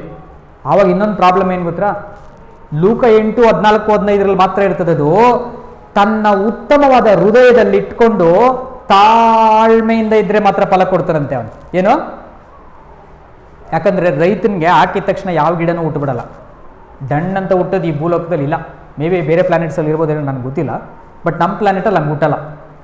ಹಾಕಿದ ತಕ್ಷಣ ಕಮ್ಮಿ ಅಂದರೆ 3 ತಿಂಗಳು ಕೆಲವು ಬೆಳೆಗಳು, ಜಾಸ್ತಿ ಅಂದರೆ 6 ತಿಂಗಳು, ಇನ್ನೂ ಜಾಸ್ತಿ 9 ತಿಂಗಳಿದ್ದಾವೆ, ಇನ್ನೂ ಜಾಸ್ತಿ 7 ವರ್ಷದ ಬೆಳೆಗಳಿದೆ. ಒಂದು ಬೆಳೆ ಏನು ಬೆಳೆ? 7 ವರ್ಷದ್ದು. 7 ವರ್ಷ ಆಗುತ್ತೆ ಚಿಗುರು ಬರೋಕ್ಕೇನೆ. ಏನು ಗೊತ್ತಾ? ಬಿದಿರು. ಏನು? ಬಿದಿರು, ಬ್ಯಾಂಬು 7 ಇಯರ್ಸ್ ತಗೊಳುತ್ತೆ. ಬಟ್ ಒಂದು ಸಾರಿ ಮೊಳಕೆ ಬಂದ್ಬಿಡ್ತು ಅಂತಂದರೆ ಆಕಾಶ ಕೊಟ್ಟೋಗ್ತದೆ. ಸೊ ಅದು ಮೊಳಕೆ ಬರೋ ತನಕ ಕಾಯ್ಬೇಕು, ಮೊಳಕೆ ಬರೋ ತನಕ ಕಾಯ್ಬೇಕು. ತಾಳ್ಮೆ ತಾಳ್ಮೆ ತಾಳ್ಮೆ ತಾಳ್ಮೆ. ವಾಕ್ಯ ಬಂದಿದ ತಕ್ಷಣ ಏನೋ ಬಂದ್ಬಿಡಲ್ಲ. ಅಯ್ಯೋ ಆ ಚರ್ಚ್ಗೆ ಹೋದೆ ಏನೂ ಆಗಲೇ ಇಲ್ಲ, ಈ ಚರ್ಚ್ಗೆ ಹೋಗೋಣ. ಅಯ್ಯೋ ಆ ಪ್ರಾರ್ಥನೆ ಕೂಟಕ್ಕೆ ಹೋದೆ ಏನೂ ಆಗಲೇ ಇಲ್ಲ, ಈ ಪ್ರಾರ್ಥನೆ ಕೂಟಕ್ಕೆ ಹೋಗೋಣ. ಅಯ್ಯೋ ಆ ಪಾಸ್ಟರ್ ಹತ್ರ ಹೋದ್ವಿ ಅದೇನೂ ಆಗಲಿಲ್ಲ, ಈ ಪಾಸ್ಟರ್ ಹತ್ರ ಹೋಗೋಣ. ನೋಡಿ, ಇದೇ ಥರ ಪಾಪ ಪಬ್ಲಿಕ್ ಮೀಟಿಂಗ್ಗಳು ಎಷ್ಟು ಹಾಕ್ಕೊಂತ ಇರ್ತಾರೆ ಅಂತಂದರೆ, ಅವ್ರ ಹತ್ರ ಹೋದ್ರೆ ಆಗಲಿಲ್ಲ, ಇವ್ರ ಹತ್ರ ಹೋದ್ರೆ ಆಗಲಿಲ್ಲ ಅಂತಂದು ಎಲ್ಲರ ಹತ್ರ ಹೋಗಿ ವಚನ ಕಲಿಯೋದಕ್ಕಾದ್ರೆ ಹೋಗ್ರಿ, ಎಲ್ಲಿ ಬೇಕಾದರೂ ಹೋಗ್ರಿ ವಚನ ಕಲಿಯೋಕ್ಕೆ. ಅದು ಬಿಟ್ಬಿಟ್ಟು ಆ ವಚನ ನನಗೇನೋ ಇಮಿಡಿಯೇಟಾಗಿ ಕೊಟ್ಬಿಡ್ಬೇಕು, ಮನೆಗೆ ಬೇಕಿದ್ದು, ದೇಹಕ್ಕೆ ಬೇಕಿದ್ದು, ಮನಸ್ಸಿಗೆ ಬೇಕಾಗಿದ್ದು, ಇಚ್ಛೆಗಳನ್ನ ನೆರವೇರಿಸೋದಕ್ಕೆ, ಆಸೆಗಳು ನೆರವೇರಿಸೋಕ್ಕೆ, ಈ ಲೋಕದ ಆಶೀರ್ವಾದಗಳು ಬೇಡ್ಕೊಡೋಕ್ಕೆ ವಚನಗಳಲ್ಲ. ಕಾರಣ 1 ಕೊರಿಂಥ 15:19 ಪೌಲ್ರು ಹೇಳ್ತಾರೆ, ನಾವು ಹುಡುಕ್ತಾ ಇರುವಂಥದ್ದು ಈ ಜೀವಮಾನ ಕಾಲದ ಆಶ್ರಯ ಅಲ್ಲ. ಈ ಲೋಕದಲ್ಲಿ ಈ ತಾತ್ಕಾಲಿಕವಾದ ಜೀವನಕ್ಕೆ ನಾವು ದೇವರ ಹತ್ರ ಬಂದಿಲ್ಲ. ಆ ಥರ ಬಂದ್ಬಿಟ್ರೆ ನಮಗಿಂತ ನತದೃಷ್ಟರು ಯಾರು ಇಲ್ಲ ಅಂದ್ಬಿಡ್ತಾರೆ. We will be most miserable people among all his creatures if we are hoping in Christ only for this present life ಅಂತ ಹೇಳ್ತಾರೆ. ನಾವು ಕೇವಲ ಈ ಜೀವಮಾನಕ್ಕೆ ಮಾತ್ರ ಅಯ್ಯೋ ಅಲ್ಲೋದ್ರೆ ಇದು ಸಿಕ್ಬಿಡ್ತದೆ, ಅಲ್ಲೋದ್ರೆ ಅದು ಸಿಕ್ಬಿಡ್ತದೆ, ಹಿಂಗೆ ಪ್ರಾರ್ಥನೆ ಮಾಡಿದ್ರೆ ಹಿಂಗೆ ಆಗ್ಬಿಡ್ತದೆ, ಅವ್ರ ತಲೆ ಮೇಲೆ ಕೈ ಇಟ್ಟರೆ ಏನು ಅಭಿಷೇಕ ಗೊತ್ತಾ, ಹಂಗೆ ಒದ್ದಾಡಿ ಬಿದ್ದುಬಿಡ್ತಾರೆ, ಹಿಂಗೆಲ್ಲ ಇರ್ತಾರೆ. ಎಲ್ಲ ಚರ್ಚ್ಗಳಿಗೆ ಹೋಗಿದ್ದೀನಿ ರೀ ನಾನು, ಒಂದು ಚರ್ಚ್ ಬಿಟ್ಟಿರಲ್ಲ ನಾನು. ಆಲ್ಮೋಸ್ಟ್ ನಮ್ಮ ಬ್ಯಾಂಗ್ಳೂರಲ್ಲಿರೋಂಥ 99% ಎಲ್ಲ ಡಿನಾಮಿನೇಷನ್ಗಳಿಗೆ ಹೋಗಿರ್ತೀನಿ ನಾನು. ಕೆಲವು ಚರ್ಚ್ಗಳಲ್ಲಿ ಹೆಂಗೆ ಗೊತ್ತಾ, ಇಲ್ಲಿಂದ ಹಿಂಗೆ ಸುಮ್ಮನೆ ಟಚ್ ಅಂತ ಅಂದ್ಬಿಟ್ರೆ ಸಾಕು, ಅವನು 50 ಅಡಿ ದೂರ ಬಿದ್ದೋಗ್ಬಿಡ್ತಾನೆ. ಹೋಗಿ ಅಲ್ಲಿ ಬಿದ್ದು ಒದ್ದಾಡಿ ಒದ್ದಾಡಿ ಒದ್ದಾಡಿ ಏನೋ ಆಗಿರೋ ಥರ ಇರ್ತದೆ. ಸಮ್ಟೈಮ್ಸ್ ನಾನು ಆ್ಯಂಬುಲೆನ್ಸಿಗೆ ಫೋನ್ ಮಾಡಬೇಕಾಗುತ್ತೇನೋ ಅಂತ ಅಂದ್ಕೊಂಡಿದ್ದೀನಿ. ನಾನು ಇದನ್ನು ಗೇಲಿ ಮಾಡ್ತಾ ಇಲ್ಲ, ಆದರೆ ನಮ್ಮ ಸ್ವಾಮಿಗೆ ಅವಮಾನ ಮಾಡಬೇಡ್ರಿ ಅಂತ ಹೇಳ್ತೀವಿ. ಏನೋ ಅವಮಾನ ಮಾಡಬೇಡ್ರಿ ಸ್ವಾಮಿ ಹೆಸರಿಗೆ. ಅಲ್ಲಿ ಯಾವನೋ ರೋಡಲ್ಲಿ ಹೋಗೋರೆಲ್ಲ ಪಾಪ ಮಿಮಿಕ್ರಿ ಮಾಡಿಕೊಂಡು ಜಾದು ಮಾಡಿಕೊಂಡು ಹೊಟ್ಟೆಪಾಡ್ಗೂ ಅವನು ಅದೇ ಮಾಡ್ತಾನೆ. ಇಲ್ಲೂ ನೀವು ಬೈಬಲ್ ಇಟ್ಕೊಂಡು ಅದನ್ನೇ ಮಾಡಿದ್ರಿ, ಅವನಿಗೂ ನಿಮ್ಗೇನ್ರಿ ವ್ಯತ್ಯಾಸನೇ ಇಲ್ಲ ಕಣ್ರಯ್ಯ. ಬೈಬಲ್ನ ಇಷ್ಟು ಅವಸ್ಥೆಗೆ ತಂದುಬಿಟ್ರಲ್ರಯ್ಯ ನೀವು. ಬೈಬಲ್ ಅಂತಂದರೆ ಒಬ್ಬ ವಿಲಿಯಂ ಆರ್ಥರ್ ಅವರು ತಂದರು ಬೈಬಲ್ನ, ಇಲ್ಲಿಗೆ ಗ್ರಾಮರ್ ಕೊಟ್ಟರು. ಇಡೀ ಕರ್ನಾಟಕದ ಇವತ್ತು 7 ಕೋಟಿ ಜನಗಳು ಹೆಂಗೆ ಭಾಷೆ ಮಾತಾಡ್ಬೇಕಂತ ಹೇಳ್ಕೊಟ್ರು. ಅದು ಬೈಬಲಿನ ಸಾಮರ್ಥ್ಯ, ಅದು ಬೈಬಲಿನ ಸಾಮರ್ಥ್ಯ. ಒಬ್ಬ ವಿಲಿಯಂ ರೀವ್ ಅನ್ನೋಂಥವ್ರು ಬಂದರು ಬಳ್ಳಾರಿಗೆ 1825 ಇಸ್ವಿಯಲ್ಲಿ ಕೂತ್ಕೊಂಡ್ರು. ಬೈಬಲ್ ಭಾಷಾಂತರಕ್ಕೆ ಬರೆದ್ರು. ಇಡೀ ಕರ್ನಾಟಕದ ಕ್ರೈಸ್ತರಿಗೆ ಇವತ್ತು ನಮ್ಮ ಕೈಗಳಲ್ಲಿ ಬೈಬಲ್ ಬಂದಿದೆ. ವಿಲಿಯಂ ರೀವ್ ಅವರು ಟ್ರಾನ್ಸ್ಲೇಟ್ ಮಾಡೋದು, ಅದು ಬೈಬಲಿನ ಸಾಮರ್ಥ್ಯ. ಒಂದು ಬೈಬಲ್ ಹೋದರೆ ಒಂದು ಸ್ಟೇಟ್ ಚೇಂಜ್ ಆಗಬೇಕು, ಒಂದು ಬೈಬಲ್ ಹೋದರೆ ಒಂದು ಕಂಟ್ರಿ ಚೇಂಜ್ ಆಗಬೇಕು. ಅದು ರೀ ನಮ್ಮ ದೇಶದಲ್ಲಿರೋ ಎಲ್ಲ ಭಾಷೆಗಳನ್ನು ಹೆಚ್ಚು ಕಡಿಮೆ ಅಭಿವೃದ್ಧಿ ಮಾಡಿ ನಮಗೆ ತುಂಬ ಸುಲಭ ಮಾಡಿಕೊಟ್ಟಿದ್ದು ಯಾರಂತಂದರೆ 99% ಕ್ರೈಸ್ತ ಮಿಷನರಿಗಳು, ಬೇರೆ ಯಾರಿಲ್ಲ. ಅದು ಒಬ್ಬ ಕ್ರೈಸ್ತನ್ ಮಾಡಬೇಕಿರೋ ಕೆಲಸ, ಒಬ್ಬ ಕ್ರಿಶ್ಚಿಯನ್ ಜವಾಬ್ದಾರಿ. ಅದು ಶಾಸ್ತ್ರಗಳು ತಗೊಂಡೋಗ್ಬೇಕು, ಹಾಕ್ಬೇಕು ಒಳಗಡೆ. ಹಾಗಾದರೆ ಈ ತಾಳ್ಮೆಯಿಂದ ಫಲ ಕೊಡೋದಕ್ಕೆ ಇದ್ದುಬಿಟ್ರೆ ನಾವು ಕೂಡ ಹಂಗಾಗ್ಬೋದು, ಅದರಲ್ಲಿ ಯಾವುದೇ ಆಶ್ಚರ್ಯ ಇಲ್ಲ. ಸ್ವಾಮಿ ಅದಕ್ಕೆ ಬಳಸ್ಕೊಳ್ತಾರೆ. ನಾವು ಹಂಗೆ ಒಪ್ಪಿಸ್ಕೊಟ್ಬಿಟ್ರೆ ಸ್ವಾಮಿ ಯಾವುದಕ್ಕೆ ಬೇಕೋ ಅದಕ್ಕೆ ಬಳಸ್ತಾರೆ. ನಾವು ಗೆರೆ ಹಾಕಂಗಿಲ್ಲ ಸ್ವಾಮಿಗೆ, ಸ್ವಾಮಿ ನೀ ಇದು ಹಾಕ್ಬೇಕು ನನಗೆ ಇಲ್ಲ. ಸ್ವಾಮಿ ಯಾವುದಕ್ಕೆ ಹಾಕಿದ್ರೆ ನಾವು ಅದಕ್ಕೆ ಹೆಸರಬೇಕು. ನೆಕ್ಸ್ಟ್ ನಮಗೆ ಇದನ್ನು ಅರ್ಥ ಮಾಡ್ಕೊಳ್ಳೋಕ್ಕಾಗದೆ ಶಿಷ್ಯರು ಕೇಳಿದ ಮೇಲೆ ಯೇಸು ಸ್ವಾಮಿ ಇನ್ನೊಂದು ಹೇಳ್ಬಿಡ್ತಾರೆ ಸಾಮ್ಯ. ನೋಡಪ್ಪ, ಒಬ್ಬ ಒಳ್ಳೆಯವನಾಗಿ ಬಿತ್ತಾ ಇದ್ದ, ಬೀಜ ಒಳ್ಳೇದು. ಈಗ ಆವಾಗಲೇ ನೆಲ ಪ್ರಾಬ್ಲಮ್ ಇತ್ತಲ್ಲ, ಈಗ ಒಳ್ಳೆ ಬೀಜ ತೊಗೊಂಡೋಗಿ ಬಿತ್ತಿದ, ಅವನೋಗಿ ಮನೆಯಲ್ಲಿ ಮಲ್ಕೊಂಡ, ಕೆಲಸಗಾರರು ಎಲ್ಲ. ಬಟ್ ಪ್ರಾಬ್ಲಮ್ ಏನಾಯ್ತು ಗೊತ್ತಾ, ಇವ್ರು ಹೋಗಿ ಮಾರನೇ ದಿನ ಮೊಳಕೆ ಬರ್ತಾರೆ, ಹೋಗಿ ನೋಡ್ಬಿಟ್ಟಿದೆ, ಸೀದಾ ಓನರ್ ಹತ್ರ ಓಡ್ಬಂದ್ಬಿಡ್ತಾರೆ. ಯಜಮಾನ್ರೆ ಒಂದು ಪ್ರಾಬ್ಲಮ್ ಆಗ್ಬಿಟ್ಟಿದೆ ಸ್ವಾಮಿ ಅಂತಾರೆ. ಏನಪ್ಪ ಅದು? ನಾವು ಬಿತ್ತಿದ್ದೆ ನಾವು ಗೋಧಿನೇ, ಬಟ್ ಅಲ್ಲಿ ಬಂದ್ಬಿಟ್ರದೆಲ್ಲ ಏನು ಬಂದಿದೆ? ಹಣಜಿ ಬಂದ್ಬಿಟ್ಟಿದೆ ಸ್ವಾಮಿ, ಏನು ಮಾಡೋದು ಇವಾಗ? ಕೆಲಸ ಮಾಡ್ತೀವಿ, ಎಲ್ಲ ಕಿತ್ತಾಕ್ಬಿಡ್ತೀವಿ ಹೋಗಿ. ಅಯ್ಯೋ ಹುಚ್ಚ, ಹಾಗೆ ಮಾಡೋಕ್ಕಾಗಲ್ಲ ಕಣೋ. ನೀನು ಹಂಗೆ ಕೀಳಕ್ಕೆ ಹೋದ್ರೆ ನಿನಗೆ ಅದು ಇದು ಪೈರಲ್ಲಿರುವಾಗ ಏನಾಗಲ್ಲ, ಗೊತ್ತಾಗಲ್ಲ. ಅದು ಸಣ್ಣ ಮೊಳಕೆಯಲ್ಲಿ ಇನ್ನೂ ಗೊತ್ತಾಗೋಕ್ಕಾಗಲ್ಲ. ಅದು ಸ್ವಲ್ಪ ಟೈಮ್ ಕೊಡಬೇಕು. ನಾವೇನು ಹೇಳ್ತೀವಿ ಗೊತ್ತಾ, ನಮ್ಮ ಮಕ್ಳಿಗೆ ಏನನ್ನ ಸಣ್ಣ ಮಿಸ್ಟೇಕ್ ಮಾಡೋದು ನೋಡಲಿ, ಪಾಪ ಎಲ್ಲೋ ಓಡಾಡ್ತಾ ಇರ್ತೀವಿ, ಏನೋ ತೀಟೆ ಮಾಡ್ತಾ ಇರ್ತೇವೆ. ಹಾಂ, ಬೆಳೆಯೋದು ಎಲ್ಲಿ ಗೊತ್ತಾಗ್ತದೆ? ಪೈರಲ್ಲೇ ಇದಿಷ್ಟು ಹಾಳಾಗುತ್ತದೆ ಅಂತ. ಹಂಗಾರೆ ಭವಿಷ್ಯನ ಹಾಳು ಮಾಡಿದ್ಯಾರು? ನಾವೇ. ಮಕ್ಳುಗಳು ಆಡೋಕ್ಕೆ ಇರೋದು, ಮಕ್ಳುಗಳು ತೀಟೆ ಮಾಡೋಕ್ಕೆ ಇರೋದು, ಮಕ್ಳುಗಳು ಹಂಗೆ ಬೆಳೆದ್ರೇ ಮಕ್ಕಳಾಗೋದು. ನಮ್ಮ ಸೂತ್ರ ತಪ್ಪು. ಬಟ್ ಯೇಸು ಸ್ವಾಮಿಯವ್ರ ಸೂತ್ರ ನೋಡಿ ಎಷ್ಟು ಕರೆಕ್ಟಾಗಿದೆ. ಬೇಡ, ಇವಾಗಲೇ ಡಿಸೈಡ್ ಮಾಡಬೇಡ, ಈಗಲೇ ಆತರ ಪಡಬೇಡ, ಸ್ವಲ್ಪ ವೆಯ್ಟ್ ಮಾಡು, ಸ್ವಲ್ಪ ವೆಯ್ಟ್ ಮಾಡು, ಒಂದು ಕಾಲ ಕೊಡೋದಕ್ಕೆ ಬರಲಿ. ಎರಡೂ ಬರುವಾಗ ಆ ಫಲಗಳಿಂದ ಏನು ಮಾಡಿಬಿಡ್ತೀರಾ? ನೀವು ತಿಳ್ಕೊಂಡು ಬಿಡ್ತೀರಾ ಅಂತ ಹೇಳ್ಬಿಡ್ತಾರೆ. ಒಂದು ಒಳ್ಳೇದು ಕೆಟ್ಟದ್ದು ತಿಳ್ಕೊಳ್ಳೋಕ್ಕೆ ಯಾವುದಕ್ಕೆ ಹೋಗ್ಬೇಕು? ಫಲಗಳಿಂದೆಲ್ಲ ತಿಳ್ಕೊಂಡ್ಬಿಡ್ತೀರಾ ನೀವು. ಅದು ಫಲ ಬರಲಿ, ಅಲ್ಲಿ ತನಕ ವೆಯ್ಟ್ ಮಾಡು ಅಂತ ಹೇಳ್ತಾರೆ. ಹಾಗಾದರೆ ಈ ಒಂದು ಹಣಜಿಗಳನ್ನು ಬಿತ್ತಿದ್ದು ಯಾರು ಸ್ವಾಮಿ? ಹಂಗಾದ್ರೆ ನಮ್ಗೆ ಇಷ್ಟೊಂದು ಬೇಜಾರಾಗ್ಬಿಡ್ತೈತೆ ಅಂತಂದರೆ ಅದೊಂದು ವೈರಿ ಮಾಡ್ದ ಬಿಡಪ್ಪ ಅಂತ. ಯಾರು ಮಾಡಿದ್ರು? ಯಾರಲ್ಲೂ ಕೂಡ ವೈರಿ ನೋಡಿ. ಮೊದಲು ಬಂದ ಪಕ್ಷಿ ಥರ ಬಾಚ್ಕೊಂಡು ಹೋದ. ಆದರೆ ಈ ಜನಗಳು ಕೆಲವರು ಎಲ್ಲೋ ಏನು ಮಾಡ್ಕೊಂಡ್ಬಿಟ್ರು, ಮುಚ್ಚಿಟ್ಕೊಂಡ್ಬಿಟ್ರು. ಅವನು ಎತ್ತಕ್ಕಿಂತ ಮೊದಲೇ ಹುಷಾರಾಗ್ಬಿಟ್ಟು ಎಲ್ಲ ಕೇಳಿಸ್ಕೊಂಡ್ಬಿಟ್ಟು ಜೋಪಾನ ಹೃದಯದಲ್ಲಿ ಇಟ್ಕೊಂಡ್ಬಿಟ್ರು. ಇವಾಗ ಮುಳ್ಳುಗಳನ್ನ ಹಾಕ್ದ, ಅಲ್ಲೂ ಜೋಪಾನ ಹಾಕ್ಬಿಟ್ರು. ಇನ್ನೂ ಭದ್ರವಾಗಿ ಇಟ್ಕೊಂಡು ಮುಳ್ಳುಗಳನ್ನೆಲ್ಲ ಕಟ್ ಮಾಡಿಬಿಟ್ಟು ಗಿಡಗಳನ್ನ ಇನ್ನೂ ಕಾಪಾಡ್ತಾ ಇದ್ದಾರೆ, ಬೀಜನ. ಇವಾಗ ಅವನು ಏನು ಮಾಡ್ತಾ ಇದ್ದಾನೆ? ಆದರೆ ಪಕ್ಕದಲ್ಲೊಂದು ಹಣಜಿನ ಹಾಕ್ಬಿಡ್ತೀನಿ, ಅವಾಗ ಎರಡು ಮೇಲಕ್ಕೆ ಬಂದಾಗ ಎರಡನ್ನೂ ಏನು ಮಾಡ್ತಾನೆ ಯಜಮಾನ? ಕಿತ್ತು ಬಿಸಾಕ್ತಾನೆ. ಚಿಗುರಲ್ಲೇ ಸಾಯ್ಬೇಕು ನೀನು ಅಂತ.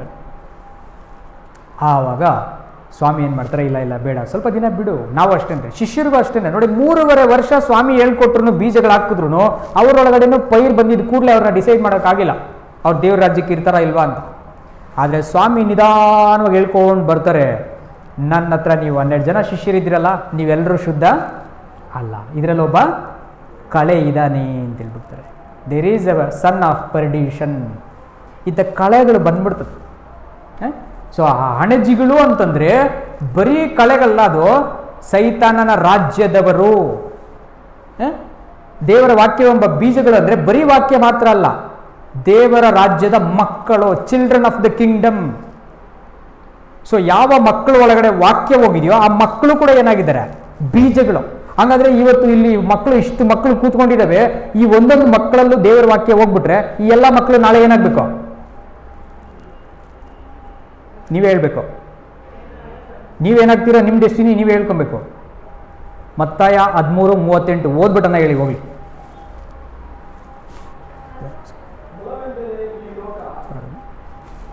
ಓಕೆ ಓಕೆ ನೋಡಿ, ಒಳ್ಳೆಯ ಬೀಜ ಅಂದರೆ ಯಾರಂತ? ರಾಜ್ಯದ ಮಕ್ಕಳು, ರಾಜ್ಯದ ಮಕ್ಕಳು, ಚಿಲ್ಡ್ರನ್ ಆಫ್ ದ ಕಿಂಗ್ಡಮ್. ಸ್ವಾಮಿ ಮಾತುಗಳನ್ನು ಕೇಳುವ ಪ್ರತಿಯೊಬ್ಬನೂ ಏನಾಗಬೇಕು? ಅವನೋಗೆ ಒಂದು ಬೀಜ ಆಗಬೇಕು. ಪ್ರತಿಯೊಬ್ಬನೂ ಒಂದು ಶಾಸ್ತ್ರಿ ಆಗಬೇಕು. ಪ್ರತಿಯೊಬ್ಬನೂ ಒಂದು ಮನೆ ಯಜಮಾನನಾಗಬೇಕು. ಜವಾಬ್ದಾರಿಯಿಂದ ಹಳೆಯ ಶಾಸ್ತ್ರಗಳನ್ನು ಬಚ್ಚಿಟ್ಕೊಳ್ಬೇಕು, ಜವಾಬ್ದಾರಿಯಿಂದ ಅದನ್ನು ಆಚೆ ತೆಗಿಬೇಕು. ತೆಗೆಯುವಾಗ ಅದರಿಂದ ಒಳಗಣ ಅರ್ಥವನ್ನು ತೆಗಿಬೇಕು, ಹೊರಗಣ ಅರ್ಥನ ತೆಗಿಬಾರ್ದು. ರೋಮ 7:6 ಅಪೊಸ್ತಲ ಪೌಲ್ ಹೇಳ್ತಾರೆ, ನಾವು ಶಾಸ್ತ್ರದ ಹೊರಗಣ ಅರ್ಥಕ್ಕೆ ಅನುಕೂಲವಾಗಿರುವ ರೀತಿಯಲ್ಲಿ ದೇವರನ್ನ ಸೇವಿಸುವವರಲ್ಲ, ಶಾಸ್ತ್ರದ ಒಳಗಣ ಅರ್ಥಕ್ಕನುಸಾರವಾಗಿ ದೇವರನ್ನ ಸೇವಿಸುವವರು ಅಂತಂತಾರೆ. ಶಾಸ್ತ್ರದ ಒಳಗಣ ಅರ್ಥ, ಶಾಸ್ತ್ರದ ಹೊರಗಣ ಅರ್ಥ ನೋಡಿ, ಎರಡು ಅರ್ಥಗಳಿದೆ ಶಾಸ್ತ್ರಕ್ಕೆ. ಸೊ ಆಗ ಒಂದು ಶಾಸ್ತ್ರವನ್ನು ತೆಗೆಯುವಾಗ, ಸ್ಕ್ರಿಪ್ಚರ್ಸ್ ನಾವು ತೆಗೆಯುವಾಗ ದೇರ್ ಮಸ್ಟ್ ಬಿ ಏನ್ರಿ? Outer meaning, external meanings and inner meanings, hidden meanings, concealed meanings ಎರಡೂ ಇರಬೇಕು. ಒಂದು ಲಿಟ್ರಲ್ ಮೀನಿಂಗು ಇರುತ್ತೆ ಎಕ್ಸ್ಟರ್ನಲ್ಲಿ, ಬಟ್ ಅದ್ರ ಒಳಗಡೆ ಇಂಟರ್ನಲ್ಲಿ ಒಂದು ಕನ್ಸೀಲ್ಡ್, ಒಂದು ಗೂಢಾರ್ಥ ಕೂಡ ಇರುತ್ತೆ. ಸೊ ಎರಡು ತೆಗಿಬೇಕು, ಆ ರೀತಿಯಲ್ಲಿ ಬಚ್ಚಿಟ್ಕೊಂಡಿರ್ಬೇಕು. ಆವಾಗ ಹಣಜಿಗಳನ್ನೆಲ್ಲ ಕಿತ್ತಾಕ್ತಾ ಇರಬೇಕು ಜವಾಬ್ದಾರಿಯಿಂದ. ಯಾರು ಇವಾಗ ಹಣಜಿಗಳನ್ನ ಕಿತ್ತಾಕೋದು? ಯಾರ್ರೀ? ಅವ್ರು ಹೇಳ್ತಾರೆ, ಮನುಷ್ಯ ಕುಮಾರನು ಕೊನೆಯ ದಿನದಲ್ಲಿ ಏನು ಮಾಡ್ತಾನೆ ಅಂದರೆ ಸುಗ್ಗಿಯವ್ರನ್ನ ಕಳಿಸ್ತಾನೆ. ಕಳಿಸ್ಬಿಟ್ಟು ಯಾವ್ಯಾವುದು ಒಳ್ಳೆ ಫಲ ಕೊಡ್ತಾ ಇದೆಯೋ ಅದನ್ನು ಗುರುತಿಡಿತಾರೆ. ಮೊದಲು ಅದನ್ನೆಲ್ಲ ಕೂಡಿಸೋದು, ಯಾವ್ದನ್ನ ಕೂಡಿಸ್ತಾರಂತೆ? ಹಣಜಿಗಳನ್ನು ಕೂಡಿಸ್ಕೊಂಡ್ಬಿಡ್ತಾರೆ ಅಂತ. ಅಂದರೆ ಹಣಜಿಗಳನ್ನೆಲ್ಲ ಮೂಟೆ ಕಟ್ಟಬೇಕು ಫಸ್ಟು, ಕಳೆನ. ನೀವು ಅಷ್ಟೇ, ರಾಗಿ ಜೋಳ ಏನನ್ನ ಹಾಕ್ರಿ, ಫಸ್ಟು ಹೊಲ ಕೊಯ್ದು ಬಿಡ್ತೀರಾ ಡೈರೆಕ್ಟಾಗಿ ಅಥವಾ ಕಳೆ ಕೀಳಿಸ್ತೀರಾ? ಎಷ್ಟು ಸಾರಿ ಕೀಳಿಸ್ತೀರಾ? ಚೆನ್ನಾಗಿ ಗೊತ್ತಿರೋರು ಮಾತ್ರ ಹೇಳ್ತೀರಾ. ಎಷ್ಟು ಸಾರಿ ಕೀಳಿಸ್ತೀರಾ? ರಾಗಿ ಹಾಕಿದ್ರಿ ಅಂತ ಇಟ್ಕೊಳ್ಳಿ, 6 ತಿಂಗಳು ರಾಗಿ ಹಾಕಿದ್ರಿ, ಕಳೆ ಎಷ್ಟು ಸಾರಿ ಕೀಳಿಸ್ತೀರಾ? ಕಮ್ಮಿ ಅಂದರೆ 2 ಸಾರಿ ಕೀಳ್ಬೇಕು. ಕುಂಟೆ ಹಾಕಬೇಕು, ಕುಂಟೆ ಹಾಕ್ತಿರಲ್ವ, ಕುಂಟೆ ಹಾಕಬೇಕು, ಹಲಗೆ ಹೊಡಿಬೇಕು, ಅದಾದಮೇಲೆ ನೀವು ಒಂದು ಸಾರಿ ಕೀಳ್ಬೇಕು ಕಳೆನ. ಈ ಥರ ಸ್ವಾಮಿ ಮಾಡಿಸ್ತಾರೆ. ಸ್ವಾಮಿ ಏನು ಮಾಡ್ತಾರೆ, ಇದೇ ಸೂತ್ರನ ಅವರು ಬಳಸ್ತಾರೆ. ಅವರ ಸೇವಕರುಗಳನ್ನು ಕಳಿಸಿ ನಮ್ಮೊಳಗಿರೋಂಥ ಕಳೆಗಳನ್ನೆಲ್ಲ ಏನು ಮಾಡ್ತಾರೆ, ಕಿತ್ತಾಕಿಸ್ತಾರೆ. ಕಿತ್ತಾಕಕ್ಕೆ ನಾವು ಬಿಡಬೇಕು. ಅದು ಬಿಟ್ಬಿಟ್ಟು ನಾವು ಏನು ಇಟ್ಕೊಂಡಿದ್ರು ಹೃದಯದಲ್ಲಿ, ನಾನು ಚೆನ್ನಾಗಿರೋ ಕ್ರಿಶ್ಚಿಯನ್, ನನಗೆಲ್ಲ ಗೊತ್ತು ರೀ, ನೀವೇನು ಹೇಳೋದು ಹೋಗ್ರಿ ಅಂತ ಅಂದ್ಬಿಟ್ರೆ ಕಳೆಯಾಗೇ ಇರ್ತೀಯ ನೀನು. ಹೆಚ್ಚಿಸ್ಕೊಂಡ್ಬಿಟ್ಟು ನನಗೆಲ್ಲ ಗೊತ್ತಿದೆ. ಇವತ್ತು ನೀವು ಹೋಗಿ ಯಾರನ್ನ ಕ್ರೈಸ್ತರುಗಳಿಗೆ ನೋಡ್ರಿ ಸತ್ಯವೇದ ಕಲ್ಯಾಣ ಸ್ವಲ್ಪ ಬನ್ರಿ, ಇದು ಅರ್ಥ ಏನು ಗೊತ್ತಾ ಅಂತಾನೆ, ಇವನೇನೋ ಸುಳ್ಬೋದು ಕೈದಂಗಿದ್ದಾನಪ್ಪ, ಬಂದೇನೋ ತಲೆ ಕೆಡ್ಸಂಗಿದ್ದಾನೆ ಅಂದ್ಬಿಡ್ತಾರೆ. ಪಟ್ ಫಸ್ಟ್ ಹೇಳೋದೇನ್ರಿ, ಒಬ್ಬ ಕ್ರೈಸ್ತ ಇನ್ನೊಬ್ಬ ಕ್ರೈಸ್ತನ ಹತ್ರ ಹೋಗುವಾಗ ಫಸ್ಟ್ ಬರಬೇಕಾಗಿರೋದೇನು ಗೊತ್ತಾ? ಯೋಹಾನ ಸುವಾರ್ತೆ 13:33 ಹೇಳ್ತಾರೆ, ನಿಮ್ಮೊಳಗೆ ಒಬ್ಬರ ಮೇಲೊಬ್ಬರಿಗೆ ಪ್ರೀತಿ ಇಲ್ಲ ಅಂದ್ರೆ ನಿಮ್ಮನ್ನ ಯಾರು ನನ್ನ ಶಿಷ್ಯರಂತ ಅರ್ಥ ಮಾಡ್ಕೊಳ್ಳಲ್ಲ. ಒಂದು ಫ್ಲಾಗ್, ಯೇಸು ಸ್ವಾಮಿಯ ಶಿಷ್ಯರು, ಭಕ್ತರು, ನಂಬಿಗಸ್ತರ ಅಂತ ಹೇಳಕ್ಕೆ ಒಂದು ಫ್ಲಾಗ್ ಏನಪ್ಪಾ ಅಂತಂದ್ರೆ, ನಾವು ಕ್ರೈಸ್ತರನ್ನ ಪ್ರೀತಿ ಮಾಡೋದು. ಕ್ರೈಸ್ತರನ್ನ ಪ್ರೀತಿ ಮಾಡಲಿಲ್ಲ ಅಂತ ಅಂದ್ಬಿಟ್ರೆ ನಾವು ಕ್ರೈಸ್ತರೇ ಅಲ್ಲ ಅಂತ ಸ್ವಾಮಿಯಲ್ಲಿ ಹೇಳ್ಬಿಟ್ರು. ಹಾಗಾದ್ರೆ ನಾವು ಹೋಗಿ ಒಂದು ಸಿಸ್ಟರ್ನ ಕರೆದು, ಸಿಸ್ಟರ್ ಬನ್ನಿ ಬೈಬಲ್ ಓದಿ, ಒಂದು ಬ್ರದರ್ಗೆ ಕರೆದ್ಬಿಟ್ಟು, ಬ್ರದರ್ ಬೈಬಲ್ ಓದೋಣ ಬನ್ನಿ ಅರ್ಥ ಮಾಡ್ಕೊಳ್ಳೋಣ, ಅಥವಾ ಇದ್ರನ್ನ ಅರ್ಥ ನನಗೆ ಅರ್ಥ ಆಯ್ತು ನಿಮ್ಗೆ ತಿಳಿಸ್ತೀನಿ ಬನ್ರಿ ಅಂತಂದ್ರೆ, ಅಯ್ಯೋ ಟೈಮ್ ಇಲ್ಲ ಬ್ರದರ್ ಅಂತ ಹೇಳ್ತೀವಿ. ಅಥವಾ ಇವ್ರೇನು ಬೇರೆ ಹೇಳ್ಬಿಟ್ಟು ತಲೆ ಕೆಡಿಸ್ತಾರೋ ಅಂತ ಅಂತೀವಿ. ಏನೋ ಒಂದು ಹೇಳ್ಬಿಟ್ಟಂತೂ ವಾಪಸ್ ಹೋಗ್ತಾ ಇದ್ದೀವಿ. ಲಾಸ್ಟ್ ಅವ್ರಿಗಲ್ಲ, ನಿನಗೆ ನಿನ್ನ ಹೃದಯದಲ್ಲಿರೋ ಕಲೆಗಳು ಹಂಗೇ ಇರ್ತವೆ. ಸಹಿತ ನೀನು ಚೆನ್ನಾಗಿ ಅಣಜಿನ ಬಿತ್ತುತ್ತಾ ಹೋಗ್ತಾನೆ ಅಣಜಿಗಳು. ಸೊ ಹೊಲ ಕೆಟ್ಟೋಯ್ತು, ಲಾಸ್ಟಲ್ಲಿ ಕಟ್ಬಿಟ್ಟು ಎಲ್ಗಾಗ್ತಾರಂತೆ, ಸುಡೋದಕ್ಕೆ ಒಪ್ಪಿಸ್ತಾರೆ. ಹಾಗಾದರೆ ಈ ರೀತಿಯಾಗಿ ಸುಡೋದಕ್ಕೆ ಒಪ್ಪಿಸುವಂಥ ಹೊಲವಾಗಿರಬೇಕಾ, ಕಲ್ಲು ಹೊಲವಾಗಿರಬೇಕಾ, ಮುಳ್ಳುಗಳು ಹೊಲವಾಗಿರಬೇಕಾ, ಕಳೆ ಹೊಲವಾಗಿರಬೇಕಾ? ತೀರ್ಮಾನ ಯಾರ ಕೈಲಿದೆ? ನಮ್ಮ ಕೈಯಲ್ಲಿ ಬಿಟ್ಬಿಟ್ರು. ಇದನ್ನ ಏನು ಮಾಡ್ತಾರೆ ಅಂದರೆ, ಸ್ವಾಮಿ ವಿವರಿಸಿ ಹೇಳಿ ಇದನ್ನು ಕೂಡ ಇನ್ನೊಂದು ಸಾಮಿ ಹೇಳ್ತಾರೆ. ಅದು ಹೇಳಿ ಈಗ ಲಂಚ್ ಬ್ರೇಕ್ ಹೋಗೋಣ ನಾವು, ಅದು ಹೇಳಿ ಈಗ ಹೋಗ್ತೀನಿ ನಾನು.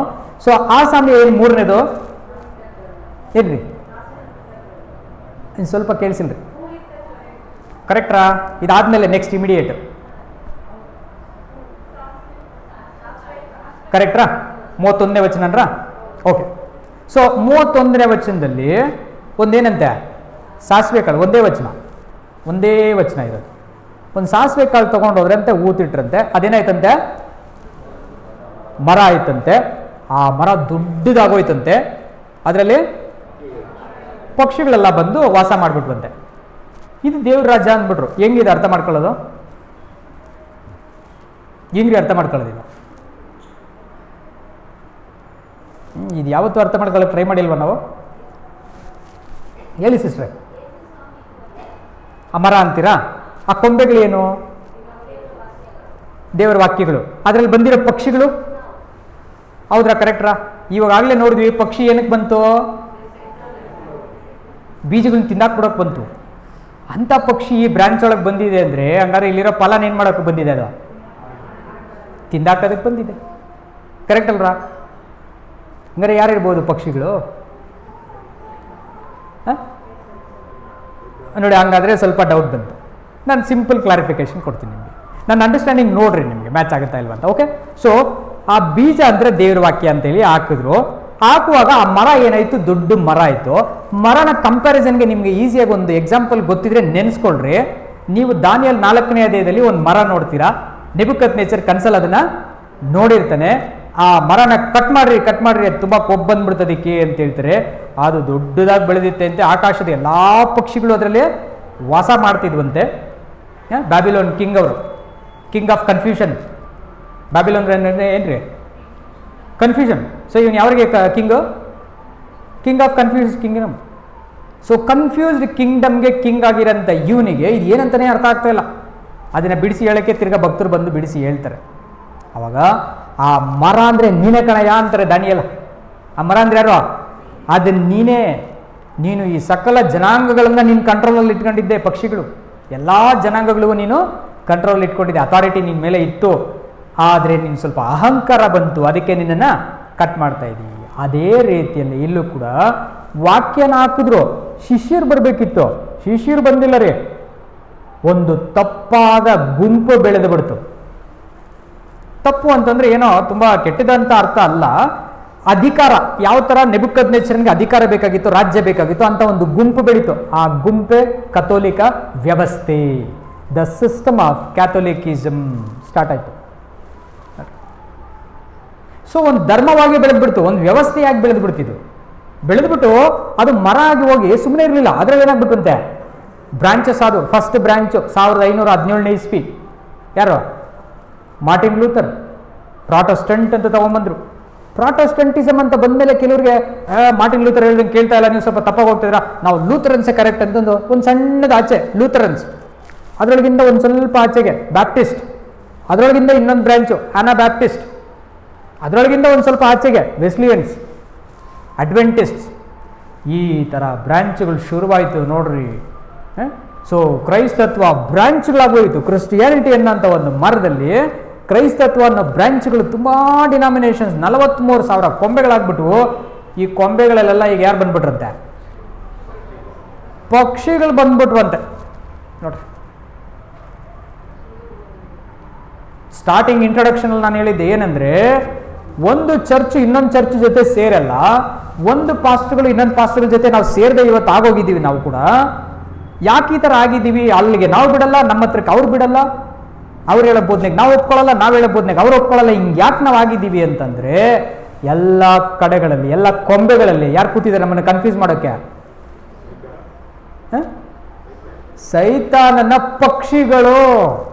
ನಮ್ಮ ಪೌಲ್ರು ಹೇಳ್ತಾರಲ್ರ, ಎಫೆಸಿ 6ನೇ ಅಧ್ಯಾಯದಲ್ಲಿ ಹೇಳ್ತಾರೆ, ನಾವು ಹೋರಾಡುವುದು ಮನುಷ್ಯ ಮಾತ್ರದವರ ಸಂಗಡ ಅಲ್ಲ, ಆಕಾಶ ಮಂಡಲದಲ್ಲಿರುವ ದುರಾತ್ಮ ಸೈನ್ಯಗಳ ಮೇಲೆ ನಾವು ಹೋರಾಡ್ತಾ ಇದ್ದೀವಿ. ಸೊ ಈ ದುರಾತ್ಮ ಸೈನ್ಯಗಳು 2ನೇ ಅಧ್ಯಾಯ 2ನೇ ವಾಕ್ಯ ಎಫೆಸಿಯಲ್ಲಿ ಹೇಳ್ತಾರೆ, ನಮ್ಮನ್ನು ಅವಿಧೇಯತೆಗೆ ಪ್ರೇರಿಸುವ ಆತ್ಮನು ಆಕಾಶ ಮಂಡಲದಲ್ಲಿರುವ ಆತ್ಮ ಅಂತ ಹೇಳ್ತೀವಿ.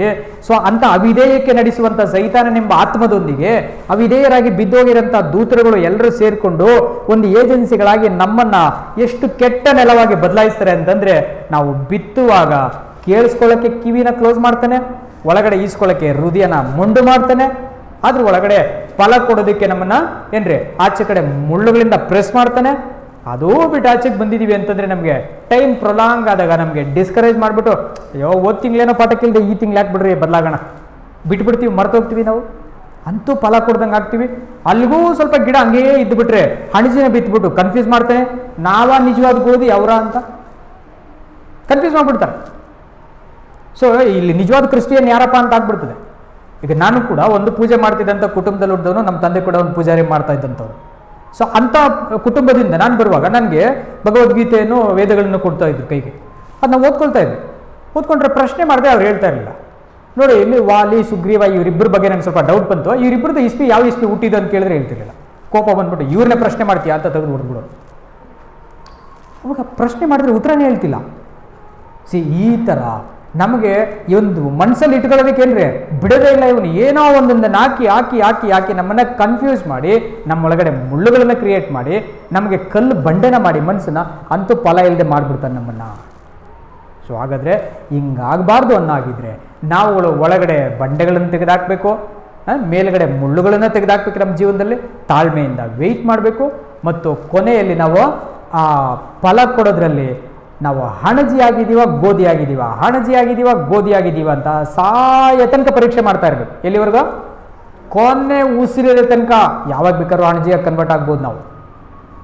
ಕಾರಣ ನಮಗೆ ವಿರೋಧಿಯಾಗಿರುವವನು ಅವನು ಸಕಲ ಸಮಯಗಳಲ್ಲಿ ನಾವು ನಿದ್ದೆ ಮಾಡ್ದಂಗೆ ಅವನು ನಮ್ಮನ್ನು ಏಮಾರ್ಸೋಕ್ಕೆ ಟ್ರೈ ಮಾಡ್ತಾ ಇರ್ತಾನೆ. ಏನೇನು ಹಣಜಿಗಳು ಬೇಕೋ ಹಾಕ್ಬಿಡ್ತಾನೆ. ಯೇಸು ಕ್ರಿಸ್ತರು ಬೋಧಕರು ಅನ್ಸ್ಕೊಳ್ಬೇಡ್ರಪ್ಪ ಅಂತಂದ್ರು, ಅವನು ಇಲ್ಲ ನೀನು ಅನ್ಸ್ಕೋ ಅಂತ ಹೇಳ್ತಾನೆ. ಫಾದರ್ ಅನ್ಸ್ಕೊಂಬೇಡ್ರಪ್ಪ ಅಂತಂದ್ರು, ಅವನು ಅನ್ಸ್ಕೋ ನೀನು ಅಂತ ಹೇಳ್ತಾನೆ. ನೀನು ಟೀಚರ್ ಅನ್ಸ್ಕೊಂಬೇಡಪ್ಪ ಅಂತಂದ್ರು, ಅವನು ಇಲ್ಲ ನೀನು ಅನ್ಸ್ಕೋ ಅಂತ ಹೇಳ್ತಾನೆ. ಎಲ್ಲ ನೋಡ್ರಿ ಸ್ವಾಮಿ ಏನು ಹೇಳ್ಕೊಟ್ರೆ ಅದಕ್ಕೆಲ್ಲ ವಿರುದ್ಧವಾಗಿ ಹೇಳ್ಕೊಂಡು ಬರ್ತಾ ಇರ್ತಾನೆ. ಹಿಂಗೆ ಅನ್ಸ್ಕೊಂಬೇಡ ಅಂದರೆ ಹಂಗೆ ಮಾಡು ಅಂತಂತಾನೆ. ನೀವು ಆಡಳಿತ ಮಾಡೋರು ಅನ್ಸ್ಕೋಬೇಡ್ರಿ, ನೀವು ಸೇವೆ ಮಾಡ್ರಪ್ಪ ಅಂತಂದ್ರೆ ಇಲ್ಲ ನೀನು ಕಂಟ್ರೋಲ್ ಮಾಡು, ನಿನ್ನ ಮಾತು ಮೀರಿ ಯಾರು ಪಿಸ್ಕನ್ಬಾರ್ದು, ಎಲ್ಲಿ ಕದ್ಲು ಕೊಡು, ಆ ಥರ ಕಂಟ್ರೋಲ್ ಇಟ್ಕೊಂಡು ನೀನು ಅಂತ ಹೇಳ್ಕೊತಾರೆ. ಸೊ ಈ ಅಣಜಿಗಳಂತೆ ನಾವು ಯಾವಾಗ ಬೇಕಾದರೂ ಮಾರ್ಪಡಬಹುದು. ಹಂಗಾಗದೇ ಇರ್ಬೇಕಂದ್ರೆ ನಮ್ಮನ್ನ ಪರೀಕ್ಷೆ ಮಾಡ್ಕೊತಾ ಇರ್ಬೇಕು. ಈ ಹೊಲ ಕರೆಕ್ಟ್ ಆಗಿದೆಯಾ, ವ್ಯವಸಾಯ ಕರೆಕ್ಟಾಗಿ ಹೋಗ್ತಾ ಇದೆಯಾ, ಬೀಜ ಒಳ್ಳೇದಾ, ನೆಲ ಒಳ್ಳೇದಾ, ಕಳೆಗಳಿದೆಯಾ, ಗುಂಡಿದೆಯಾ, ಒಳಗಡೆ ಬಂಡೆಗಳಿದೆಯಾ. ಮೇಲ್ಗಡೆ ಹಣಜಿ ಬರ್ತಾ ಇದೆ, ಎಲ್ಲ ಪರೀಕ್ಷೆ ಮಾಡ್ಕೊಳ್ಳೋಣ. ಮುಂದಿನ ಸಾಮ್ಯಗಳಲ್ಲಿ ನಾವೇನು ಮಾಡ್ತೀವಿ, ಪರೀಕ್ಷೆ ಮಾಡ್ಕೊಳ್ತೀವಿ. ಈಗ ಆಕಾಶದ ಪಕ್ಷಿಗಳು ಈ ಲಂಚ್ ಬ್ರೇಕಲ್ಲಿ ಅಟ್ಲೀಸ್ಟ್ ಕೂತ್ಕೊಳ್ದಂಗೆ ಈ ಕೇಳಿರೋ ವಿಷಯಗಳನ್ನ ಆರಿಸ್ಕೊಳ್ದಂಗೆ ಸ್ವಲ್ಪ ವೆಯ್ಟ್ ಮಾಡಿರಿ. ನೆಕ್ಸ್ಟ್ ಸೆಷನಲ್ಲಿ ನಾನು ನಿಮ್ಮ ಮಿಕ್ಕಿದ್ದನ್ನು ಕಂಪ್ಲೀಟಾಗಿ ಮಾಡಿ ಆ 3 ಸಾಮ್ಯಗಳನ್ನ ನಿಮ್ಮ ತಲೆಗೆ ಹಾಕ್ತೀನಿ. ಸೊ ದೇವರದ್ದು ನಮಗೆ ಕೃಪೆ ಕೊಡಲಿ. ಅಲ್ಲಿವರೆಗೂ ಬ್ರೇಕ್ ತಗೊಳ್ಳೋಣ ನಾವು. Thank you. ಕಾಣಿಕೆ ತೆಗೆಯೋದ್ರಿಂದ ತಮ್ಮದೇನು ಅಭ್ಯಂತರ ಇಲ್ಲ? ಏನಿಲ್ಲ, ನೋ ಪ್ರಾಬ್ಲಮ್ ಮಾಡಿ.